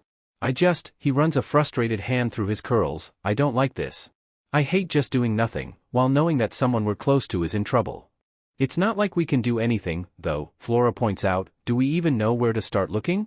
And besides, shouldn't we leave this to the police? We may not have the time, Izuku rebuts. Stella has been missing for a day already. They come to a stop. If I remember correctly, Stella said she's going to a place called the Black Lagoon, Bloom says. Supposedly it is a new nightclub which opened, and Stella said she was going there on a date with Brandon. Well, I guess we need to ask Brandon when he last saw her, Izuku surmises. He immediately fishes out his phone, and dials in a number. Activating a video call, Izuku waits for the line to be picked up. It takes a few dial tones, but eventually, Roy's face appears on the screen. Hey Izuku, what's up? He notes that Roy's dark skin is glistened with sweat. The specialist appears to be in a gym, judging by the racks of dumbbells nearby, along with other background noises consisting of iron being pumped, as well as grunting and sighs.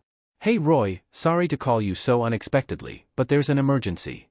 Sheet, what happened? Stella's gone missing, Izuku explains. Someone impersonating her broke into our dorm in search of her scepter, which is with me. He shows Roy the ring on his hand. All we know is that she supposedly went on a date with Brandon to some nightclub called the Black Lagoon yesterday. Is Brandon with you? He isn't, Roy shakes his head, but he couldn't have gone on a date with Stella anyways. He was stuck in Red Fountain the whole day yesterday because he had to retake a test that he flunked last week. I see, Izuku's lips dip downwards. Thanks for the info, Roy. No problem. Keep me updated. Yeah? I will. Talk to you later. The call ends, and Izuku pockets his phone. So, we now know that Brandon didn't even meet with Stella yesterday. So where do we start looking for this Black Lagoon nightclub? Bloom asks, folding her arms across her chest. Is it even in Magix to begin with? I think I can help. All three heads swerve to a nearby pillar. Tech peeks out from behind it. While it shouldn't be too hard to use GG geolocation services, MI gadgets should be able to do AAA more extensive search. Tech? Izuku raises an eyebrow. You heard about what happened? I overheard. Tech seems about to shrink back behind the pillar, but to everyone's surprise, they actually step out from behind it, even though I am not see close to Stella, as she does share the dorm W with us. It wouldn't be right to not do anything W while she could be in trouble. Both Bloom and Flora are stunned in silence, having not expected the socially anxious Tech to actually offer their help in the search. As arguably the closest to Tech, Izuku slowly goes over to them, regarding them with an appreciative smile. Thank you, Tech. I know this is incredibly difficult for you, and I want you to know that we're extremely grateful for your help. Tech's eyes glance down for a bit, before slowly, a shaky grin spreads their lips. Happy to help, Izuku. Turns out, geolocation services yielded no results, not even with whatever device that Tech said they have put together themselves, which supposedly went beyond the basic services that regular smartphones provided. It was as if this Black Lagoon nightclub simply didn't even exist in the first place. Still, there was a plausible explanation, as this establishment was so new that it didn't have an online presence as of yet. However, Izuku had his doubts, as given how technologically advanced Magix is, not having an online presence even before opening wouldn't be any good for business.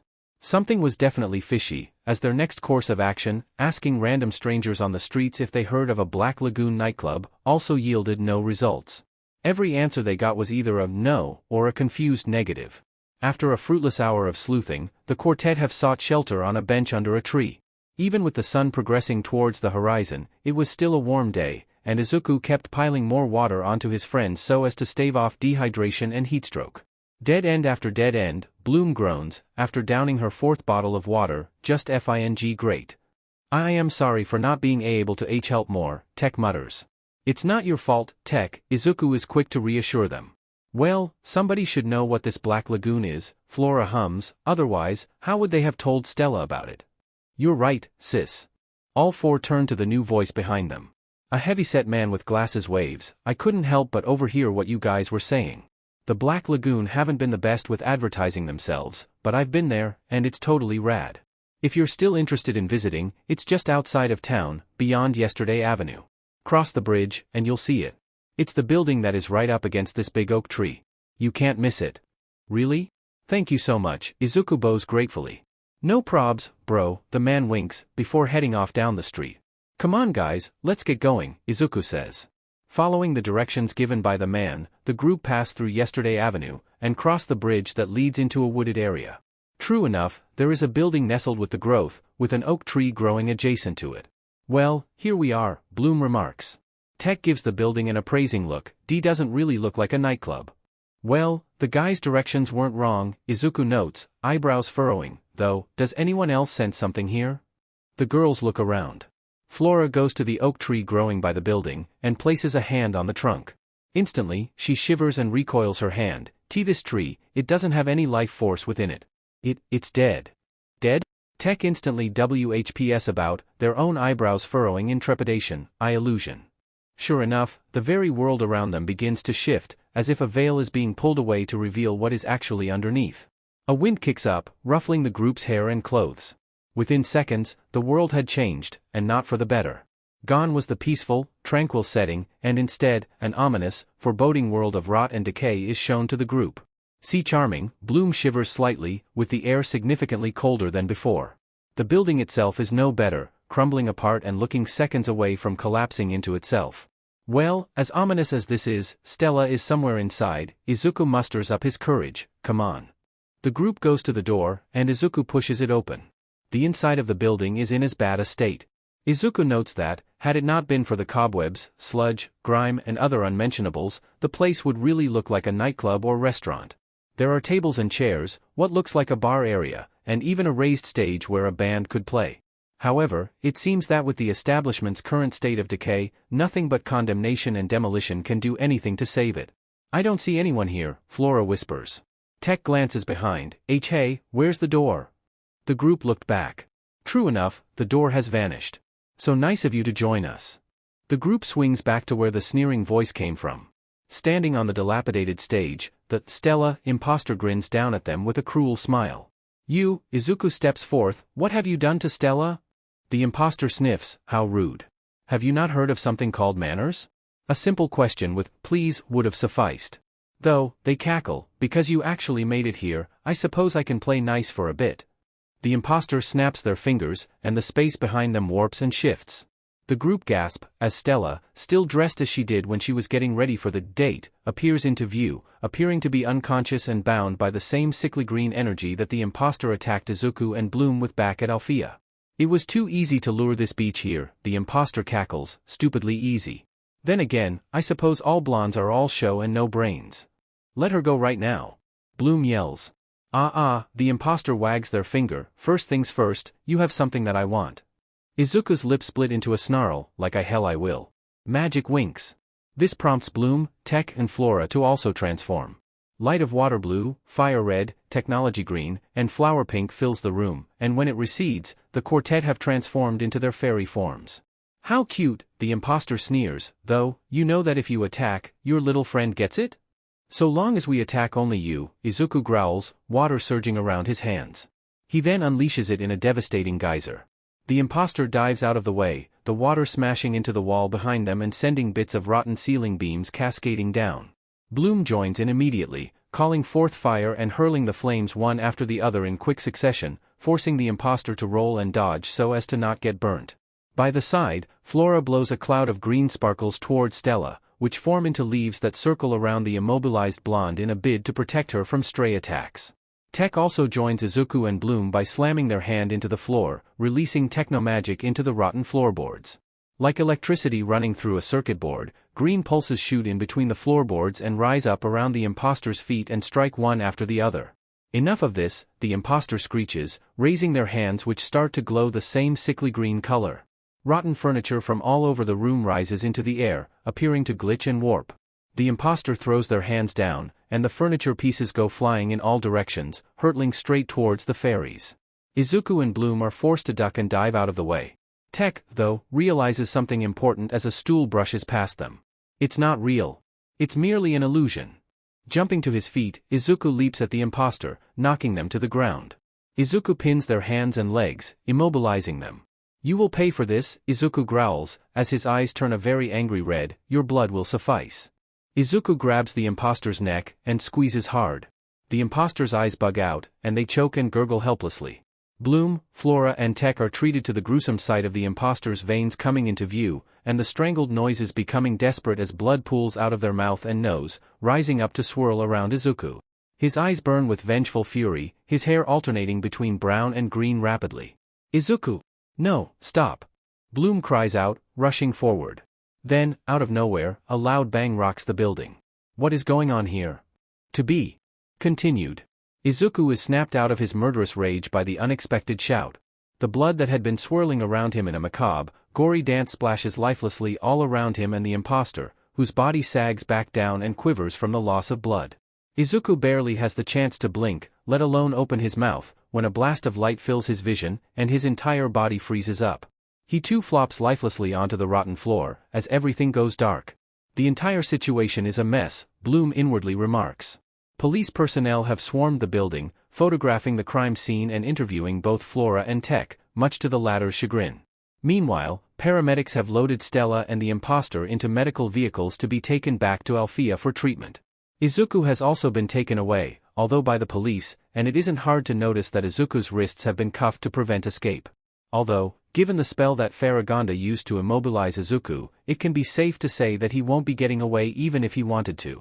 In truth, Bloom doesn't know what to feel about all of this. On the one hand, she is relieved that the impostor is now in custody, and Stella appears to be unharmed. But the sight of Isuku strangling the impostor and literally pulling their blood out from the nose and mouth was something that Bloom would never unsee for the rest of her life. Not to mention, the fact that Isuku looked absolutely monstrous while doing so. While she tried to convince herself that Isuku probably had no conscious realization of what he was doing, his actions seemed too methodical and practiced for Bloom to reconcile with. Almost as if he had done something like this before. Was everything she thought she knew about Isuku a lie? Was the kind, good-natured boy that is her neighbor in Gardinia and her dorm mate in Alfia nothing but a facade? Ms. Peterson. Bloom looks up. Headmistress. Faragonda regards her with a serious, but compassionate look. Are you all right? Were you hurt in any way? And no, I'm fine, she shakes her head, but Isuku? Faragonda sighs, this is the second time this has happened. It is evident that we need to expedite things faster. We can no longer afford to take things slowly. Headmistress, is Isuku in trouble? Flora asks, tech hiding behind her. I suspected that Mr. Midoriya's bloodbending power is tied to the trauma and pain he suffered on Earth, Faragonda replies, and while that belief has not changed, it is now clear that we need to intervene more to prevent incidents like this from happening again. And while Ms. Stella's kidnapper is the one behind this entire debacle, and will face criminal action, Mr. Midoriya did use excessive force against them. If Headmistress Griffin seeks to pursue charges against him, he will need to face the due process of the law. Why you think that one of the students of Cloud Tower I is behind this? Tech asks, while Flora and Bloom share a worried look. I suspect so, but we'll only know for sure when we return to Alfia, Faragonda states, as she heads to the blown-out door. Come along. We shouldn't linger around here. Later that evening, Faragonda heads down to the infirmary to check on how things have progressed. Allowing herself in, she spies Stella in one of the beds, not yet awake. Not that the blonde was expected to wake up just yet, anyways. According to Nurse Ophelia, Stella had been dosed with a spell that essentially put her into suspended animation. And while the nurse had undone the spell, Stella isn't expected to regain consciousness immediately, given the dark nature of the spell. Faragonda thinks back to the meeting she had with Griffin earlier. So the culprit is a devoted follower to the tricks, the three witches who fought against Mr. Midoriya and his roommate during the back-to-school dance? Yes, she hasn't been subtle about her admiration to those three, Griffin sighed, but to think that she would go this far. What were her intentions, do you think? My guess? She wanted to prove her worth to the tricks, maybe ingratiate herself with them, by kidnapping Ms. Stella and retrieving the ring that they coveted. After all, the tricks themselves tried to wreak havoc during the dance in order to steal the ring. Speaking of which, what do you intend to do with Mr. Midoriya? He did use excessive force against your student. That may be true, Faragonda, but in all honesty, she brought it upon herself. She knowingly broke the law in a harebrained attempt to curry favor with individuals with known bad intentions. While the force used against her was excessive, she should have anticipated that such repercussions were possible when planning her scheme. So, no, I won't be pressing charges against Mr. Midoriya. If anything, we should be helping him further with this unpredictable aspect of his magic, while I ensure that the culprit would never set foot in Cloud Tower ever again.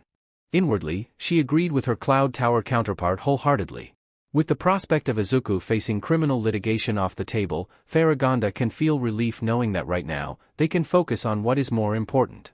Going to another room separate from the infirmary, she checks in on Isuku, who is resting on his own bed, and noticeably free from the cuffs that restrained him earlier. When Griffin had expressed her intention to not press charges against the boy, the police had removed the cuffs. Faragonda watches the slow, steady rise and fall of his breathing, and the calm expression on his face. No doubt, Isuku will be in a right tizzy when he wakes up. Hopefully, with the plan she is already discussing with her Red Fountain counterpart, Faragonda will be able to assist Isuku wherever she can, and such incidents, and unnecessary stress for Isuku, will become a thing of the past. Putting it simply, Isuku feels way out of his element. Partly because the magic that he has become accustomed to has been blocked. The hum of fluid energy that used to noticeably course through his veins has all but been silenced, courtesy of a bounding charm placed on him by Faragonda. And also partly because he is not in Alfia right now, rather, staring up at the front gates of Red Fountain. He had been briefed on the current arrangements the day before. While he won't be facing criminal charges against the witch who kidnapped Stella, who, for the record, has been expelled from Cloud Tower and facing criminal charges of her own, specifically kidnapping, he will need to spend the next 2 weeks on what amounts to probation, which is basically having his magic blocked and unusable. It's not the same as having his magic temporarily stripped from him, which is the punishment for more egregious rule-breaking that are not severe enough to warrant suspension or expulsion from Alfia, but for Isuku, who has gotten used to having magic humming through his body, the sudden silence is quite jarring, to put it mildly. At the very least, such an unfamiliar discomfort is only temporary, and right now, he'll be spending the next 2 hours in a place that, at least in theory, is supposed to help him process and resolve the root cause, or causes, of his unpredictable bloodbending magic in a non-judgmental and compassionate environment. And to sweeten the deal, he won't be facing this unknown alone. As he approaches the gates, he spots the one person that not only makes his heart lighter, but his stomach flutter with fuzzy warmth. Hey, Isuku. Roy's gentle, beaming smile does a welcome job in chasing away much of the jitters coursing through his nerves. Isuku can't help but smile too, and when Roy opens his arms in an offer of a hug, Isuku immediately takes it without any questions. Roy wraps his strong arms around Izuku. How are you doing? Better, because of you, Izuku replies instantly, face nuzzled into Roy's chest. Now, not too long ago, Izuku would be mortified to speak so candidly and bluntly, especially with someone whom he is beginning to suspect that his feelings toward is shifting beyond that of friendship, but he can't help himself.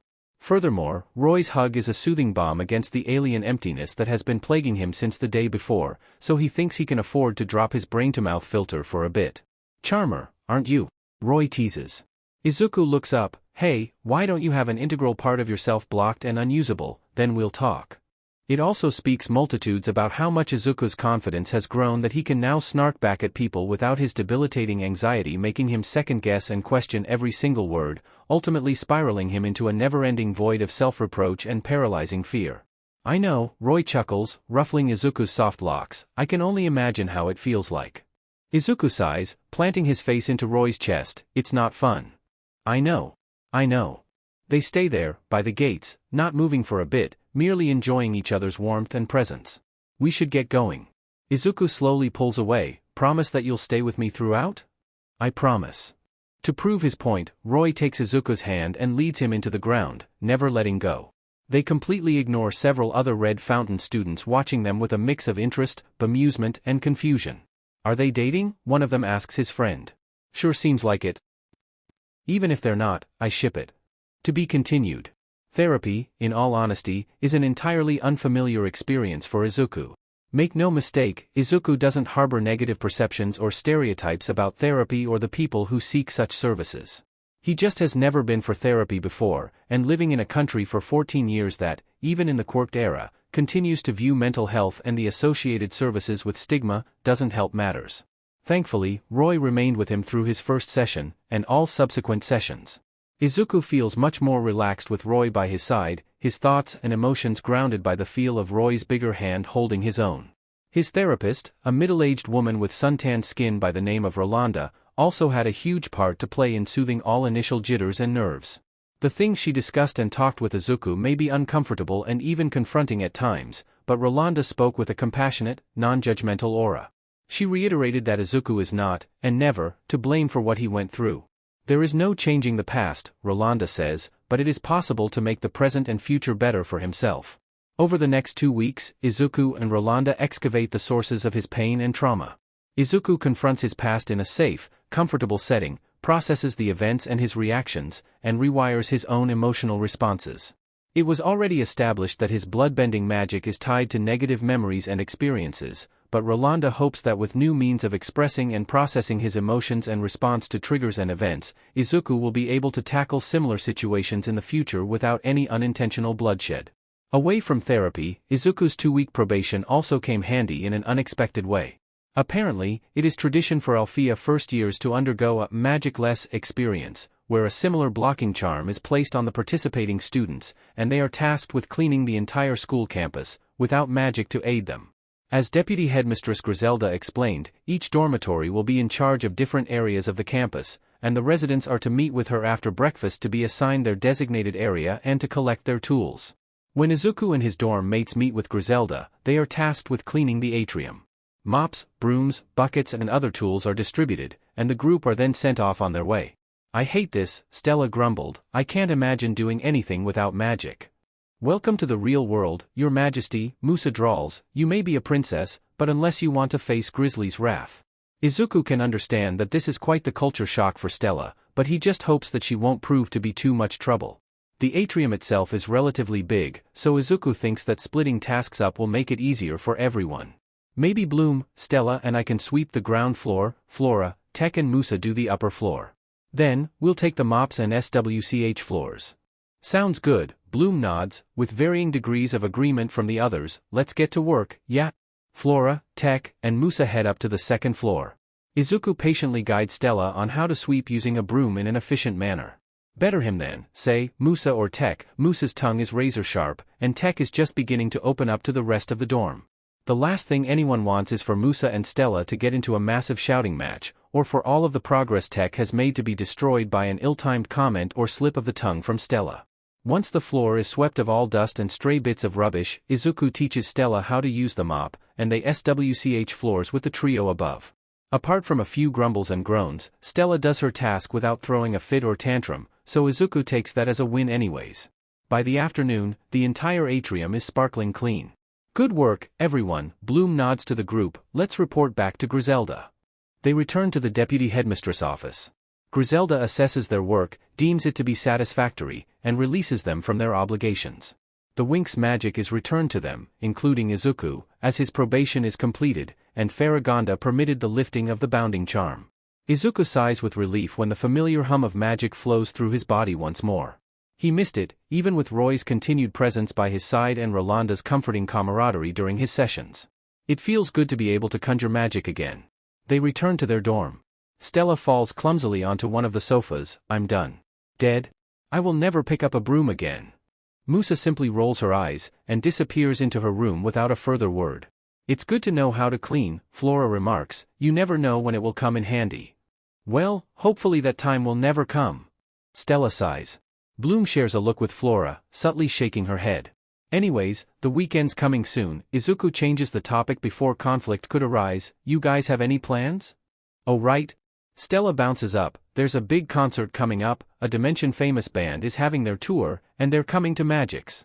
Have you heard of the Galactic Gambit? Bloom and Izuku shake their heads in tandem. We should totally go. Stella says, trust me, their music is next-level spectacular. How will you get tickets on such short notice? Flora asks. Don't worry about it, I'm a princess, after all. Stella brushes off, I'm sure Daddy can help if I ask nicely. Well, we've never been to a concert here before, Bloom reasons, glancing at Izuku, maybe it'll be fun. I'm down, Izuku nods, it'll be an experience, and AHCHOO. All eyes are now on Izuku. Sheet, that was a loud one, Musa pokes her head out from her room, I even heard it over my music. Sorry, didn't expect, AHCHOO. Flora becomes concerned, Izuku, did you get vaccinated against the whooping cold? What is the AHCHOO? Right, Flora gets to her feet, to the infirmary with you. Across the lagoon from Alfia, within the foreboding turrets of Cloud Tower, a familiar trio of witches plot their next move. I'm beat. Stormy grumbles, collapsing onto her bed. Ugh, tell me about it, Darcy grunts, crossing her arms across her chest, being stripped of our magic and made to clean the bathrooms every day. And we didn't even get the ring either. Stormy screeches. It was due to bad timing, Icy sneers, and those meddling pixies. We could have easily gotten the ring if they hadn't stuck their noses into our business. At least we got our magic back, Darcy points out.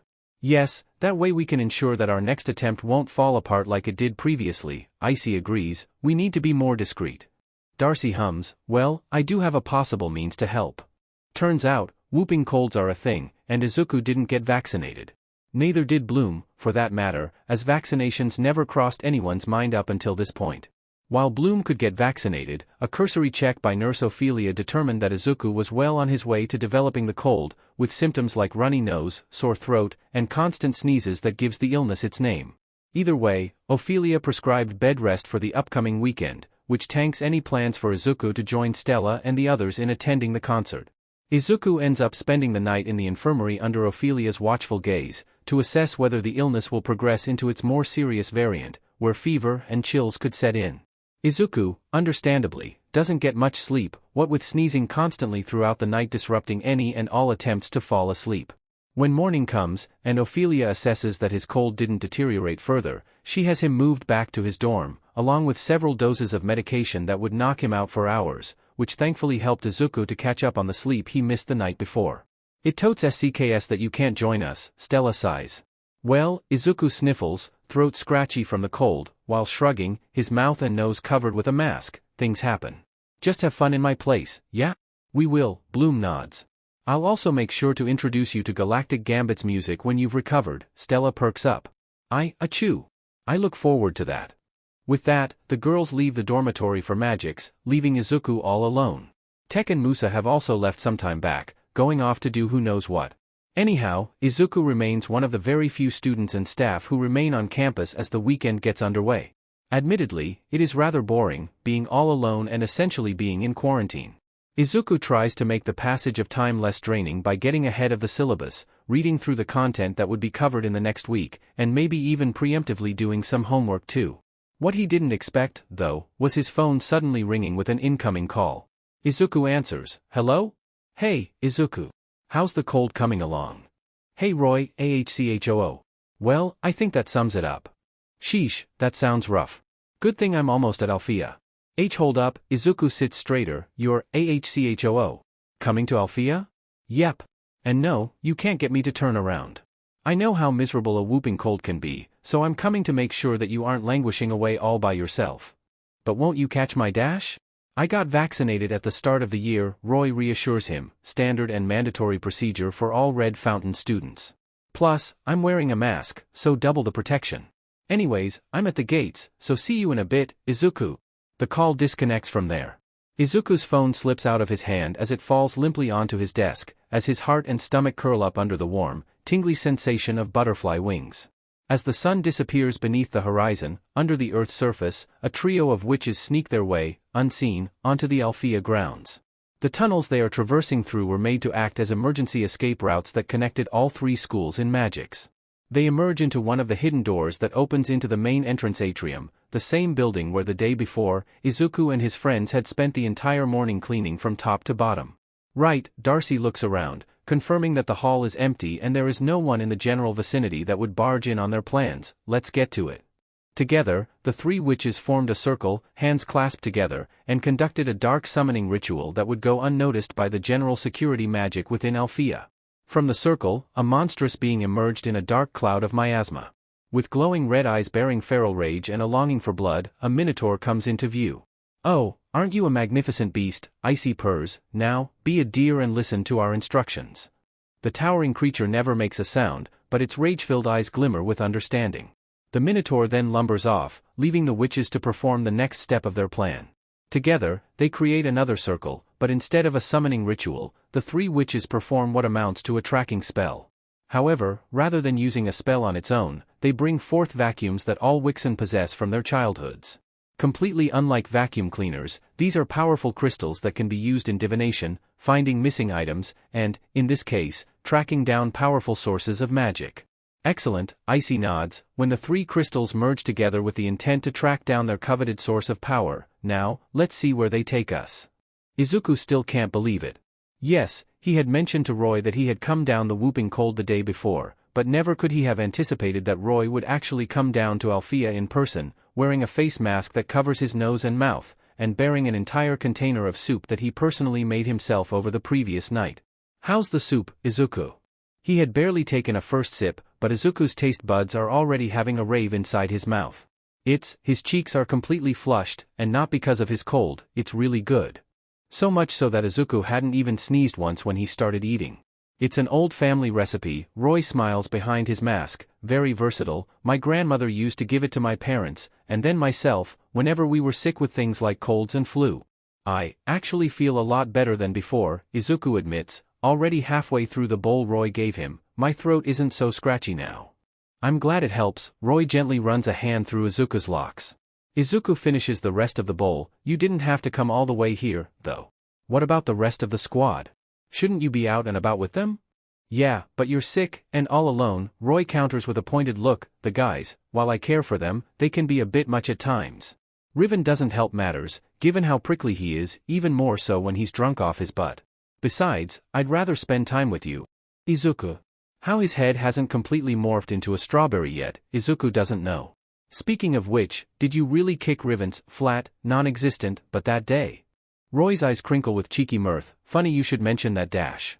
Before he could continue though, the entire dormitory is suddenly hit by a powerful lurch. It is a good job that Izuku already finished his bowl of soup, so none of it spilled out all over him. However, the container that Roy brought along did not have such a lucky fate. The lurch knocked it over, spilling the rest of the soup all over the floor. What in the dash? The room trembles again, 3 more times to be exact. Each time, loud noises echo from elsewhere, as if someone was taking a sledgehammer to the walls with the intent of demolishing the entire structure from sheer rage alone. Something's attacking the school. Roy is already on his feet. What? Izuku also gets up, mindful not to step on the spilled soup still saturating the floor. There's a wild creature within the campus, Roy deduces, already unsheathing his javelin. I'm coming with you, Izuku declares. Roy simply nods, stay by my side. And don't wander off. Izuku immediately transforms into his fairy form, and together, he and Roy leave the dormitory in search of this creature. By sheer coincidence, just as they disappear round a corner, the three witches go in the opposite direction, following their vacuums as the three crystals follow the source of the power they were searching for. "Are you sure these crystals are working?" Stormy grouses. "Of course they are, you nitwit," Icy snaps back. "If they didn't, we wouldn't be using them in the first place." Izuku and Roy listen out for any further noises. They don't have to strain their ears, literally every few seconds, another loud crash or boom echoes through the hallways. "Whatever it is, it's huge," Roy mutters. "How could a creature get inside anyways?" Izuku wonders. "Probably someone who knew what they were doing." Roy winces at a particularly loud crash, and are using the creature as a distraction. Izuku holds any other questions for later. They follow the noises, and both know they are getting close, as the sounds of destruction are getting louder and louder. Then, as Roy peers around a corner, he suddenly halts, and stops Izuku from going forward. Minotaur. Izuku doesn't need any further information to understand the gravity of the situation. He might not be an expert on ancient Greek classics, but he knows enough. Peering around the corner, he and Roy observe the Minotaur tearing up the corridor it is in, with bits of wall and ceiling littered around the place. "How should we do this?" Izuku asks quietly. "We need to catch it with surprise," Roy replies back equally quietly. "Just the two of us won't be able to take it on at full strength. We need to stun it long enough to incapacitate it." "Understood. Any moves on your end?" "I'll spear its groin first," Roy says, and Izuku hides the wince to nod. "Then, blast it as hard as you can with your magic." "All right, let's do this." Bracing himself, Roy darts out from the corner, with Izuku close behind, water already building up between his hands. The Minotaur swivels around, and Roy hurls the javelin straight at the creature's groin. The sharpened blade strikes its target. The Minotaur howls in pain as blood splatters liberally from the wounds between its legs. Izuku hurls the water he had been building up at the creature's head. It stumbles back from the blast of water, grunting and roaring. The Minotaur then strikes blindly, making Roy jump backwards to avoid the massive fists. Izuku launches more water, hoping to disorient the beast more.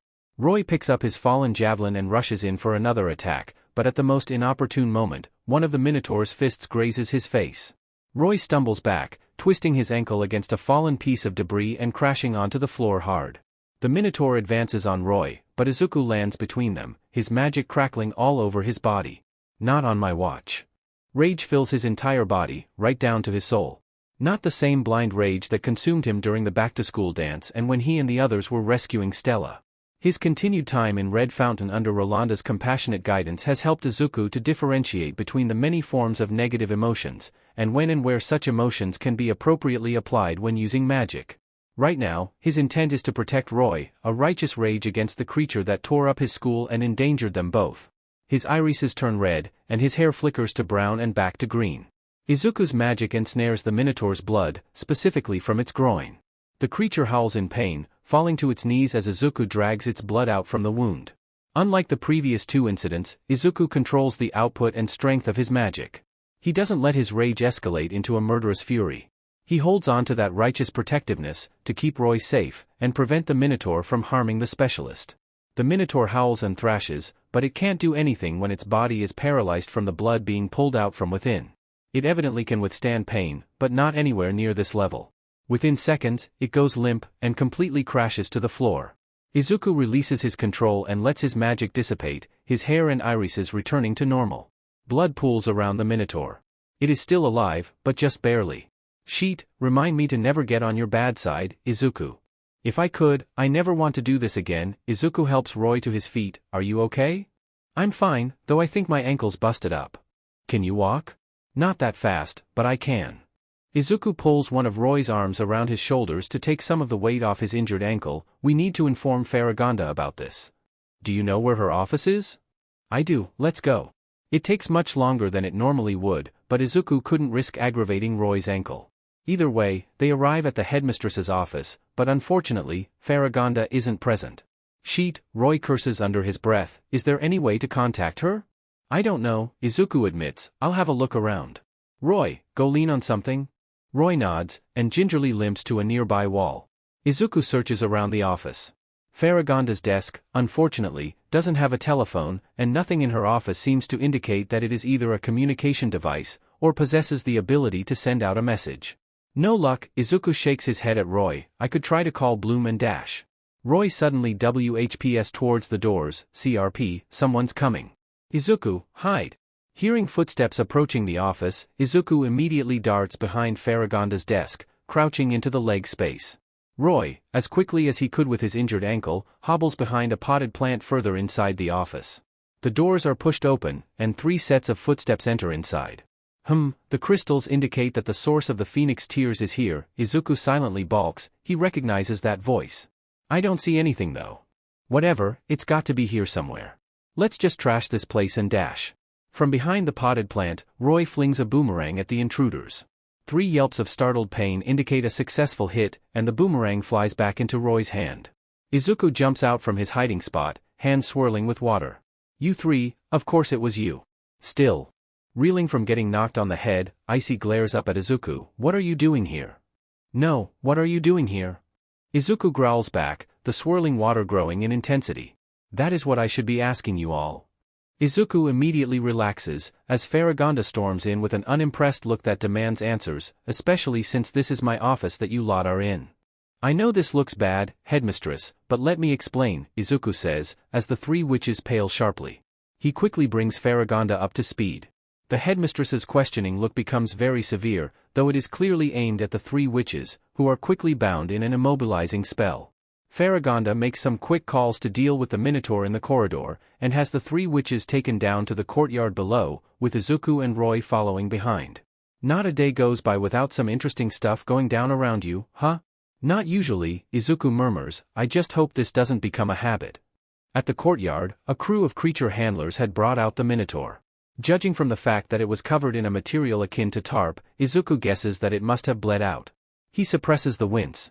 I don't have to state how your behavior tonight is beyond unacceptable. Faragonda stares down the witches, a considerable feat since she is shorter than all 3, summoning a deadly creature to wreak havoc across my school. I don't know what your motivations or intentions were, but rest assured that Headmistress Griffin will be informed of your transgressions tonight, and I will leave it up to her to decide the appropriate punishment for you 3.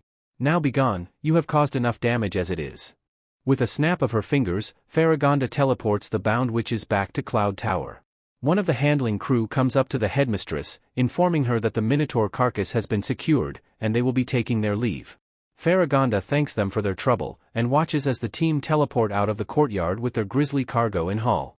Well, now with that out of the way, she turns to Izuku and Roy. Are you both alright? Apart from an injured ankle, I'm good. Nothing the healer can't fix up. Roy adjusts himself against Izuku's supporting hold. So am I, Headmistress. Izuku nods, though, I will admit, it was a little scary to face off against that massive beast. I don't doubt that, Mr. Midoriya. Faragonda nods. I have to commend you both, though. You 2 showed incredible bravery when faced against terrible danger, and ensured that Alfia and anyone within were kept from harm's way by your timely action. Just doing what I've been taught. Roy shrugs off. I'll have to send in a good word to Headmaster Saladin, Faragonda promises. No doubt, he would be proud to hear about how you and Mr. Midoriya prevented a major catastrophe tonight. Now, it is late. I highly recommend that you see Nurse Ophelia about your ankle before you go. And same for you, Mr. Midoriya, though it sounds like your cold is healing up nicely. I can thank Roy's soup for that, Izuku replies. Faragonda smiles kindly. That is good to hear. And it pleases me to see you flourish with such a great companion by your side, Mr. Midoriya. To be continued. The whole debacle with the tricks and the minotaur might have passed, but there remains one lingering thought that continues to plague Izuku even after the carcass was taken away for disposal and the trio of witches sent back to Cloud Tower for punishment.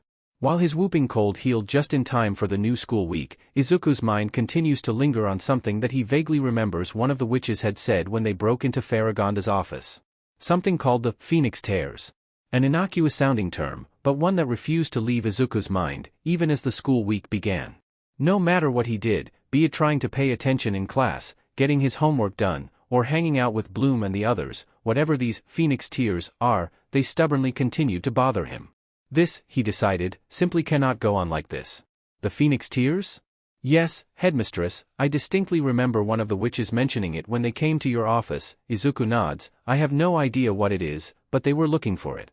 Faragonda crosses her arms, lips pursed in deep thought. Is it some kind of power? Something dangerous? Some kind of power? Yes. Dangerous? Well, Faragonda suddenly gets to her feet. To better explain, Mr. Midoriya, I will need to start from the very beginning, to the beginning of time, in fact. Izuku pays rapt attention, not anticipating the conversation to take such a turn. There is a legend that at the beginning, the universe as we know it simply didn't exist. There was nothing but a single crystal of pure, beaming energy. The crystal grew brighter and stronger, until suddenly, it exploded in a dazzling supernova. Izuku inwardly muses that this isn't too dissimilar to the theory of the Big Bang. From this supernova, a massive dragon was born. Faragonda continues the tale, the Great Dragon, as the tales and sagas have called him. It was the Great Dragon that brought the first planets into existence, created from the power of his fire. Faragonda turns back to Izuku, but these early planets were completely unlike anything we know today.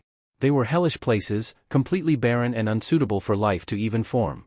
Just imagine, volcanoes spewing an endless storm of lava, clouds of toxic gases that flashed with lightning. Up until that point, the Great Dragon was the only life form to exist. Saddened by the endless hellfire and barren emptiness, the Great Dragon shed tears of sorrow, and from these tears, a second creature of unimaginable power was born. A phoenix entirely of water rose from the sorrows of the Great Dragon, which the legends bestowed her with the title of Hydro Phoenix. Bearing his wish to bring life and energy to these barren planets, the phoenix brought water to these planets, cooling them down and creating the right conditions for life to begin forming and flourishing.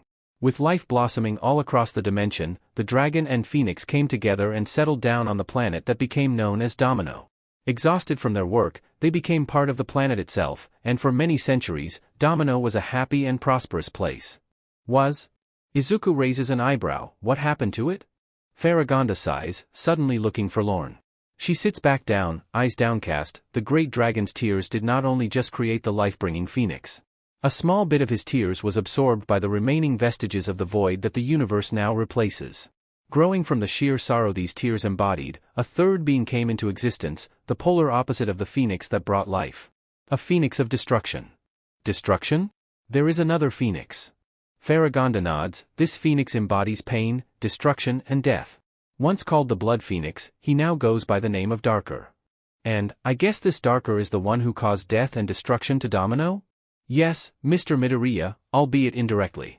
See, Darker sent his loyal minions, a coven of witches, to Domino to steal the powers of the dragon and phoenix. While the Great Dragon and Hydro Phoenix had long disappeared by then, their powers still flowed through the entire universe, centered within Domino itself. The witches were joined in their crusade by a figure of evil known as Valtor, who was created from a vial of Darker's life force and raised by the witches as if he was their own child. They wrought untold destruction to Domino, threatening the lives of its people and royal family. The Company of Light, which was founded by the Domino royal family and an organization that I was once a part of, fought against the witches and Valtor. We managed to defeat the witches and Valtor by the skin of our teeth, but not without great cost.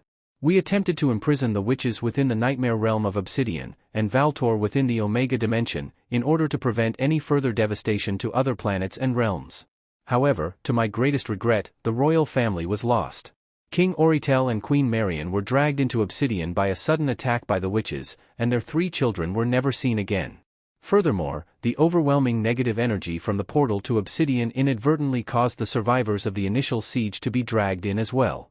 Before anyone knew it, the entire planet froze over, becoming an icy wasteland where almost no life could inhabit. The Company of Light eventually disbanded, even though I still keep in contact with the most important members. You would recognize them as Headmistress Griffin and Headmaster Saladin. In all honesty, this was such a huge information dump, Izuku struggled to keep up at some points. However, after taking a moment to process everything, he thinks he has the gist of things. These witches, and Valtor, are they still imprisoned? As far as I know, yes, they still are. And Darker has not made any move since that time, as far as I can tell, Faragonda confirms. However, the fact that these witches from Cloud Tower came here in search of the Phoenix Tears, which I assume would be the life-giving tears that embody the Hydro Phoenix, I'm left with a troubling conclusion. Her eyes turn sharp, accentuating her grave expression. These 3 witches, known as the Tricks, could very well be continuing the work of the coven sent by Darker. The implications are not lost on Izuku. Is there anything we can do to stop them? As much as the Tricks have caused much trouble for Alfia, and quite disturbingly, you and your friends, they haven't yet done anything that can be deemed proportionate for them to be dealt the most serious punishment in the realms, Faragonda replies. While that is not to say that I haven't been keeping tabs on them, especially after the debacle with the Minotaur, as they aren't my students, there is only so much I can do. We have to trust that Headmistress Griffin will keep them in line, and if they continue to make more trouble for anyone, that she will impose the necessary penalties. As much as he recognizes that this is the realistic approach, it doesn't do much to settle the uncertain churning in Izuku's stomach. Since we're at this point, tell me, how has your therapy sessions coming along, Mr. Midoriya? Well, you were at Faragonda's office? What happened? Nothing bad, if that's what you're thinking, Izuku tells Stella. Something happened when the tricks let loose that minotaur over the weekend that I couldn't get out of my head. Which is? Bloom asks. Izuku recounts what he told the headmistress earlier. Flora hums in thought. Legends aside, I think what she said about the tricks is the best course of action. Apart from unleashing a minotaur to tear up the school, the tricks haven't done anything to warrant an extreme response. Yet, Stella huffs, blowing out a lock of hair. Still, Bloom snaps her fingers. Remember when we first encountered Stella fighting that ogre and his ghouls at the park? When your magic first manifested, I remember seeing something like a phoenix. So, what, Izuku has this phoenix tears power? Stella surmises, not like it totally ain't possible, but wouldn't those witches have come gunning for him right from the get-go? Maybe they don't know that, Tech mutters. With all eyes turning to them, Tech hastily explains, like they didn't have enough info to go by. Especially, if Domino has been a frozen wasteland for a long time, as Izuku said, and knowledge about this dragon's fire and Phoenix's tears aren't concrete facts. That may be true, but I still have a bad feeling about those witches, Stella sneers. Whatever they're planning, it's clearly up to no good. Yes, well, we don't have hard evidence to say for sure, Flora reminds them all, and besides, we need to get going, we'll be late for potions if we don't hurry. Try not to blow up the potions laboratory today, yeah? Bloom teases. Stella sighs, you're never going to let me live that down, won't you? To be continued. Okay, sadly the chapter is over, and if you enjoyed the video just leave a like, and subscribe with post notification, so when the next chapter is ready, you will be notified. Okay, see you in the next video. Bye.